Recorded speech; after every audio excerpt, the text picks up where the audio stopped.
The Rise of America 1620. Welcome back, brave explorers of impossible worlds. We are excited to have you here to continue this odyssey together. Before we continue, everything you'll hear is pure fiction. So please don't try to replicate combat techniques at home. This wonderful story in all its rights belong to its brilliant original author. We are only the messengers of entertainment. Want another dose of adventure? Subscribe to our YouTube channel so you don't miss a single chapter. And if you can't wait, our Patreon has exclusive surprises you'll love. Chapter 101. I'll deal with him. She's pregnant. Song-hoo perked up immediately after hearing Chelsea's words. Song-hoo, too, had a keen eye for gossip. Chelsea nodded, looking a little embarrassed. Keep working hard. Here, if you work hard, you'll get everything. Land, family, children, even wealth and a title. Song-hoo raised his hand and patted Chelsea's shoulder a few times, encouraging him. Chelsea hadn't been shy about saying it, not only because he was moved by the enthusiasm of Song-hoo and his friends, and because his girlfriend was pregnant, but there was another important reason. After dating his girlfriend, he discovered that the women of the Song Empire were very knowledgeable. He learned a lot from her, and the more they interacted, the more he felt her strength, until he was finally overwhelmed by her erudition. For someone like Chelsea, his girlfriend was like an untold treasure, always full of surprises. During their time together, he treated her with a kind of veneration. Furthermore, his decision to join the Song Empire was also due to her.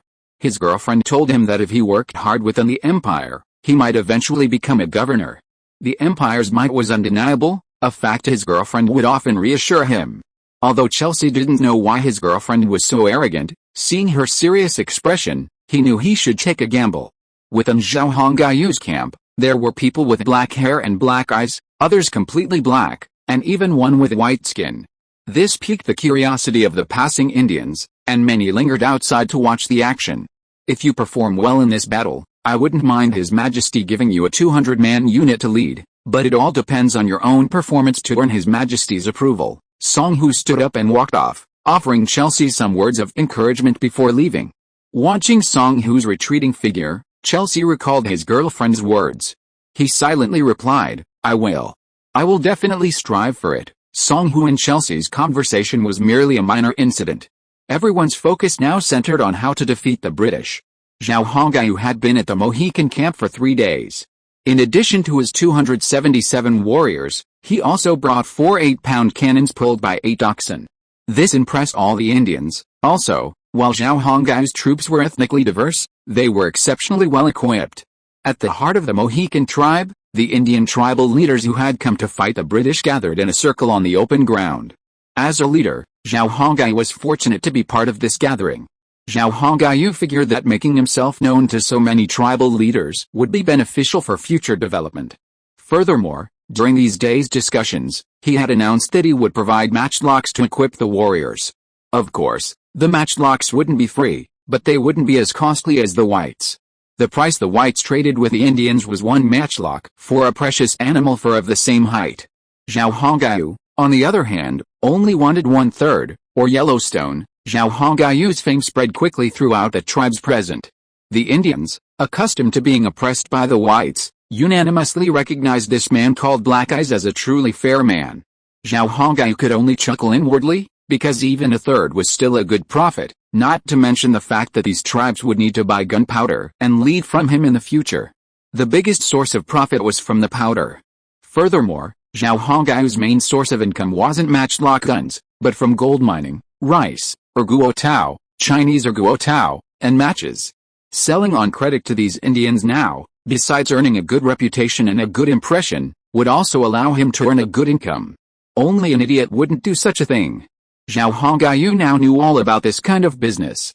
When he rose to prominence, these tribes, owing to their past friendships, wouldn't resist much. After all, he had a reputation for fairness. Zhao Hongyu thought far ahead, even thinking into the future. However, these things could only be accomplished after the British were defeated. If they couldn't, then everything they had done so far would be for naught. After resolving the weapons issue, everyone unified military command, with a Mohawk tribe at the head. This made Zhao Hongyu nod quietly, thinking that these Indians were quite clueless. Then, everyone analyzed the strengths and weaknesses of the whites, as well as their own strengths and weaknesses. 3 days passed in this discussion. Divider, on the outskirts of Virginia, in the Norca Forest at the northern border of Maryland and Pennsylvania, a group of several thousand men marched rapidly through the woods. This group was composed entirely of Indians, each of them bare-chested, carrying a musket slung across their backs and a dagger slung at their waists. A few Europeans occasionally flashed among this group of Indians. This group was the vanguard sent from Virginia, the spearhead to eliminate some small tribes. The Virginia region's army had been assembled and would be ready to march in a few days. David had devised a plan. Before launching a full-scale war with the Mohicans, it would be best to dispatch small forces to eliminate the smaller tribes on the outskirts. This was because a large portion of the Indians in these small tribes were inclined toward the Mohicans. It was imperative to eliminate these potential enemies beforehand. Furthermore, eliminating these small tribes would demonstrate Virginia's strength, deterring those wavering and vacillating tribes. It would also effectively reduce the Mohicans' power. How could such a win-win-win strategy be missed and not pursued? Therefore, before the Virginia army set out, a vanguard of 1,200 men was dispatched. North of the Norca Forest lay a small tribe called the Buffalo, with a population of 1,000 and over 200 warriors. Previously, they had lived in fear outside the Norca Forest, relying on hunting for their livelihood. When they heard that the Virginians were planning a war against the Mohicans, the Buffaloes were unconcerned. They viewed the war as of little concern to them. Win or lose, in the end, life was the same. It's just that they didn't realize that many things weren't so simple. Just because you don't participate in a war doesn't mean its impact won't be felt. The Buffalo tribe had no idea that a band of death had descended upon them, ready to reap their lives at any moment. When a single arrow shot from the dense forest, the Buffalo tribe's fate was sealed. The Buffalo tribe vanished from history in a flash, unnoticed, as if they had never existed. The male warriors were slaughtered, while the women and children were bought by the merchants who followed them and enslaved in the mines. This group marched northward, slaughtering every tribe in its path. Just 4 days after this slaughter began, Virginia's army finally arrived. The situation isn't good. The South has been attacked by tribes affiliated with the British, and many have been destroyed. The warriors we sent from the Mohicans have also encountered them several times. They're very strong. The survivors of the southern tribes fled to the Mohicans, bearing disheartening news. Black Bear and Zhao Hongyu discussed this matter quietly. We can't just passively take the beating. We must fight back. It would be best if we could completely wipe out this group and show the British we're not to be trifled with. Zhao Hongyu, after listening to the survivors' stories, felt a surge of anger. But he knew that war was the norm. When he defeated the Mayflower sailors, he'd also slaughtered quite a few. I plan to select a group of elite warriors and go engage these people. The survivors say their attackers are from the Parn tribe. They're the British's die-hard lackeys, the same ones who attacked our Mohawk caravan. Black Bear's face was grim, and his teeth gnashed as he mentioned the Parn tribe, revealing his deep hatred. Selecting elite warriors from the Mohawks now? I don't think that's necessary. You Mohawks are the main force, and we can't act rashly, Zhao Hongyu quickly advised. Black Bear turned his head to look at Zhao Hongyu, bewildered. If we Mohawks don't step forward in this situation, what will the other tribes think? And the survivors say this group is quite large, around 1,000 strong. Zhao Hongyu thought for a moment and said to Black Bear, I'll take my men to deal with them, and show the British some strength while I'm at it. Zhao Hongyu's decision wasn't made rashly, it had its own considerations. First, this group had to be dealt with. Otherwise, morale would crumble before the real battle with the British began. Zhao Hongyu also wanted to test his new weapons to see how effective they were on the battlefield. Even though he only had 277 men, he wasn't afraid of the enemy in guerrilla warfare. Of course, the Indians were best at sneak attacks, sudden assaults, and guerrilla warfare in the jungles and mountains. Besides, Zhao Hongyu wanted to make a name for himself in this kind of war, to show everyone they were not to be trifled with. Sometimes, displaying strength and power was absolutely necessary. And this was an opportunity. The enemy is too numerous, and you have too few warriors. I'm worried. Black Bear shook his head repeatedly, not wanting Zhao Hongyu to risk such a dangerous battle.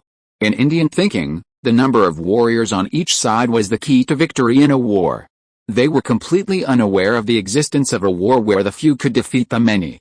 Therefore, Black Bear felt that Zhao Hongayu's decision to lead his 277 men into battle against over 1,000 men from the Ping tribe was simply courting death. However, Black Bear genuinely admired Zhao Hongayu. "Who else can you send besides us? Are you going to let these chiefs and their warriors go?" Zhao Hongayu secretly gestured towards the other tribal leaders who had come to help. Black Bear glanced at them helplessly and said, "If we, the Mohicans, as the main force, can't move, then we have no choice but to let them go. These leaders always bring more warriors than you do. If you do that, they'll think the Mohicans are weakening. I think it's best for me to lead the troops to deal with them. You have to trust me," Zhao Hongayu persuaded Black Bear. The two argued back and forth, but Zhao Hongayu finally convinced Black Bear. "I hope you stay safe and come back alive." When Black Bear announced that Zhao Hongayu and his men would deal with the Pam vanguard, all the leaders were shocked. Zhao Hongayu didn't waste time. As soon as Black Bear made his announcement, he returned to the camp to gather his men. As Zhao Hongayu and his warriors were about to leave, Black Bear rushed to see them off. "Don't worry, it's not easy to get me to fight to the death." Zhao Hongayu was not nervous at all, and even smiled and joked with Black Bear. Before leaving, Zhao Hongayu specifically instructed Black Bear to avoid direct confrontation with the British, but to make use of the forests and bushes to launch surprise attacks, which would be highly effective. However, Zhao Hongayu was deeply unconvinced about a direct confrontation with the British. "Everyone, brace yourself. We must quickly locate the enemy's movements, then devise a plan to wipe them out once and for all." Shocking the British, after leaving the Mohican and heading south, Zhao Hongayu shouted loudly, "Haha, that's right, let all our enemies go to hell. One strike, and these guys will all be wiped out." Song Hu chimed in with a broad grin. The dull-witted genetic soldiers showed no reaction, their expressions still stern. However, Zhao Hongayu wasn't worried about them at all. The genetic people's fighting power would unleash immediately if they encountered the enemy. "Chief, I'll take a few Anunnaki to scout out the enemy and learn their whereabouts," Wang Shan quickly approached and suggested to Zhao Hongayu. Zhao Hongayu thought about it and agreed to Wang Shan's proposal. "Yes, we must first grasp the enemy's movements. According to the information provided by the survivors who have encountered them, our enemy may be moving towards the Anaripus area. I think their target may be the Chakcha tribe." Zhao Hongayu had also participated in the chief's council for several days and listened to the stories of the survivors. Therefore, based on the stories of those lucky ones, Zhao Hongayu already had a mental map of the enemy's march. "If you can find your location, I will use my new weapons to teach you a lesson." Wang Shan took the order and left, and Zhao Hongayu swore in his heart. Chapter 102 Ambush. Days, Zhao Hongayu, following his own judgment, initially headed north. When he encountered the ruins of a destroyed tribal camp, he paused and began to reassess his strategy. Fortunately, Zhao Hongayu's team was accompanied by Anachi warriors. The Anachi were highly skilled at tracking enemies and grasping clues. He watched as the Anachi warriors searched the ruins of the camp, scrabbling through the charred tents or squatting on the ground, searching for something. The bodies of the entire tribe lay scattered on the ground. They were men and women, young and old, all scalped. Outside the ruins of the camp, many bodies dangled from the branches of trees, covered in wounds from sharp weapons. Ropes were tied around their necks, dangling from the trees in the wind. Some had their hearts ripped out, or their limbs severed and discarded. The naked bodies of many Indian women lay there as well. It was clear they must have suffered inhumane treatment before their deaths. Zhao Hongayu's face was livid. He always thought he'd become cold-blooded, but seeing this scene still left him feeling a bit unacceptable. About 15 minutes later, the Anachi warriors reunited, conversing with each other. It wasn't long before they reached a final conclusion. "Leader, the enemy is following the northwest forest path toward the Akalachi Mountains. There's a bonfire in this ruin, and the Anachi believe they left this morning." The Anachi relayed the prediction to Wang Shan, who then relayed it to Zhao Hongayu. After a moment of contemplation, Zhao Hongayu looked up at Wang Shan.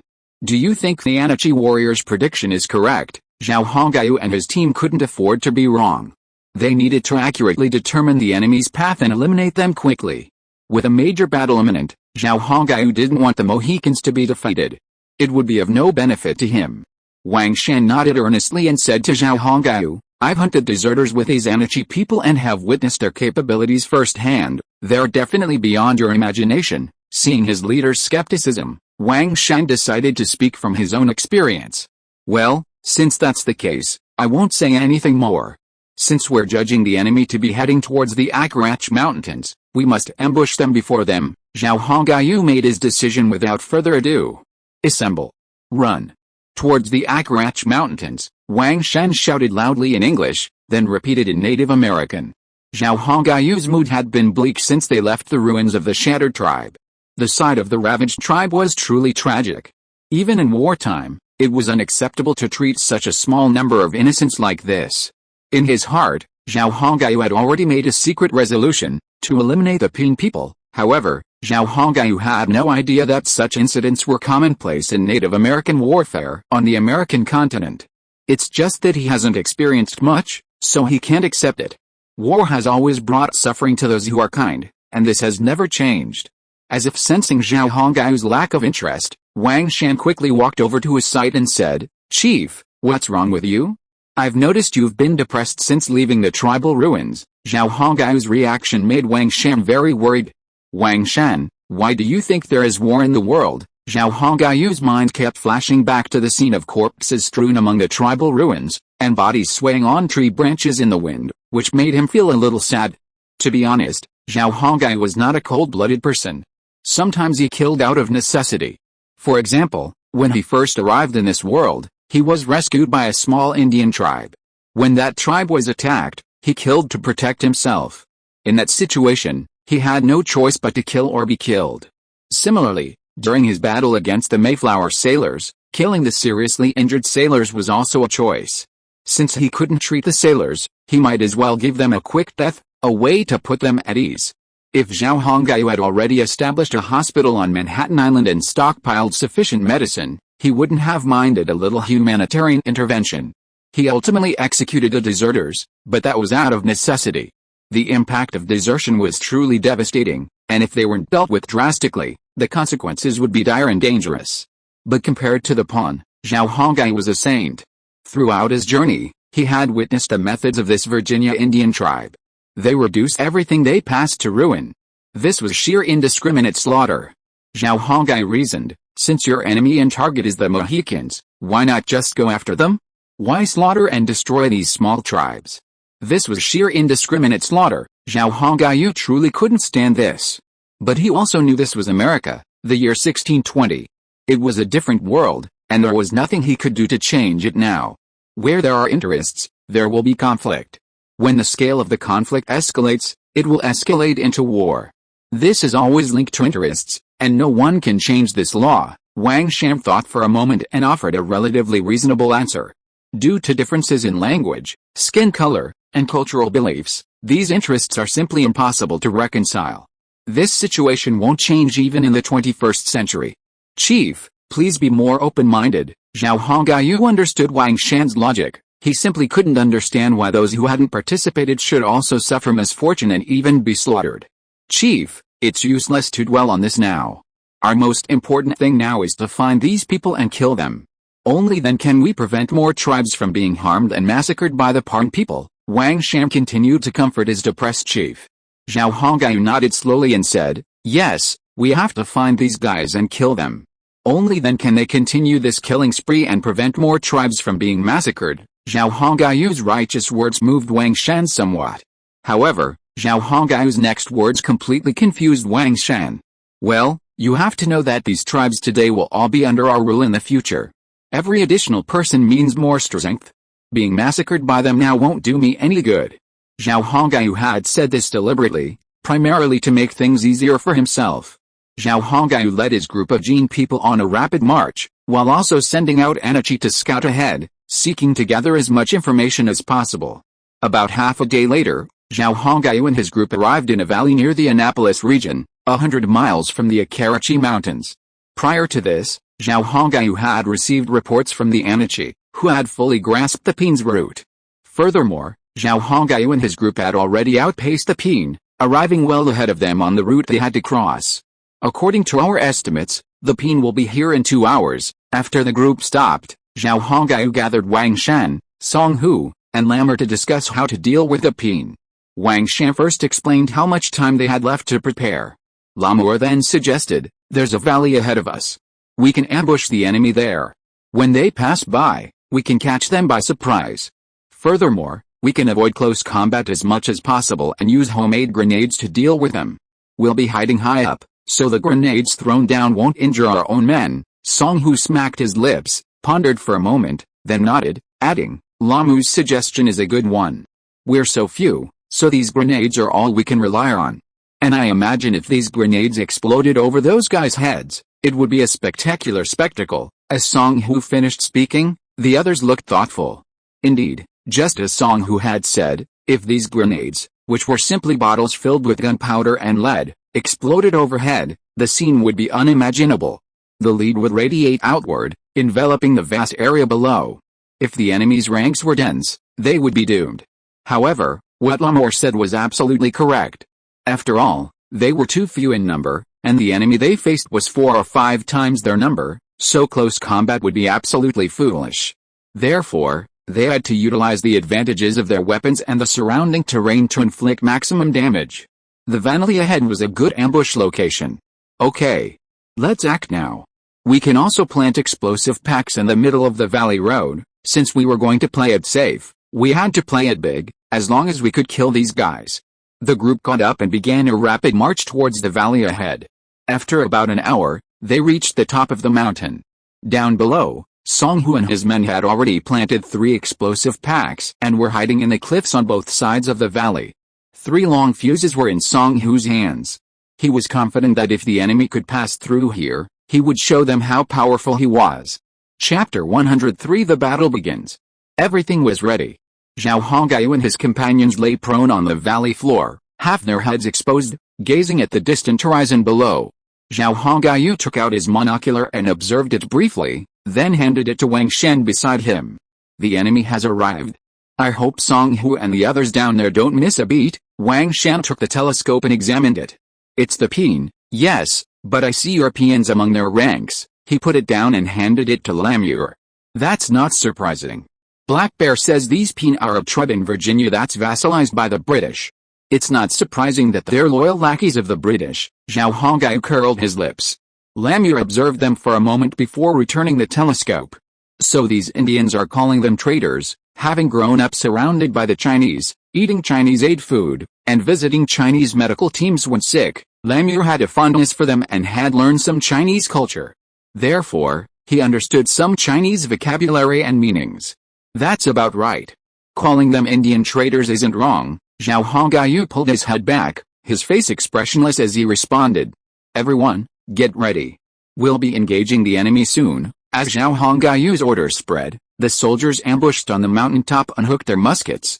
Song Hu and his men, ambushed on the cliffs below, grabbed their wine bottle grenades and lit incense sticks. The passageway in this valley was narrow, only about 4 or 5 meters wide. The valleys on either side weren't high either, only about 10 meters, making it easy for the enemy to spot them if they weren't careful. However, this height was perfectly within the range of the muskets, completely enveloping the enemy. Zhao Hongyu believed that, if possible, the second or third wave of attacks could wipe out most of the over 1,000 enemies. The valley was silent, seemingly no different from usual. However, compared to usual, the small animals that had long haunted the area had disappeared one by one. The vultures, always circling in the sky, also retreated from the valley's skies. Animals have an uncanny sense of danger. They knew something bad was about to happen, so they stayed away and wouldn't come near. Ramallah was the leader of the Parn tribe. He and his tribe had been under the British for many years. With their help, they had defeated many tribes and eliminated their rivals. The more he cooperated with the British, the more Ramallah understood their power, their brutality, and their unscrupulous nature. Ramallah felt that cooperating with the British and becoming their vassal was a very clear choice. It would strengthen the Parn tribe and eliminate the threat from the British. As for those tribes that opposed the British, or even the Parn tribe, they could simply be eliminated. Ramallah never considered what the future would hold. He could not have imagined that, in just over 100 years, the entire American continent would be invaded by Europeans. As for the Indians, they would be nearly wiped out by the Europeans. Even his own Peen tribe had been caught up in the 7 Years' War in the 18th century and ultimately destroyed by the French. He wasn't a god, he couldn't see the future. "Send a few men ahead and take a look." Ramallah summoned a few warriors, telling them to scout the valley ahead. Having followed the British for so long, he had learned a fair bit. At least he knew that when passing through areas prone to ambush, it was important to send scouts to thoroughly scout the area to avoid ambushes. The British following Ramallah remained silent. They simply looked up at the distant valley, glancing briefly before turning back. They figured that with so many Peen soldiers by their side, even if an ambush occurred, they wouldn't be completely wiped out. Furthermore, they had fought their way here to attract the Mohicans' attention. However, they didn't know how many Mohicans they could attract. Several Peen warriors, armed with muskets, rushed toward the valley, dispersing as they neared the valley's entrance. Some of them slowed their pace and began to slowly enter the valley, carefully observing the situation on both sides. Other warriors climbed up from both sides to the top of the valley to ensure there were no ambushes. As a Parn warrior reached the top, he saw Zhao Hongyu and his men. But before they could react, he was struck by several arrows and fell to the ground. Similarly, the other Parn warriors who had entered the valley were dispatched by the Anachi warriors. Due to the tall grass outside the valley and their stealthy operation, Ramra had no idea his warriors had been killed. The valley entrance resembled an S-shaped intestine, and Ramra had no idea what was going on inside. After the Anachi had dispatched the unfortunate Parns, Zhao Hongyu began shouting in Parn. He was truly grateful for this gift from the time-space trader. "Come in. We've found no enemies inside. Let's continue our search." Zhao Hongyu's voice was loud enough for Ramra to hear clearly. He didn't object to his men continuing their search. After all, there was nothing wrong with being cautious. "Go forward." Ramallah waved his hand, and immediately led his warriors into the valley passage. At this point, they had no formation, no need to worry about anything. Ramallah's only goal was to pass through this area quickly and then reach a tribe 30 miles away to annihilate them. Because that tribe was a staunch supporter of the Mohicans, they must be annihilated. Unlike Europeans, Indians fought without much formation. They would often charge at the enemy in a swarm, engaging in hand-to-hand combat. Whichever side had the courage and the most perseverance would prevail. Of course, this only happened when the numbers were evenly matched. This was completely different from the Europeans, who fought with formations, and would never charge into the enemy in such a chaotic manner. "Captain Ramallah, you shouldn't have let your troops disorganize," an Englishman standing behind him said. "It doesn't matter. We haven't encountered the enemy yet. We can talk about it when we do. We need to get through here as quickly as possible and then eliminate a Mohican vassal tribe ahead." Ramallah didn't care at all, instead thinking the British were being overly anxious. The British accompanying him fell silent. Ramallah entered the valley passage and turned a corner when he felt his heart beating rapidly. Thump, thump. He felt extremely uneasy. "What's wrong with me? Why am I suddenly feeling so uneasy?" Ramallah looked up, puzzled, and surveyed his surroundings. Although the cliffs on either side of the valley passage weren't very high, only about 10 meters, they felt quite oppressive. It shouldn't be a problem. The soldiers have already checked it out. I guess I was just too nervous. Remembering that his own soldiers had already scouted the area, Ramallah thought he might have been too nervous. Before he knew it, the team had reached the heart of the valley.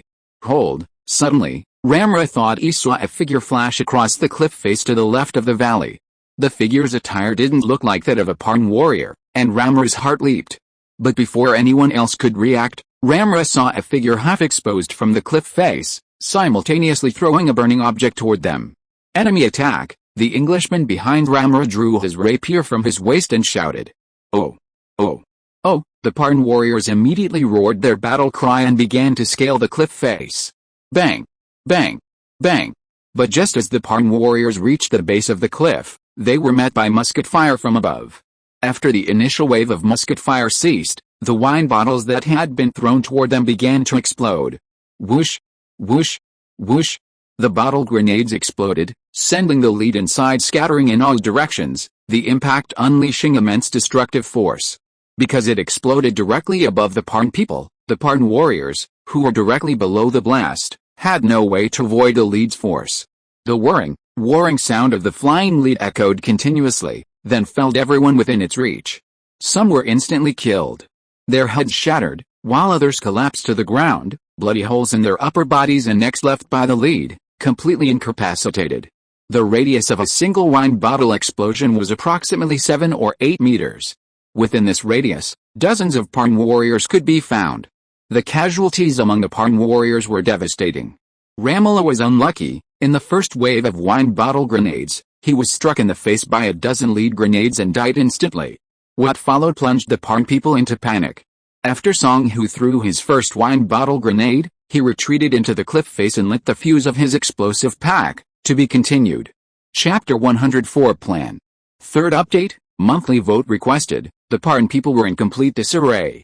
They had no idea what the weapon was. They only knew that the object, dropped on their heads, would explode with a resounding bang. Then, many of their companions would writhe on the ground, wailing and writhing in agony. The Parn warriors, not without courage, struggled to climb the cliff face where Song Hu and his men were hiding. But Zhao Hongyu and his men at the top of the mountain, using arquebuses, bows, and blowpipes, held them back. Boom, boom, boom. The chaotic Parn people failed to notice that 3 fuses, emitting a shimmering green smoke, had been ignited and were burning at an extremely rapid rate. Soon, 3 deafening explosions echoed through the valley passage, sending scores of Parn warriors flying into the air. Some of the Parn warriors at the blast point were instantly shattered, their limbs scattering everywhere. Blood and flesh flew in the air, and a choking cloud of smoke filled the air. The dust from the explosions obscured the entire valley passage. Ramallah wouldn't be able to witness this scene, he was already dead, beyond mortal end. And the Brits who followed him suffered no better fate.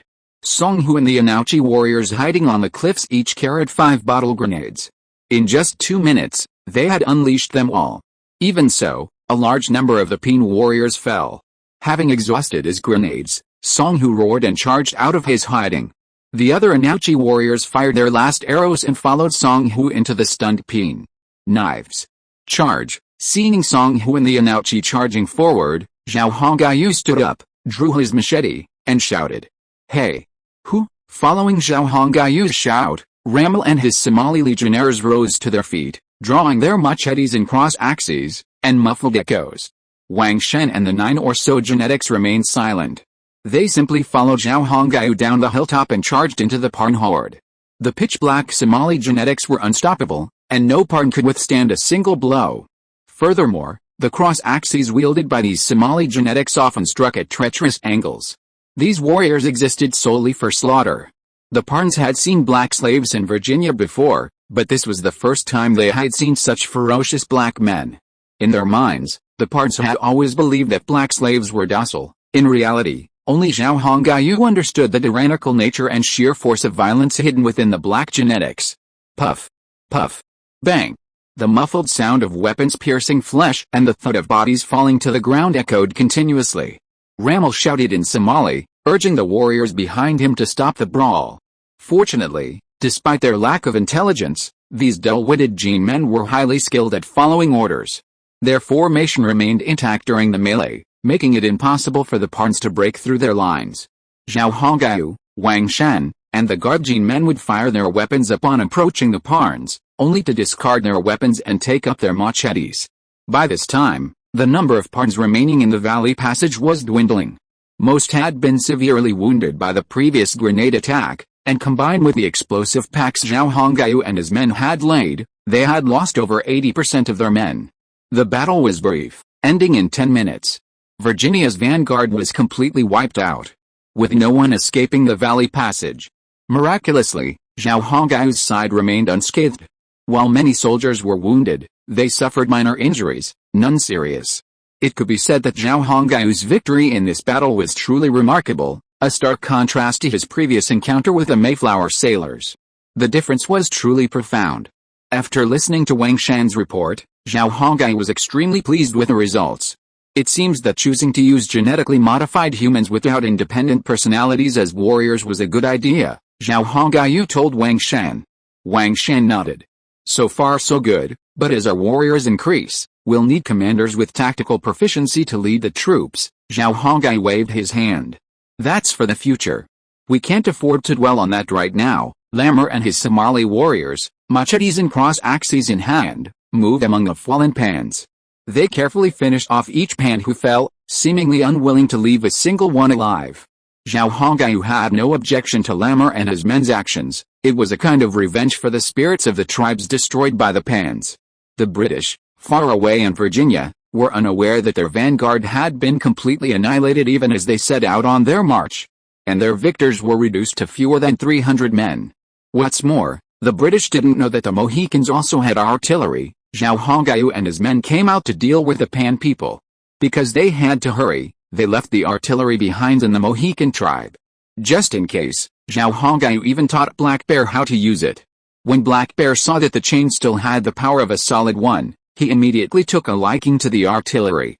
After the Somali warriors dealt with the Pan people, the Anachi warriors excitedly took out their sharp daggers, cut off the Pan people's scalps, and put them in their military backpacks. Zhao Hongyu didn't intend to stop the Indians from having such a bad taste in scalping. What should we do with these bodies? Song Hu approached at this time, inquiring about how to deal with the bodies. Zhao Hongyu pondered for a moment and said to Song Hu, cut off their heads and pile them at the entrance to the valley. Place the bodies at the exit. I think this will deter others. Song Hu pondered for a moment and said to Zhao Hongyu, the British won't pass through here, so even if we build a jingwan, they won't see it. It's better to burn it down to prevent future plagues. Song Hu's reminder reminded Zhao Hongyu that the Ping were only there as a vanguard, deployed for guerrilla warfare to weaken the Mohicans. So, if the British were to move, they would definitely not take this route. Therefore, his plan to deter the enemy was unrealistic. Okay, get some wood. We'll collect these bodies and then burn them. Song Hu was right. If a plague broke out, it would be disastrous. Zhao Hongyu didn't have the medicine to control it. Afterward, Song Hu summoned Lamur and the Anachi to gather the bodies of the Pan people and pile them together. They then found firewood, lit it, and began to burn the Pan bodies. Thick black smoke billowed into the sky, and Zhao Hongyu gazed grimly at the sizzling pile of bodies. Let's go. Let's get back to the Mohicans as soon as possible. If my guess is correct, the British may have already left Virginia by now. We can't miss this great battle, Chief. I see you're worried the Mohicans will make a foolish move and engage the British head-on. Wang Shan, a true henchman, immediately saw through Zhao Hongyu's eagerness to return to the Mohicans. Fuck you, are you a worm in my stomach? But you're right, that's what I'm worried about. Zhao Hongyu didn't hide his thoughts. When we get back, let's tell them about this battle. I think it should be of some inspiration to them, Lamur said. Let's go. Let's not waste time. Things are settled here, aren't they? We'll talk on the way. Zhao Hongyu turned and headed out of the valley. The smell was slowly becoming unbearable. About 4 days later, Zhao Hongyu and his companions returned to the Mohican camp. On their way back, they saw a large British force and their vassal tribes on the march. Consequently, Zhao Hongyu and his companions had to hasten their journey back to the Mohican camp. When Zhao Hongyu recounted his victory and his encounter with the British, the Indians were truly astonished. A force of less than 300 men had annihilated a force of over 1,200. They had no idea how this battle was fought. But with over 1,000 scalps as evidence, the Indians had no choice but to accept the outcome. The British are a day's journey away. We must meet them immediately. However, I predict our initial opponents won't be the British, but the warriors of their vassal tribes, Zhao Hongyu stated. The leaders nodded in agreement, approving of Zhao Hongyu's prediction. A plan was quickly formulated. After the plan was finalized, everyone left the Mohican camp. They gathered all their warriors and began converging on the Lacachiel grasslands south of the Mohican region. Zhao Hongyu predicted that the British would undoubtedly choose to fight on this flat grassland. Furthermore, they hoped to engage the Mohicans in a direct confrontation. Therefore, they had to create the illusion that the Mohicans were prepared to engage the British in this manner. However, behind the scenes, Zhao Hongyu and his fellow Indian tribes were tasked with eliminating all tribes that were vassal states of the British, thereby achieving the strategic goal of weakening the British. Of course, the British would not sit idle either. They would undoubtedly dispatch these vassal tribes to harass the Mohicans with guerrilla tactics.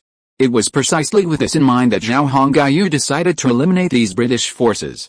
Originally, Zhao Hongyu didn't have much say, but with Black Bear's support, he convinced everyone. This was just one part of the plan. If all went smoothly, the Mohicans would continue to draw the British on the front lines.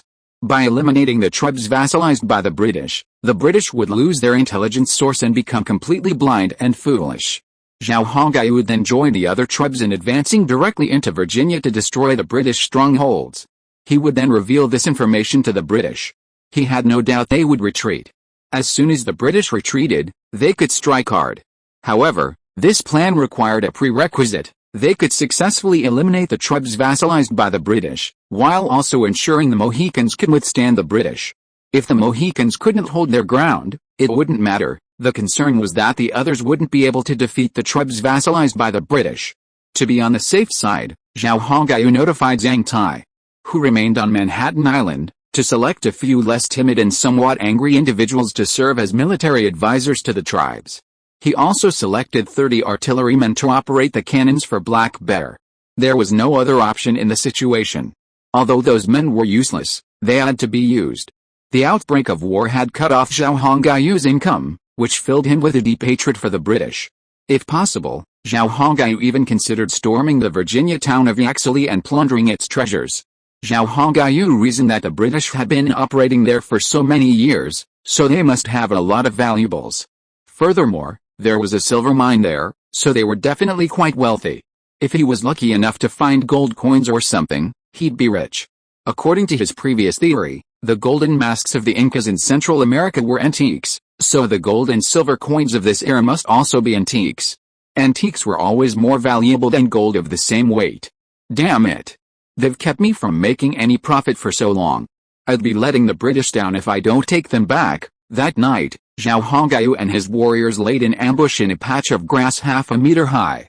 According to intelligence, a tribe affiliated with the British would pass through and attack the Mohicans. Chief, I absolutely support your idea. We'd be doing ourselves a disservice if we didn't rob the Europeans in this day and age, Wang Shan, lying beside Zhao Hongyu, whispered in support. Meanwhile, Lammer, on the other side, nodded. The British deserve to die. I also support you robbing them. It would be best to burn down the city of Yaxley and demolish it. Of course, I've heard there are quite a few slaves there. Chief, I'd be extremely grateful if you could rescue them. Keep your voice down. Someone seems to be coming. A cooing sound came from the front, the Anachi signal, telling them that the enemy had entered their ambush.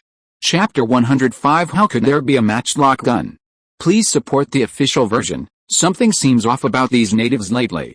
Have you noticed anything? I've also noticed something's off, but I can't figure out what's going on. But I think it's all good. At least we don't have to work for a few days, right? The British prisoners, who had just finished their meal, chatted quietly. On Manhattan Island, the British captured by Zhao Hongyu noticed some changes. First, the black people who usually trained were gone, and so were the Anunnaki who were guarding them. They were replaced by those with black hair and black eyes, and each of them had a nervous look on their faces. After sensing and noticing this, the British prisoners, who weren't exactly fools, began to discuss. Unfortunately, no matter how they speculated, they couldn't figure out what had happened. The British prisoners knew nothing about the British in Virginia allying with their vassal tribes to attack the Mohicans. Although the geneticists knew all about this, even a woman as obsessed with it as Li Keifeng hadn't revealed the news to her lover. The British captives simply sensed something was amiss, but no matter how hard they thought about it, they couldn't quite place it. Furthermore, they'd been free for the past few days, enjoying a moment of leisure. All they had to do was eat and sleep. Fortunately, the pillory provided by the Mohicans was effective, preventing them from getting into trouble with a group of 15 captives. Therefore, the geneticists remaining on Manhattan Island simply kept a close watch on the British captives, armed with weapons, to prevent them from causing trouble. Only at mealtimes would the geneticists release the British captives in groups, allowing them to eat. Afterward, they would put the pillory back on.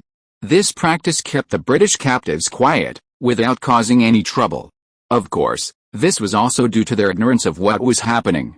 If they knew the British in Virginia had gathered their Indian vassal tribes and invaded Mohican territory, not far from Manhattan Island, they would surely cause trouble. With this in mind, Zhang Tai, the temporary supreme ruler of Manhattan Island, issued an order that anyone who dared leak any information to the British prisoners would be mercilessly executed. Fortunately, the anticipated disaster did not materialize, which brought a sigh of relief to Zhang Tai. Manhattan Island remained as peaceful as ever, but on the vast plains over 200 miles away, a battleground had emerged between two armies. The British army had already arrived and formed up. Across from them, a group of Indians emerged from the shadows of the forest, naked to the waist, their faces covered in blue tattoos. Sir, do these natives want to engage us in direct combat? I was worried all along that they might launch a surprise attack, but now it seems my worries are completely unnecessary. The supreme commander of this military operation was Major David, who had massacred the Mohican trading party. In Virginia, his rank was already the highest. After hearing his aide's words, David raised his hand and stroked his mustache. The enemy's numbers are a bit too small. I find it odd. My guess is that the Mohicans could muster an army of around 20,000, but you see, they only have 4,000 or 5,000. That doesn't make sense. David, a meticulous officer, immediately sensed something amiss when the Mohicans appeared. Sir, we've deployed our Indian vassal forces on both flanks, to infiltrate their rear and attack them. The Mohicans couldn't be unaware of this, so they'll undoubtedly send similar warriors to meet those vassal tribes. David's lieutenant offered his assessment. It made sense. David thought for a moment, and concluded. Musketeers, prepare. Pikemen, advance. Artillerymen, clear their barrels. Lower-level officers were shouting orders at the soldiers at the top of their lungs. A flag-bearer, carrying a military flag, emerged from the ranks and stood at the front. Groups of pikemen also emerged from the rear, spears in hand, and advanced. The musketeers began cleaning their barrels and loading their charge. Warriors, both armored and unarmored, wielding short weapons, stood behind the spearmen. In the center of the formation, a small group of soldiers struggled to pull 6 cannons to the front. We'll take down those natives soon. Boys, work hard. The Mohicans are a large tribe. After we defeat them, Lord David will let everyone take their women and gold. The British soldiers, who had previously dismissed the Mohicans, suddenly became even more excited after hearing these words from the lower-ranking officers. After all, everyone came to America to make a fortune. Now their superiors had said they could plunder the Mohicans as long as they defeated them. How could they not be delighted? For a moment, the British soldiers' breathing became heavy, their eyes gleaming with a beastly brilliance, their bodies trembling uncontrollably with excitement. Now they needed to vent their anger, and the target of their venting was the Mohicans across the way. Kill them. Chop off their heads. Listening to the Mohicans' agonized wails as they died, torturing their wives and daughters before their final breaths, is there anything more satisfying than this? The British soldiers pounded their weapons, or struck their armor and shields with their weapons. Shields and armor were still popular in European armies in the early 17th century. David, perched on a black steed, nodded with satisfaction at the roaring cries of his men. Morale is good. The horse beneath him snorted, pawed the ground with its front hooves, and tossed its head, seeming a little impatient. David reached out and gently patted its neck, finally calming his impatient mount. Those Mohicans across the way are acting strangely. What are they doing? Suddenly, David noticed a startling scene unfolding on the Mohican side. The British and Mohican lines were only about 300 or 400 meters apart. Therefore, with the naked eye, it was still possible to clearly see the situation on the other side. Especially since it was already June, considered summer. The sky was clear and cloudless. The adjutant quickly pulled a monocular from a leather pouch at his waist and handed it to David. David picked up the monocular and peered across. The sight immediately furrowed his brow. Arquebuses? Yes. Through the telescope, David saw the Mohicans arrayed in neat formations. It was a stark contrast to the chaotic Indians he had seen before, giving him an unexpected sense of surprise. But that was unimportant. What mattered was that each of these Mohicans was holding an arquebus. The way they handled it seemed familiar, with no signs of unfamiliarity. This made David feel uneasy, and he began to wonder where the Mohicans had gotten these arquebuses from. Could they have been sold to them by the merchants? But David quickly dismissed this speculation. No merchant in Virginia could supply so many weapons to a single Indian tribe. Furthermore, the governor would not allow such a large quantity of weapons to reach any one tribe. In Native American policy, weapons were a top priority, subject to strict control. They could sell low-quality weapons to the Indians, but not in large quantities. But looking at the Mohicans across the way, they possessed at least 3,000 muskets. Oh my God, who had sold so many weapons to the Mohicans? David desperately wanted to know who was so foolish as to buy so many muskets from them. If he knew who it was, he wouldn't mind hanging them himself. David's complaints about the muskets had barely finished when his eyes widened. He saw several cannons appear on either flank of the Mohican army, and he couldn't describe his feelings. They even sold cannons to the Mohicans. What puzzled him, however, was that while the Mohicans possessed musket-wielding warriors, they lacked spearmen or short-armed units for charging. David quickly regained his composure and began to complain about the Mohicans' amateurishness. HMPH, even if they've acquired muskets, so what? They don't even have any other types of troops. Do they think they can defeat us with inaccurate muskets? David grumbled inwardly with disdain. Form up. Forward. Show those Mohicans a taste of our might. David waited until the Mohicans were ready before giving the order to attack. Forward, forward, forward, forward, forward. The messengers began relaying David's orders, and the squad leaders each began to encourage their soldiers in their own way. Don't be afraid. Hold on to your weapons. The enemies we face are just some natives. They are easy to deal with. Think about those native enemies we faced before. Weren't they all defeated by us? Chapter 106 The Mohicans' Strange Tactics. Bang! Bang!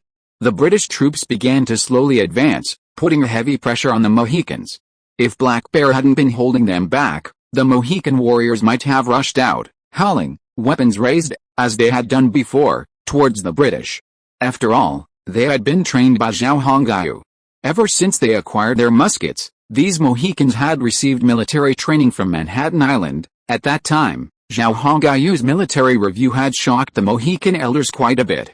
The power of the 5-stage volleys had been witnessed by the elders. They strongly requested Zhao Hongyu to teach them and learn this new method. Zhao Hongyu taught them for 2 months. Thus, the Mohicans had mastered Zhao Hongyu's 5-stage volley technique. But whether it worked or not was now a matter of testing. Hold steady. First row, prepare. Black Bear tried his best to give the correct commands as he had done during training. The Mohawk warriors followed Black Bear's orders and began to prepare in rows. Zhangtai's artillerymen, accompanied by 4 8-pound cannons, arrived at the front, cleaned the barrels, and loaded the gunpowder. Then, after stabbing them with large wooden sticks, they inserted the chain. The fuse was inserted into the fuse port behind the cannon, and the artillerymen retreated. A genet holding a torch lowered his arm and lit the fuse. A sizzle. A puff of blue smoke rose, and with a loud bang, the chain spun out, shooting out of the barrel and charging towards the slowly advancing British. Ugh! Wow! Snap! Artillery of this era could only fire in a straight line, not at the elevated angles of fire they could in the 19th century. Furthermore, whether it was a musket or a cannon, the shot from either cannon or lead would deviate significantly. This was the reason for their low accuracy. Fortunately, artillery was less of a problem, so the Mohican guns pierced the British grid formation accurately, mowing down whoever they encountered and leaving them lying on the ground with broken limbs. Clean the barrel. Prepare the powder. Load the cannon.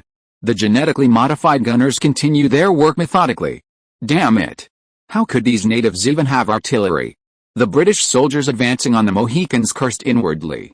For a moment, their morale was shattered, their earlier enthusiasm fading. First row. Fire. Bang! Bang! Bang! Bang! The Mohican warriors lit their musket fuses and opened fire as soon as the British approached within 100 meters.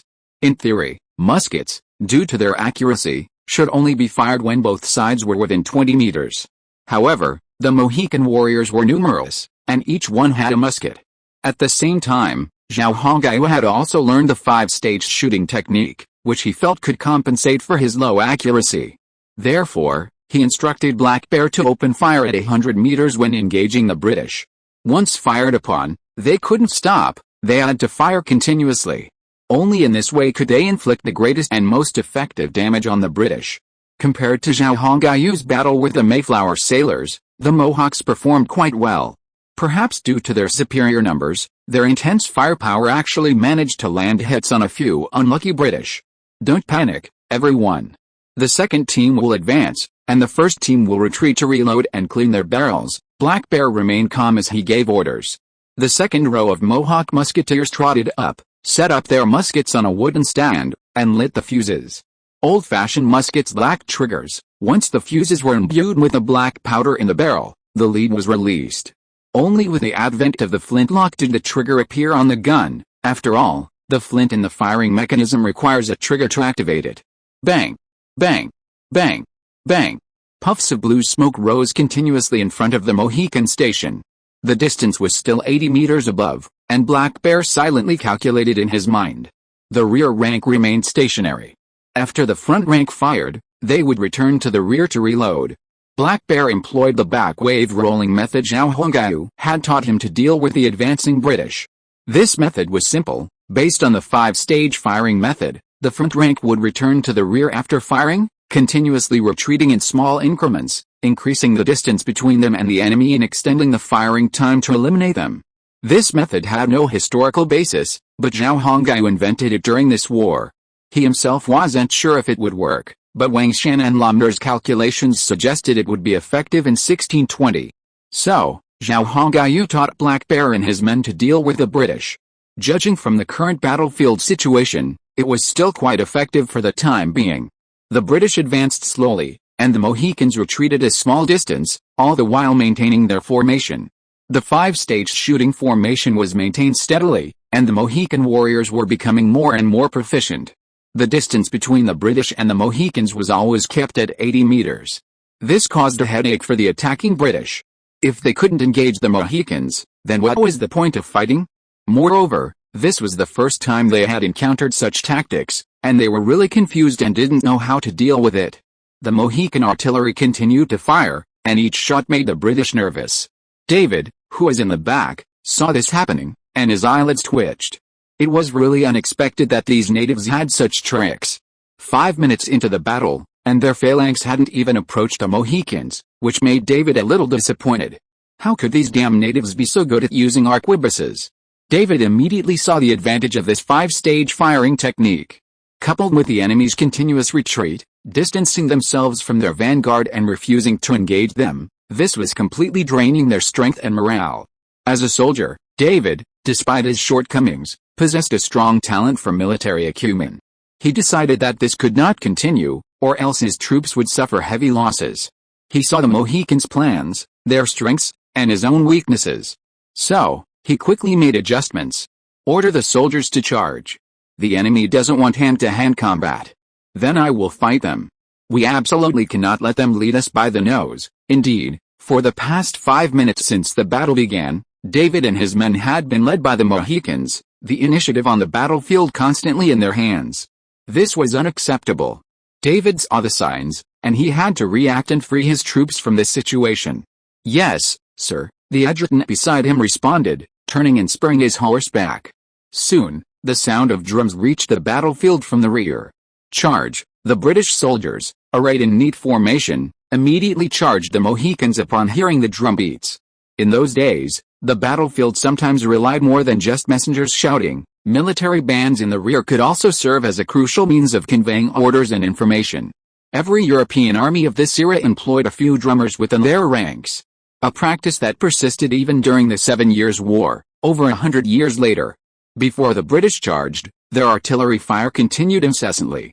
However, compared to the Mohican artillery, the damage inflicted by the British artillery was paltry. Ready. Meet the enemy, Black Bear shouted as he watched the incoming force. The Mohican warriors, reloading their gunpowder in the rear, dropped their muskets and charged forward, their machetes and cross-axes drawn. However, they didn't rush forward rashly. Instead, they waited until the musketeers ahead fired 2 more rounds before charging forward. The British didn't advance in full force. This attack consisted of only a small phalanx of 500 men. This was an exploratory attack, a way to test a Mohican's fighting strength. If the Mohicans proved vulnerable, David would have pushed forward with his entire army. But faced with this situation, David wouldn't do that. 1,000 Mohican warriors charging forward were a piece of cake against the already battered British force. With just one charge, this small, exploratory British force retreated, leaving behind only a field of corpses and broken limbs. Of the entire 500-man force, only a dozen managed to escape. In short, the entire force had been decimated. David was forced to reassess the Mohicans' fighting strength. He felt that he and his fellow officers had misjudged the Mohicans based on the Indians of Virginia. After the British retreated, the Mohican warriors didn't chase them. They stopped in a very disciplined manner. They simply stood in the center of the battlefield, waving their weapons at the British and making provocative ooh-ah noises. Some Mohican warriors walked up to the British soldiers who had fallen seriously injured on the battlefield, leaned over, and cut their throats with sharp daggers. Ignoring the blood spurting from their throats, They continued to cut off their scalps and held them high. What a bunch of barbarians! David narrowed his eyes and muttered angrily. Could it be that these Mohicans were supported by the French? In David's opinion, since these Mohicans had so many arquebuses, had learned how to use them, and had such a strange way of fighting, it must have been the work of the French in the north. Chapter 107 Bad news one after another. The Mohicans successfully pinned down the main British army on the Great Plains, completely shocking them with their impressive performance. Davide didn't order another attack, as he couldn't yet figure out how to break the Mohicans' tactics. He had already lost a 500-man army, and he didn't want to lose even more. Thus began a protracted standoff on the Great Plains. Davide placed his hopes on the vassal tribes. If they could cause a shockwave in the Mohicans' lagging positions, he would surely find a weakness. Black Bear, on the other hand, didn't order an attack on the British, as he couldn't figure out how to break their hedgehog formation. Zhao Hongyu didn't have many explosive packs or bottle grenades, so he didn't leave any for Black Bear. Besides, Zhao Hongyu had almost exhausted all his weapons against the Parns. The raw materials for the killer weapon, the bottle explosion, were still made from rum bottles aboard the Mayflower. Since the Mayflower had limited rum bottles, the number of grenades that could be made was limited. Fortunately, Black Bear's plan was to contain the British, ensuring the Mohawks' main force was not depleted. The plan was proceeding smoothly, and everything was proceeding step by step. Ultimately, it all depended on Zhao Hongyu and his men. Dividing line, fire. After a brief exchange between Black Bear and the British, a standoff ensued. Meanwhile, Zhao Hongyu began his quest to slaughter the Indian traders who were vassals of the British. A group of over 100 men entered Zhao Hongyu's ambush. After receiving a signal from the Anouchi, Zhao Hongyu and his men prepared. They were each armed with a short pistol with a flared barrel, a rather odd appearance. Furthermore, each of them had acquired one, completely abandoning their traditional matchlock rifles. The half-man-high weeds concealed Zhao Hongyu and his men perfectly. The Indians who had entered the ambush were completely unaware of the danger they had entered. With a roar, Zhao Hongyu abruptly stood up, quickly zeroed in on a target, and pulled the trigger of his pistol. Bang! A cloud of iron sand erupted from the flared barrel, injuring a large number of the enemy, even if its accuracy wasn't high. Wow! The Indians, cautiously observing the surrounding situation, immediately drew their bows and arrows, aiming for Zhao Hongyu. Unfortunately, Zhao Hongyu wouldn't give them the chance. With his plan complete, Zhao Hongyu immediately dove back down, hiding in the half-man-high grass. Then, the other warriors in ambush rose one after another, firing their flares at the enemy. The Indians, unable to fire their arrows, collapsed beneath a cloud of iron sand. It must be said that the weapons Zhao Hongyu's team now uses are truly powerful. They no longer have to worry about accuracy, nor do they have to worry about low accuracy. This weapon was manufactured in the virtual workshop Zhao Hongyu invested in. Originally, he needed a flintlock rifle. However, the workshop manager, taking Zhao Hongyu's situation into consideration and consulting with his vendor, made this adjustment. Yes, the ancient shotgun was born in America in 1620. This shotgun, with its flared barrel, frees Zhao Hongyu from the worry of musket accuracy and allows him to use it with complete confidence. Even though the iron granules may have a 20-centimeter deviation after exiting the barrel, this is perfectly acceptable given their lethality within a 3-meter radius. With a resounding sound of gunfire, the small group that had entered Zhao Hongyu's ambush was quickly wiped out. Some were unlucky and killed on the spot. Others, struck in the face by the iron granules, survived, and rolled on the ground in agony. The Anachi and Somali-born people began to skillfully approach these unfortunate individuals and harvest their lives. This is already the 5th group. Do we still need to ambush here? Wang Shan approached and asked quietly. Yes, they have been ambushing here for many days and have eliminated quite a few people. Therefore, they should be able to leave here. Even if the British sent out all their vassal tribes, there wouldn't be so many people passing through this area. Let's go around to the rear of the British. I think we've encountered British vassal tribes on other sides as well. I just hope they can defeat those enemies and not put us in a passive position. Zhao Hongyu thought for a moment and decided to leave this place. Everyone, hurry up. We're moving the battlefield, Wang Shan shouted to the busy soldiers. Send a few men back to see what's going on with Black Bear. We need to keep abreast of the battlefield situation and intelligence. I also want to know the effectiveness of other tribes in blocking the British vassal tribes. Zhao Hongyu had achieved considerable success in recent days, eliminating over 1,000 people in total. It could be said that Zhao Hongyu had killed more than a dozen Indian warriors serving under the British. Wang Shan nodded and called over several Anachi warriors. He instructed them to contact Black Bear, gather information about the other supporting tribes, and then return to rendezvous with him. After Wang Shan inquired about the rendezvous location, he informed the Anachi warriors. Damn, if possible, I'd like to go to Virginia and plunder. The war has left me with no income. The thought of this made Zhao Hongyu feel a pang of pain. Indeed, his current strength depended entirely on trading with a space-time trader. If he were denied access to trade, it would be like severing his lifeline. It's no wonder Zhao Hongyu felt the pain. Ever since receiving word that the British were planning a war, Zhao Hongyu had temporarily closed trade with the Mohawks, causing him significant losses. Faced with such losses, Zhao Hongyu desperately hoped to recoup them from the British. Wars, of course, must yield some benefits. Without them, who would go to such trouble? Zhao Hongyu wasn't a bad man, to be sure, but he wasn't completely kind either. While he could be sentimental at times, it was only sometimes. Besides, even the most vicious of men would shed tears when they saw touching scenes in a movie. Zhao Hongyu was just like that. He could grieve for the Indians slaughtered by the Pawn, but he could also cold-bloodedly order the annihilation of the Pawn warriors. There was no contradiction. Do you think there are any gold coins from this period in the cities controlled by the British in Virginia? Zhao Hongyu asked Wang Shan a question he had pondered for a long time. I'm thinking we could sell these silver coins as antiques. That way, their value wouldn't be comparable to ordinary gold. Wang Shan's eyes lit up, and he responded, That's right, Chief. These gold and silver coins are only worth about that much today. But in the 21st century, they'd be antiques. If you could get some Ming Dynasty porcelain or Yuan Dynasty blue and white porcelain, they'd be incredibly valuable. Zhao Hongyu nodded. It's a little early to say that now. If we can't withstand the British attack, everything will be gone. Thinking about the current situation, Zhao Hongyu's expression slowly grew distressed. Chief, Black Bear shouldn't have any problems. We've provided them with enough muskets and gunpowder. We even have their artillery. They shouldn't be in trouble. Wang Shan tried his best to comfort Zhao Hongyu. Zhao Hongyu knew Wang Shan meant well, and he didn't want to put too much pressure on himself.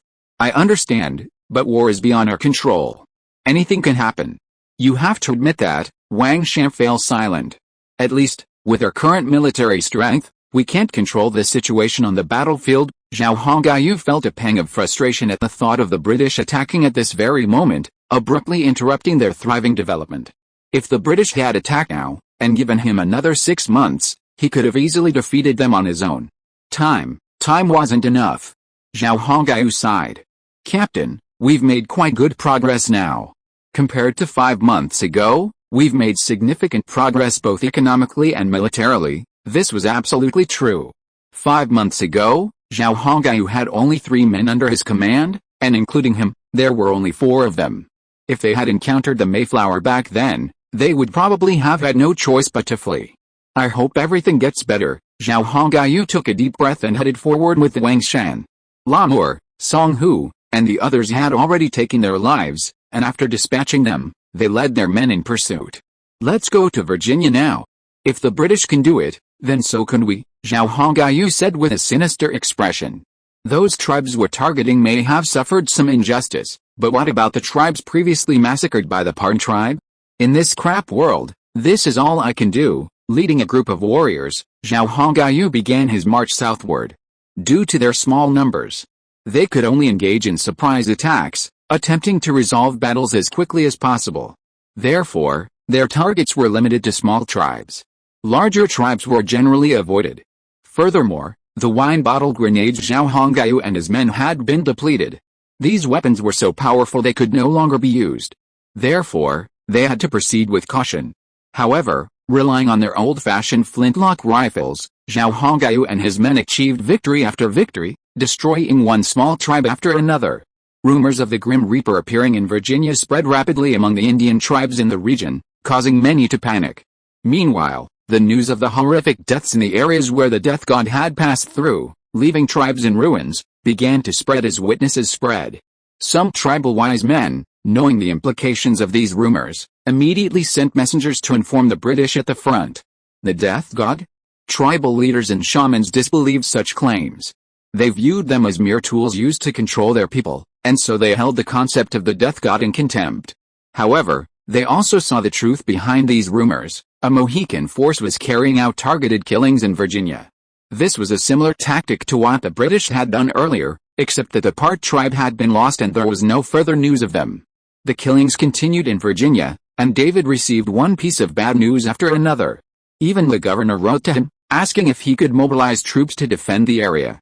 Bullshit. How could they possibly return to defend the area after the war had reached this point? After reading the governor's letter, David cursed him inwardly, calling him an idiot. He had spent days searching for the Mohicans' weaknesses, but to his dismay, he had found none. Furthermore, he had lost many soldiers in these exploratory attacks. Meanwhile, the worst news wasn't coming from Virginia, but from the rout of the vassal tribes. For days, news of the Mohican defeats of the Indian tribes vassalized by the British had trickled in. Meanwhile, the defeated warriors had been returning one after another. These warriors had been badly beaten by the tribes that had come to their aid, leaving them practically crippled. David was now deeply concerned. The convoys harassing the Mohicans had been routed, leaving his flanks completely defenseless.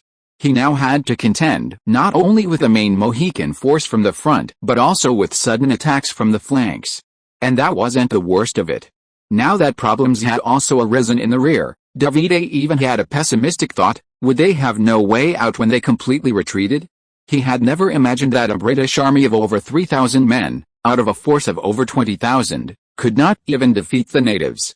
The Spanish had only used a few hundred men to defeat the vast Inca Empire. Were they even worse than the Spanish? Sir, the military doctor has found someone infected with a plague. Just as Davide was frowning, his adjutant quietly walked up to him and reported a news that further soured his mood. Chapter 108: The Elders request an attack. One bad thing after another happened, and now someone in his army had actually fallen ill with the disease. This startled David. But after the initial panic, a sinister idea suddenly flashed through his mind. Yes, after the Spanish defeated the Yu people, some of them returned to Europe and wrote many biographies. These recorded some of their most despicable tactics, including imprisoning captured Yu people with Spanish people infected with smallpox, allowing them to contract the disease before releasing them. These released Yu people would undoubtedly return to their own tribes. However, they were unaware that they had become infected and carriers of smallpox. As a result, smallpox spread among the Yu tribe, severely damaging their fighting power. Because they knew little about smallpox, the ignorant Yu people believed they had offended the gods and began to attack other tribes, capturing their people to be used as human sacrifices. As a result, the Yu people's internal strife consumed a significant portion of their strength. Coupled with the spread of smallpox, the Spanish ultimately secured victory. History records that the Spanish, with a force of fewer than 500 men, crushed the Yu Empire, but there are many untold stories behind this. David pondered whether he should resort to the Spanish tactics. It was summer now, and if his tactics were successful, the Mohicans would be weakened by disease by winter. By then, defeating the Mohicans would be easy. The military doctor suspected that the soldiers infected were likely suffering from the plague. This further strengthened David's resolve to use this underhanded tactic. He first isolated several soldiers with a plague, then brought in some Indian captives who had aided the Mohicans, sharing their food and lodging with the soldiers. These captives, captured during the two-winged stranglehold, had been completely unprepared for the British's treatment of them. According to Indian custom, they would have been executed on the spot. But David allowed his Indians to spare their lives for the sake of intelligence. But in the end, they were treated this way by David. If they had known David's plans and their future fate, they would have surely committed suicide. HMPH, damned natives. No matter where you learned this bizarre tactic, no matter if you have the French backing you, you're doomed this time, David thought sinisterly. He even hoped that if his tactic worked, the Mohicans would bring the plague to the French in the north. Then, the French's strength would be greatly reduced by the spread of the plague. Meanwhile, David studied the Mohican five-shot technique daily. He believed that if this tactic were used on the European continent, it would have unexpected effects. It might even become a military conflict. David was incredibly perceptive, and his military talent was sharp. He immediately saw the advantages of the 5-shot technique. Of course, this 5-shot technique was not without its drawbacks. Soldiers required intensive training and mastery of the arquebus before entering the battlefield. Only a skilled musketeer could avoid confusion during the 5-stage firing. But David also knew the muskets of the era, and their accuracy was incredibly frustrating. Furthermore, without sufficient musketeers, the 5-stage firing was of little use. Furthermore, if the enemy was cavalry, the musketeers would be difficult to deal with. Cavalry could use their rapid maneuverability to flank the muskets, while the musketeers would have difficulty maneuvering to maintain their formation. Within a few days, David had discovered the weaknesses of the 5-stage firing technique. If I could command a cavalry force of several hundred men, those natives would surely be defeated. By learning the 5-stage firing technique, David had found a way to counter it, but unfortunately, David had no cavalry under his command. So even if he now understood their weaknesses, he had no way to defeat the Mohicans. Now, David could only pin all his hopes on the whirling captives being infected with a plague. As long as they could be infected with a plague, David would release them, letting the Mohicans experience the plague's effects. The white demons on the other side haven't made any movement in days. I wonder what their plans are now. Black Bear was chatting with a young man with black hair and black eyes in front of the two armies. This young man was Zhang Tai. Worried about the fighting here, he had taken some time off to come and take a look. The Swirlings on Manhattan Island had been relatively well behaved, and nothing unexpected had occurred. However, upon arriving on the Great Plains, Zhang Tai discovered that the fighting between the Mohicans and the British had become increasingly intense. It was undeniable that the chief's plan had succeeded. As long as the Indians in the two flanks, who were vassals of the British, were defeated, victory in this war would surely belong to the Mohicans and the chief. What else can they do? Now their hope lies in giving the Indians in the two flanks a leg up. If these vassal tribes can successfully gain the upper hand, then this war will be viable. Zhang Tai was well versed in this plan, so he quickly deduced the white men's intentions. Actually, they were forced to do this. They originally thought that with their weapons and warriors, they could easily defeat you. But they didn't expect the Mohicans to possess a vast number of warriors and weapons, and to employ tactics they had never seen before. Therefore, they wouldn't attack without a way to break these tactics. Zhang Tai had accurately read the British's mindset. David was indeed thinking the same thing. After several attempts, he had lost a considerable number of soldiers. He realized that the Mohicans' 5-stage shot and their despicable wave-like retreat tactics were simply beyond his reach. Unless he had a cavalry unit at his disposal, it would be best to abandon the attack. I have a constant feeling that the white people on the other side are plotting something, and I'm really uneasy. Black Bear didn't know what was wrong with him. He had been feeling uneasy for the past few days, a constant nausea. This feeling came for no apparent reason. You're overthinking it, Zhang Tai said, smiling at Black Bear. You're too excited, and this may be causing some psychological discomfort. You should relax a bit. According to the news from the past few days, the battle situation in both flanks is good. And more than half of the tribes vassalized by the British remain undefeated. Black Bear gave a helpless smile at Zhang Tai's reassurance. He knew all this, but this strange feeling kept on attacking him, making it impossible for him to relax. It was like the feeling of alertness and unease when a wild beast was watching him from behind while hunting. I want to launch an active attack and see if we can defeat the white people once and for all, and we won't have to face each other again. Black Bear changed the subject and offered his own idea. Zhang Tai shook his head. The whites aren't so easy to deal with. They're currently at a disadvantage because of the Mohicans' new tactics. But the enemy's military commander is no fool. He must have figured out how to counter these tactics over the past few days. He simply hasn't developed any countermeasures. Zhang Tai had been observing the whites' reactions for several days. He noticed that although the whites were at a disadvantage, their formation was neat and tidy, giving the Mohicans no opportunity to exploit. This clearly proved their commander was no fool. When dealing with such a force, one must be extremely cautious. If you're not careful, they'll seize the opportunity and deliver a brutal blow. For this reason, Zhang Tai strongly disapproved of Black Bear's proposal. It also contradicted the leader's plan. According to the plan, the Mohicans' main force must not be left intact, in order to deter the whites. Only if the Mohicans' main force remains intact can the other tribes maintain their fighting spirit. Judging from the past few days, everyone's reaction has been positive. But if Jali from the Mohawk collapsed, then the Indians who came to help might also collapse. Therefore, Zhang Tai absolutely could not let Black Bear be so stupid as to take the initiative to attack. If something unexpected happened, it would ruin the situation. So, when Zhang Tai heard Black Bear say this, he immediately stopped him and said, "No, the situation is extremely favorable for the Mohawk now. But if we take the initiative to attack, what if something unexpected happens?" Black Bear looked helpless and his face was full of pain. "I understand what you said, but the elders in the tribe don't think so. At the same time, there are some young warriors below. They don't think so when they see the white people. The Black Bear also has his difficulties." Zhang Tai could only sigh deeply. Try to suppress it. The white people can't hold out for much longer. If my guess is correct, our leader has already started to attack their rear. As long as you don't make any moves here, the white people will definitely retreat. At that time, you can hit the drowning dog. Zhang Tai said all the reasons he needed to say. "Black Bear, the news from the elders has arrived." At this time, a Mohawk warrior came over and whispered something in Black Bear's ear. The bitter expression on Black Bear's face became even more serious.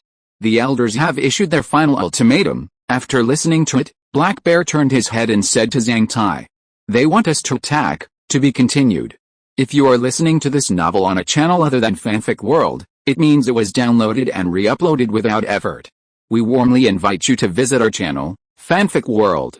There you will find the original version of this story and many other novels of various genres.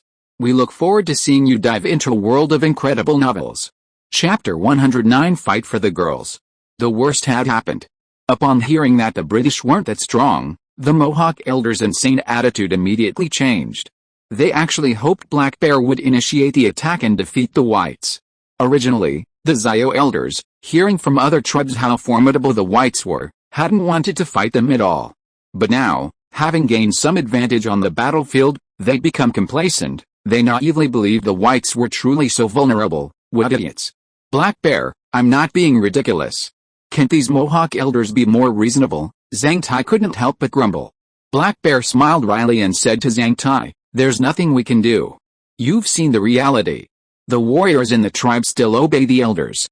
Nothing I say will help. And the whites are indeed performing poorly, which has led many warriors to believe they were not that formidable." "Black Bear, what do you think?" "I want to know your thoughts, not theirs," Zhang Tai asked, looking at Black Bear seriously. "The whites certainly won't be so easy to deal with. If they were, the tribes in Virginia wouldn't have been defeated and become their vassals." Black Bear had a relatively clear perspective, his head still hunched. "You can't disobey the elders, but it's better to let them suffer a little." Zhang Tai had no other options. After all, he was an outsider to the Mohicans, and he had no say in such matters. Zhang Tai wasn't optimistic about an offensive. All he hoped for was that the Mohicans wouldn't suffer a crushing defeat. As long as the Mohicans' main force wasn't seriously injured, the plan to hold the British back could proceed. "Don't worry, I'll do my best to prevent such heavy losses." Black Bear genuinely disapproved of the offensive, but under the pressure of the elders, he had no choice but to comply. After the order was given, the Mohican warriors roared with excitement. They formed into a 5-shot formation and began to advance slowly towards the white camp. Zhang Tai shook his head. He personally directed the artillery to begin firing toward the white camp, hoping this would aid the Mohicans' advance. "Sir, the Mohicans across the way have begun their attack." David, upon receiving the message, immediately left his tent. The 4 opposing guns began firing, sending plumes of smoke billowing into the air. "Order the Alex Infantry Regiment to attack from the enemy's left flank. Order the Williams Infantry Regiment to attack from the enemy's right flank. Our center will remain stationary to draw the enemy, while the artillery fires on the enemy's center." Standing on his makeshift observation tower, David briefly surveyed the Mohicans' marching formation. He then made a judgment and issued a series of orders. "Alex Infantry Regiment, yo-hey. Williams Infantry Regiment, hey-ho."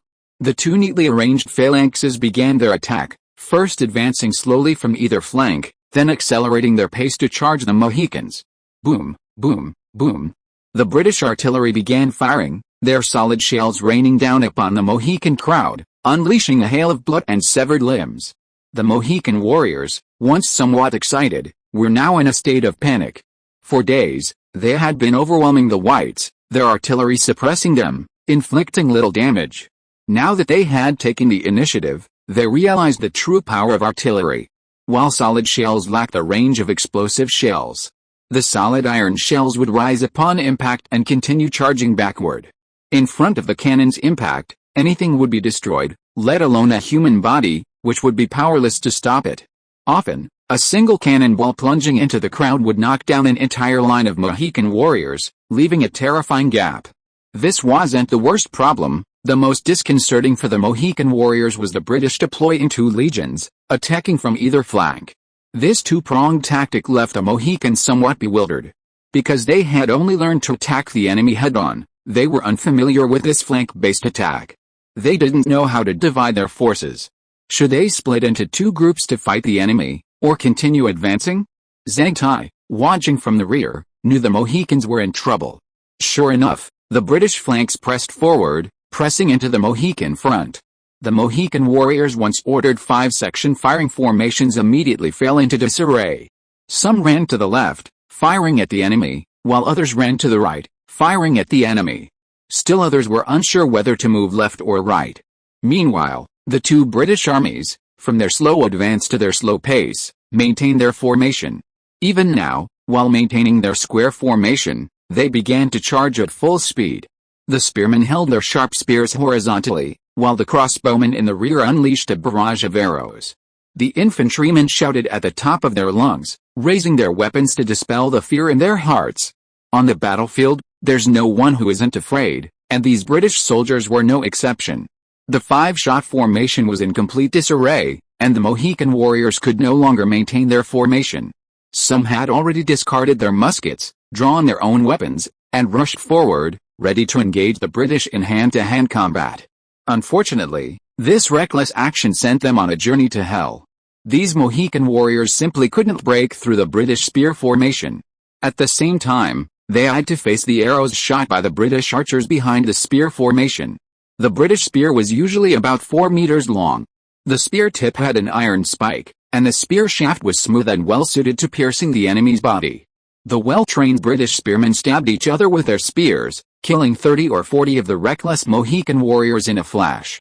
David had already ordered the artillery to stop firing and ordered the entire army to attack the Mohicans' chaotic central line. This was a golden opportunity for David. He felt he could completely crush the Mohicans. He had initially thought he had no chance of defeating them, but to his surprise, the Mohicans, instead of capitalizing on their advantage, launched a foolish, proactive attack. David had completely seized this opportunity and exploited a Mohican vulnerability. Natives were natives. Even if they learned the 5-stage shooting technique, they were still just natives. Everyone, charge! Defeat the enemy. David swung his rapier, and the warriors behind him immediately rushed forward, howling. The Mohicans, already struggling with pressure from both sides, completely collapsed in the face of David's massive frontal assault. Like the weakest wave of 2 colliding waves, the Mohican line was crushed by the British's momentum. Despite the Mohican warriors' individual bravery, it was already crucial to their defeat. In a war of this magnitude, individual power is insignificant. Even if you possessed 1,000 heads and 6 arms, you couldn't possibly withstand the onslaught from all directions. The Mohicans' front began to retreat. "How dare you run?" Zhang Tai pulled out his pistol and pressed it against a genetic man's temple. His expression was fierce, and you could even see the veins throbbing in his forehead. "Sir, the Mohicans have already been defeated. Why can't we retreat? Are we really going to stay here and die with them?" The young genetic man, threatened by Zhang Tai, retorted with a hint of dissatisfaction. It turned out that these genetic men, assigned as artillerymen, had remained unwavering during the Mohican string of victories in the previous few days. However, now that the Mohicans' defeat was apparent, the Zhuanyans began to react with renewed fury. Fleeing, to put it politely, it's called retreating, but in Zhang Tai's eyes, they were simply trying to escape. "Don't forget the fate of deserters." Zhang Tai narrowed his eyes, a murderous glint flickering in his gaze. But the young man seemed oblivious, mumbling to himself, "The Mohican front has collapsed. They can't hold out any longer. The British will surely seize the opportunity and pursue us. Let's return to Manhattan Island and see what happens." This time, Zhang Tai didn't waste any time, instead shooting down the man who had been urging him to flee. "Listen up, everyone. Keep firing. No one is going to escape. Even if you run now, You'll be executed later. It's the same death as before. Zhang Tai's killing of the man instantly stabilized the situation. The restless genets quieted down. Even if the Mohicans fail, they can still secure their rear. We still have a chance. Don't even think about it. Zhang Tai deftly charged his pistol and cleaned the barrel. I promise, as long as you hold on, I'll assign each of you a white woman as your slave, even before the leader returns. Your slave, yours, to keep them persevering. Zhang Tai even offered them benefits. The Zuan'an people's eyes sparkled after hearing Zhang Tai's conditions. Their minds were abuzz with activity. Their personal slaves? And white women, too. With that, they could do whatever they wanted. For the women, I'll fight them, a Jin person shouted. For the women, I'll fight them. The surrounding Jin people echoed loudly. To be continued. Chapter 110. Everyone in the back is begging for monthly tickets. Live for me, die for me, run for me all my life, suffer my losses, be deceived by me, and finally die at my hands. Looking at the excited Jin people, Zhang Tai suddenly had a witty thought in his mind. Who cares? As long as these guys don't desert, it's fine. As for sharing one of the white women, it's fine. They're all captives anyway, their fate no longer belongs to them. Besides, he's also promoting ethnic integration and providing some excellent genes for their future country, isn't he? After calming the group of Jin people, Zhang Tai ran to Black Bear's side. The front line is already overwhelmed, they're about to collapse. Organize the remaining men and form a defensive line in the rear to stop the British from taking advantage of the situation. Black Bear saw it clearly. He nodded and began to organize his men to form a defensive line. The Mohawk line, fighting fiercely in the front, had begun to collapse, and the Mohawk warriors quickly ran back to the rear. In this battle, thousands of Mohawk warriors fell on the battlefield. On the other hand, the British, clad in sturdy armor, had better defensive measures than the shirtless Mohicans, so they only lost a mere 100 men. Judging by the casualties, the Mohicans were defeated. Advance, continue the attack, and defeat them in one fell swoop. Seeing the Mohicans begin to flee, David and his men gave chase. The situation was grim. Our defensive lines would be overwhelmed by the retreating masses.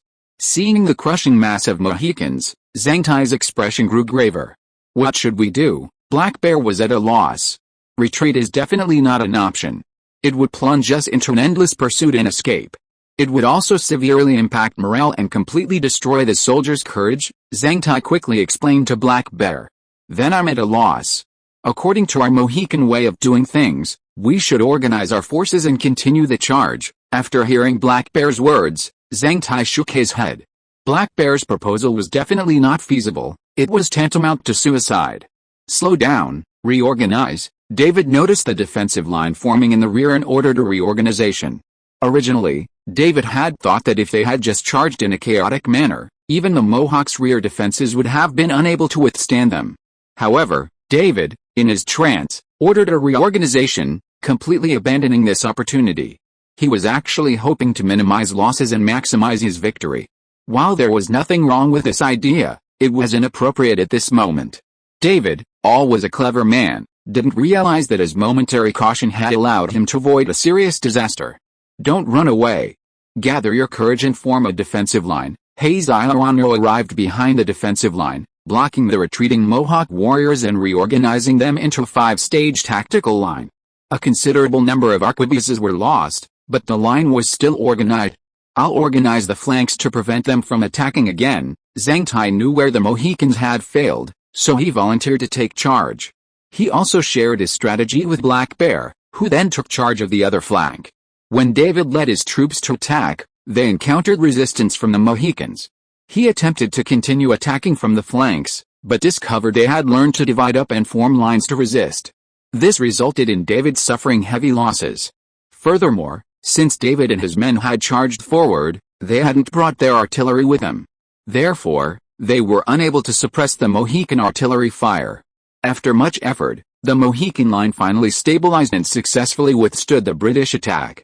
Under fire from the 4 Mohican guns, the British abandoned their attack and retreated, leaving behind many dead. After returning to his camp, David reflected on the battle. He felt he had made a major mistake.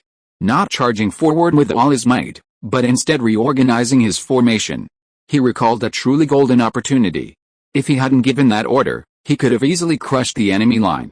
Thinking of this, David couldn't help but curse himself for having let such a good opportunity slip by. The adjutant, noticing David's erratic expression and knowing he was in a bad mood, tactfully avoided interrupting him. After a moment of self-blame, David finally came to his senses. Take a look at the whirling captives. If they were infected with a plague, release them. Since the direct battle had already reached a stalemate, David had no choice but to open up another battlefield. Meanwhile, on the Mohawk side, Black Bear was gathering his soldiers and collecting the bodies from the battlefield. His expression was extremely grim, for the losses in this battle were truly immense. If only they had followed Zhao Hongayu's plan and not acted recklessly, the Mohicans wouldn't have suffered such heavy losses. It was the foolish decision of those elders named Zhao that had led to this situation. Black Bear harbored a deep hatred for the insane elders within the tribe. Zhangtai didn't stay with Black Bear. Instead, he returned to the gene-bearing people and began to cheer them up. He also repeatedly assured them that he would give each of them a British woman after the war. Those gene-bearing people who had experienced this incident couldn't help but sigh at their good fortune. They were also thankful that they hadn't followed the slain man and asked to escape. At the same time, they had also undergone a psychological transformation, becoming completely different from before. Everything had returned to a state of standoff. What neither Zhangtai nor Black Bear knew was that the British were already planning to use biological weapons. The challenges they faced in the future would be far more difficult than they were now. The confrontation on the Great Plains continued, but the Mohican camp was peaceful and tranquil, as if unaffected by the war. The children continued to play and frolic around their tents, unaware that their loved ones, hundreds of miles away, were fighting for their safety. We share the same ancestors and the same nation. But thousands of years ago, we were attacked by other nations, and our nation was destroyed. So, our ancestors came to this continent from the Bering Strait in the north. A clear female voice rang out from within her large tent. She spoke a pure Mohican, and the Mohican children inside listened intently. Zhao Hongayu had already arranged for a girl with a talent for languages to serve as a teacher for the Mohican children. She would also instill in them a unique historical knowledge, brainwashing the next generation of Mohicans. Leader Samurai did not intervene. He believed there was nothing wrong with this. The Mohicans on this continent indeed shared a common ancestry. It was simply that, for some unknown reason, they were left to govern themselves. Samurai was quite open-minded in this regard. This gave Zhao Hongayu an opportunity to indoctrinate the Mohican children with a falsified version of history. The children even learned this history and, after returning home, instilled it in their parents and relatives. The impact was far more profound than just 112. Smoke slowly rose from the roofs of the yurt-style tents. It was dinner time again. The Mohicans were unaware that they were facing a grave danger. Hundreds of unfamiliar Indians, their hair braided and their faces painted with white paint, lurked in the half-man-high grass outside the Mohican camp. The British vassal tribes and the Mohican auxiliary tribes were engaged in fierce fighting on both sides of the flanks, but the Mohicans couldn't possibly defend such a vast area. This unfamiliar Indian group was part of a British vassal tribe. After 3 days of infiltration, they dangerously approached the Mohican camp.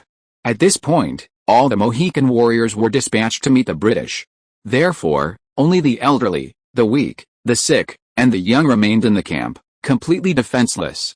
This group of lurking Indians had already ascertained the Mohicans' situation and was now searching for a suitable opportunity to attack.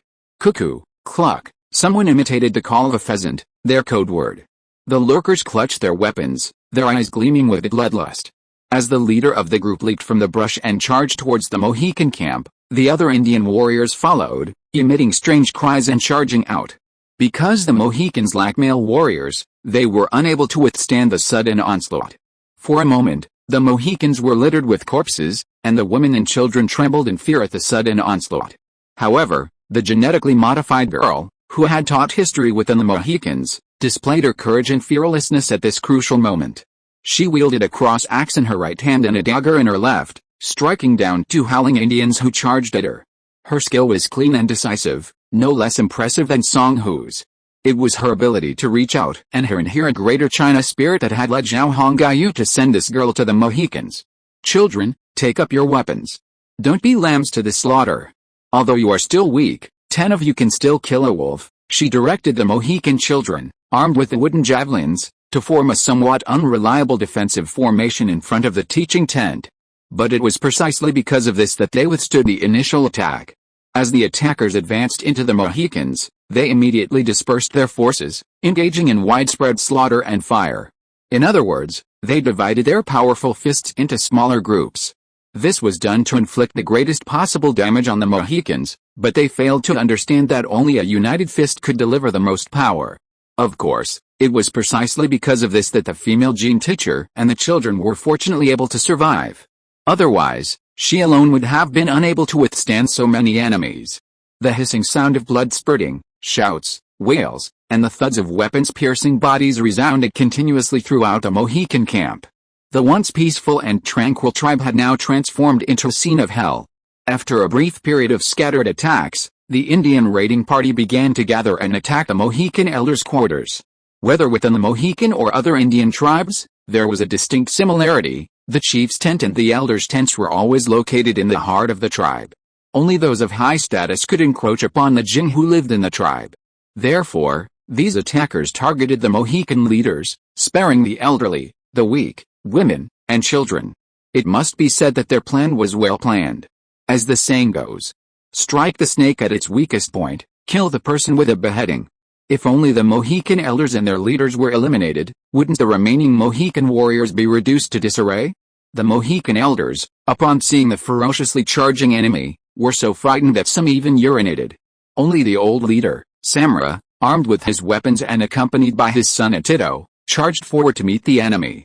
About half an hour later, the Mohican tribe was engulfed in flames. The elders had all perished, while Samra and Atito had died heroically.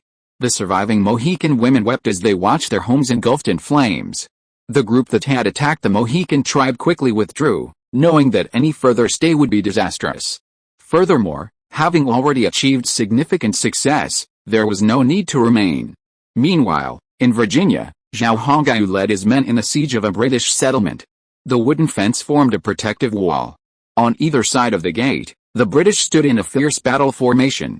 Zhao Hongyu and his men hid in a cornfield 20 meters from the wall, occasionally emerging to fire a single shot forward. Then, a hapless British soldier would wail and fall, slamming heavily to the ground. One man, blow open that wooden door, Zhao Hongyu shouted excitedly. He wanted to capture the settlement as quickly as possible, then find the gold coins inside to see if they could be sold as antiques. To be continued. Chapter 111, Just a Few Gold Coins. Chapter 1, Just a Few Gold Coins. Boom. Crash. The wooden gate shattered in the blaze of fire, sending sawdust flying and knocking the surrounding militiamen to the ground. Charge in. Zhao Hongyu saw a Somali black man successfully blasting through the enemy gate with his explosive pack and immediately led the charge. Seeing Zhao Hongyu leading the charge, his Jin men became even more motivated. After this period of fighting, Zhao Hongyu discovered that his leadership had infected even the more stoic Jin men, significantly boosting their combat effectiveness. Their initial state was akin to frenzy, unfazed by the enemy's attacks, and even severely wounded, they would fight furiously to the death. Of course, this presupposed that he, as the leader, had to lead the charge. If he hadn't taken action, simply letting the Jin men do the fighting, this wouldn't have happened. Zhao Hongyu had no idea why this happened. But he did know that many times, he had personally fought and turned the tide of battle. The battle in Virginia wasn't smooth sailing, and Zhao Hongyu faced numerous dangers. Several times, he was surrounded by enemies many times his own, nearly slain. However, it was his leadership, coupled with the fervent Jin men, that enabled him to turn the tide and defeat the enemy. The enemies Zhao Hongyu defeated spread the word about him and his men, saying there was a deranged tribe to the north, fearless and utterly insane. This was not without cost. Zhao Hongyu originally commanded 277 men, but after several days of fighting, he had lost 42, a devastating loss. Fortunately, the casualties were all Somali black Jin men, while Anachi and his own guard survived, otherwise they would have suffered even greater losses. Somali black Jin men were relatively cheap, so Zhao Hongyu could tolerate such losses. A large group of men rushed through the shattered wooden gate and into the white settlement camp. But that didn't mean the battle was over. After Zhao Hongyu and his men entered the camp, they discovered they were facing even fiercer resistance. However, Even fiercer resistance was ineffective against Zhao Hongyu and his men, and would only result in more casualties. If they hadn't resisted, Zhao Hongyu might have spared them. The massacre of prisoners was only an act of deliberate slaughter. After all, Zhao Hongyu wasn't one to kill indiscriminately, but faced with such fierce resistance from the settlement, Zhao Hongyu couldn't care less. Puff. An old Somali man with black jeans was stabbed to the ground by several women using pitchforks. He was then attacked by heavier weapons, and his life was clearly over. Zhao Hongyu observed the scene and immediately raised his old sand musket, firing a single shot at the women who had gathered around the fallen man, who was constantly attacking with their weapons. The close-range shooting, coupled with Zhao Hongyu's use of a shotgun with a wide range, instantly brought the women to their knees. But Zhao Hongyu had no mercy now. If he fell into the hands of these women, his fate would be no worse than that of the old black man. He had to recognize his position and not entertain any illusions. He was now the leader of a large group of invaders, an enemy of the white people of this settlement and the entire Virginia region. Hey! Who? After Zhao Hongyu had defeated the group of women, the warriors around him roared in unison, and their attack became more fierce. No longer as timid as before. It turned out that when they had previously entered the camp, the genetics had been somewhat limited in their attack because they had only targeted the men and ignored the women, which had temporarily suppressed the defenders. At the same time, the whites in the camp were surrounding their families and children, resulting in a sudden surge of fighting power, something Zhao Hongyu and his men had not anticipated. Now that Zhao Hongyu had taken the lead, the genetics saw that women could also be targets, and so they were no longer so timid. In short, any white person who appeared before these geneticists was treated as an enemy. Consequently, the white people were completely devastated. A fight erupted among the geneticists, and the white people, who had previously held a slight advantage, were suddenly stunned. These geneticists were no fools. They avoided close combat as much as possible, instead using the old-fashioned shotgun Zhao Hongyu had equipped them with to deal with the whites. In a flash of fire, the charging British were mowed down one after another. From the time Zhao Hongyu and his men entered the camp to the end of the battle, it took only 5 minutes. In that time, Zhao Hongyu lost 3 of his men, while over 100 British fell. The fallen British included men and women, including several teenagers as young as 12 or 13. Those unfortunate teenagers were, in fact, their own fault. They had charged the geneticists, brandishing weapons and shouting. The geneticists didn't care if you were young or not. If you dared to take up arms, you would face severe consequences. And those consequences could very well be your own lives. Clean it up. Give those who survived a good death. The remaining British soldiers in the camp hid together in a wooden hut within the camp, resisting. Zhao Hongyu was too lazy to bother with them now. He had to deal with the enemies outside. The loss of 3 more soldiers in this battle pained Zhao Hongyu. Now that he had no income due to the war, he had no way to replace each genetic worker lost. How could this not cause him pain? Damn the British! Zhao Hongyu cursed under his breath, rubbing the ruby ring on his finger and checking the stats. He noticed a discrepancy in the number of genetic worker deaths. He clearly remembered that the number of genetic worker losses during this period was 42, and with a 3 just now, it should be 45. However, the stats showed 46, a 1-person error. Although the Anich were also soldiers under Zhao Hongyu's command, they were not genetic workers, so they were not counted in the system stats. Could it be that there were losses on the Great Plains? Zhao Hongyu pondered over it, and finally, he felt that this was the only possible explanation. The Mohicans were facing the British on the Great Plains, and it was likely that the artillerymen he had left behind had been lost. Zhao Hongyu's mood darkened further at this thought. He wondered if they had withstood the British attack. He hoped nothing would go wrong. Chief, all the enemies outside have been eliminated. The remaining forces in this camp are holding out in the wooden house ahead. Wang Shan, his face covered in blood, reported to Zhao Hongyu. Zhao Hongyu closed his account list and turned his attention back. Let's go and take a look. Send a few men to search the camp. I need to find the place where the gold and silver coins are stored. Wang Shan, knowing his leader's intention, nodded and passed on the order. 50 Anichi warriors dispersed to search for the camp's gold and silver cache, while Zhao Hongyu, accompanied by Wang Shan, headed towards the British's last stand. Song Hu, Lamur, and the Somali blacks surrounded the cabin, blocking the entrance with a pile of debris. It was obvious that a forced attack would be hampered by the debris, and it would be impossible to enter without losing several men. Zhao Hongyu and Wang Shan had just arrived when they saw this situation. "Chief, it's quite troublesome. There are quite a few British hiding inside. There's a door here, and they've piled up a lot of debris to block it. If we force our way in, we'll suffer heavy losses." Seeing Zhao Hongyu and Wang Shan approach, Lemure walked over and explained the situation to Zhao Hongyu. "How many people are inside?" Zhao Hongyu asked. "About 50, mostly men, with some women and children," Lemure replied. Zhao Hongyu pondered for a moment before making a decision. "Let's surround them first. As long as they don't do anything too outrageous, we'll let them go. I need to keep them around to spread the word about us before we leave." Actually, dealing with these people was easy. A simple fire would be enough. However, considering they could be used to spread the story of Zhao Hongyu and his men's brutal deeds, they couldn't just kill them indiscriminately. Lemure nodded.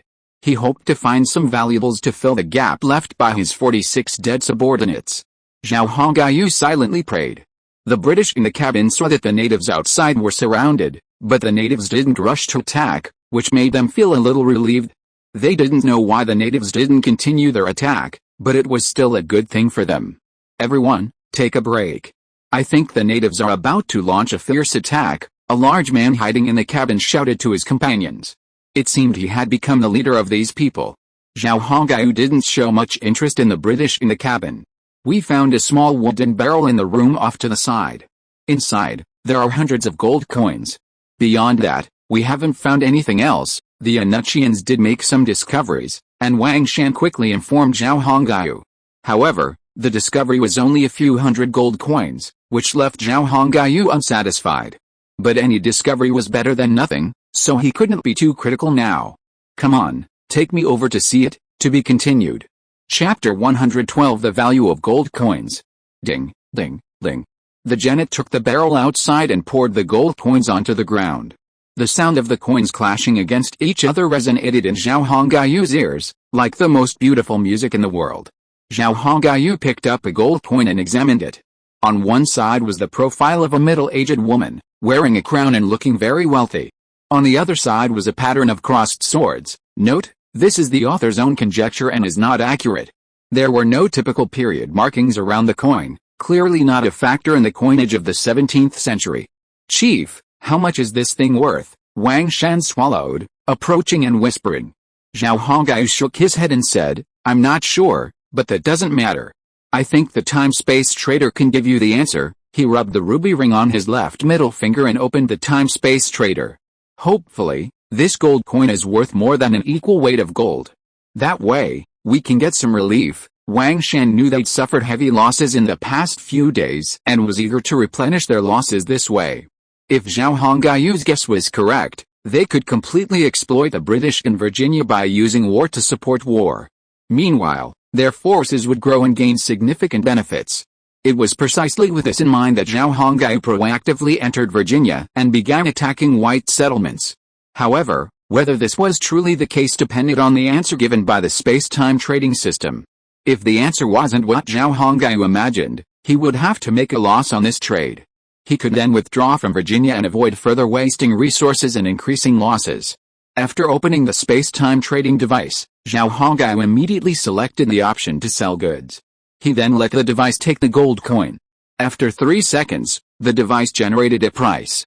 The pisayat, a common Mediterranean currency in the 17th century, weighed 18 grams.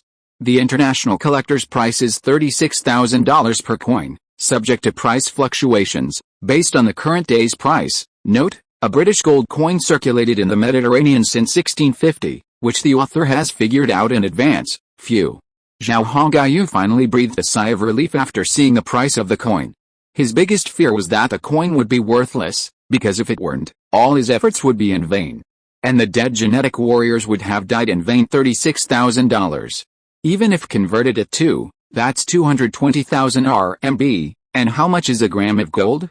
A gram of gold is only 350 RMB, and 18 grams of gold is only 6,300 RMB. This completely confirmed Zhao Hongyu's suspicion. Some items from this era could indeed be sold as antiques. This could definitely support him in making huge profits in the short term. "I've made a fortune. What I envision is entirely feasible. This can be sold as an antique. After trying to calm himself, Zhao Hongyu said to Wang Shan, "Congratulations, Chief. We can replenish the manpower we lost this time." Wang Shan also seemed excited after hearing Zhao Hongyu's words. After all, Zhao Hongyu made money, which meant he could replenish his manpower and increase their overall strength. With their overall strength increased, they would become even stronger. Zhao Hongyu's strength would also benefit them, the genetic people. Get rich, get rich. War is all about making money. If there's no money to be made, who would want war? Zhao Hongyu was so excited that he almost spoke without thinking. Next, Zhao Hongyu used the space-time trading system to collect all the gold coins on the ground into the trading device and began to sort and sell them. After all, 186 gold coins were not a lot, strictly speaking. In this era, 186 gold coins were not a lot of money. But after being sold through the space-time trader in the 21st century, its value increased significantly. After selling 186 gold coins through the space-time trader, Zhao Hongyu's account had an additional 40,920,000 yuan. This made Zhao Hongyu sigh. War is indeed an easy and lucrative way to make money.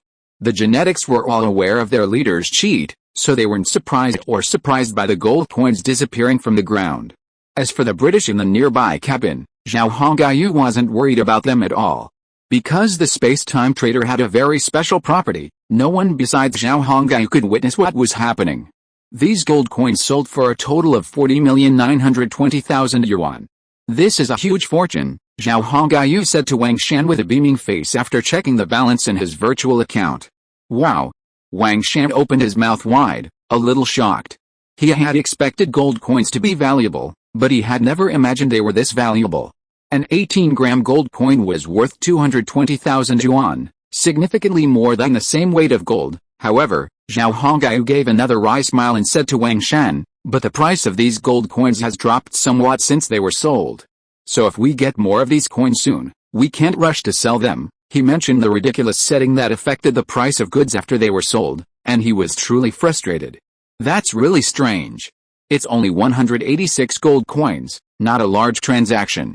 How could it possibly affect the price? The virtual world is supposedly built entirely for the 21st century, so spending power shouldn't be that low. Wang Shan knew about this ridiculous setting, so he said with surprise. Zhao Hongyu shrugged, his face puzzled. "I really don't know. I can only say that the system can be quite frustrating sometimes. But fortunately, we've found a new source of income, which can make up for our losses during the war." "Right," Wang Shan nodded. "Captain, what are you going to do with this money?" Zhao Hongyu glanced at the surrounded cabin and said, "We're in Virginia now, so of course we need to increase our manpower first. The small workshop has produced two 24-pound cannons these past few days, but I haven't been able to retrieve them because we're in Virginia." "Oh, 24-pound cannons have been produced? That's great news," Wang Shan exclaimed, delighted. The 24-pound cannon wasn't a high-tech weapon, but it was a deadly weapon for Zhao Hongyu and his men. However, Wang Shan understood why Zhao Hongyu hadn't retrieved it. Now that they were in Virginia, they had to move quickly to avoid a major enemy encounter. Therefore, anything that might hinder their movement was forbidden. Besides, the 24-pounder cannons were too heavy. Just dragging them would waste a lot of time, significantly slowing their movement. So, with this in mind, Zhao Hongyu didn't bring the already produced cannons to market. He nodded. 2, equipped with ground-mounted howitzers and solid barrel guns, will be our ultimate land-based weapons. They can also be used in sieges, but they are a bit heavy, weighing a full 1.5 tons each, a full 1.5 tons, really heavy. Especially without horses, moving such cannons would be a real challenge. You keep watch while I go to the room over there and start breeding the genetics. Over 40 million should be enough to make up for the manpower lost these days, Zhao Hongyu instructed Wang Shan, then turned and walked away. Everyone, keep an eye on them. Don't let those white-skinned ghosts escape. The leader made a fortune today, so we can get some reinforcements. Okay, Wang Shan shouted to the genetics without hesitation. Oh, ho, ho, hearing Wang Shan's shout, the geneticists' spirits joyed. It's a good thing their leader is making a fortune. Reinforcing their forces will boost the group's strength, so how could the geneticists not be happy? Zhao Hongyu and his men have lost a significant number of men. Without reinforcements, Zhao Hongyu's warriors will dwindle, and the position in Virginia will only grow more precarious. The British hiding in the cabin heard the shouting outside and grew increasingly anxious. They wondered if this meant the natives were about to launch an attack. Several Anachi warriors were dispatched to the outskirts to scout the situation. The only people left in the captured British settlement were geneticists. Therefore, Zhao Hongyu didn't have to worry about anyone noticing anything wrong with the geneticists he was cultivating. The Anachi were easy to appease. All he had to do was claim they were his own tribe, arriving from the north. Whether they wanted to believe him or not was up to them. Zhao Hongyu simply had to provide an explanation. Wang Shan trotted to find a cabin for Zhao Hongyu ahead of time. He carefully observed the area, and after confirming it was clear of danger, he let Zhao Hongyu in without hesitation. "Chief, I'll be outside. Just call me if you need anything." Zhao Hongyu nodded, and Wang Shan closed the door and waited outside. Zhao Hongyu reopened the space-time trader and selected the option for genetically engineered humans. He chose Somali, mass production. Quantity, 560,000 RMB per Somali black, very cheap. Zhao Hongyu was currently making waves in Virginia, and he didn't want any accidents. So this time, he resolutely spent 30 million to acquire 500 people. From now on, the Somali race will be the largest race in my group.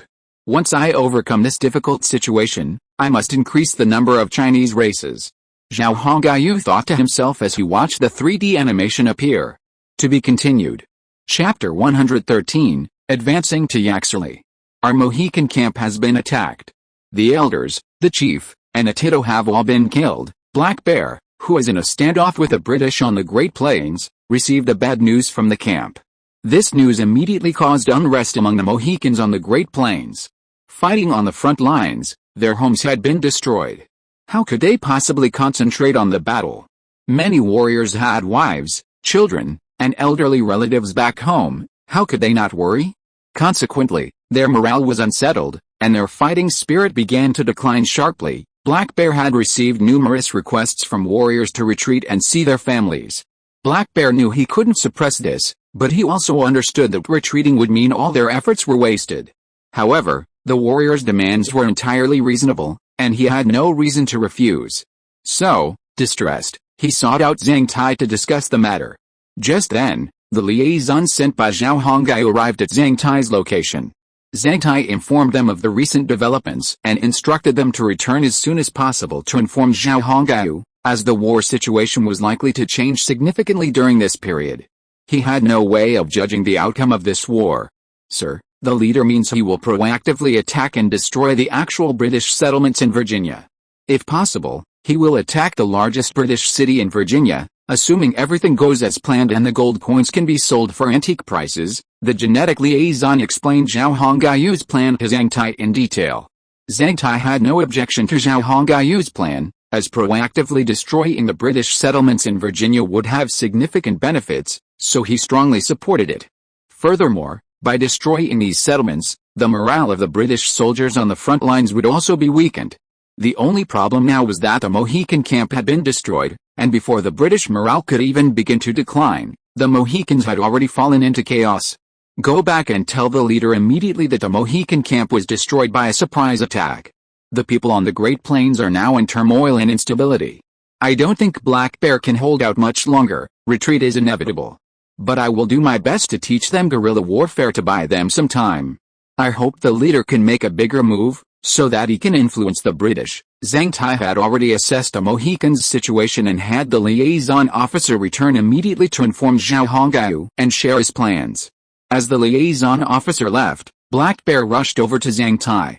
As Black Bear complained, Zhang Tai sighed inwardly. "Retreat. This is everyone's will now, and you can't suppress it alone.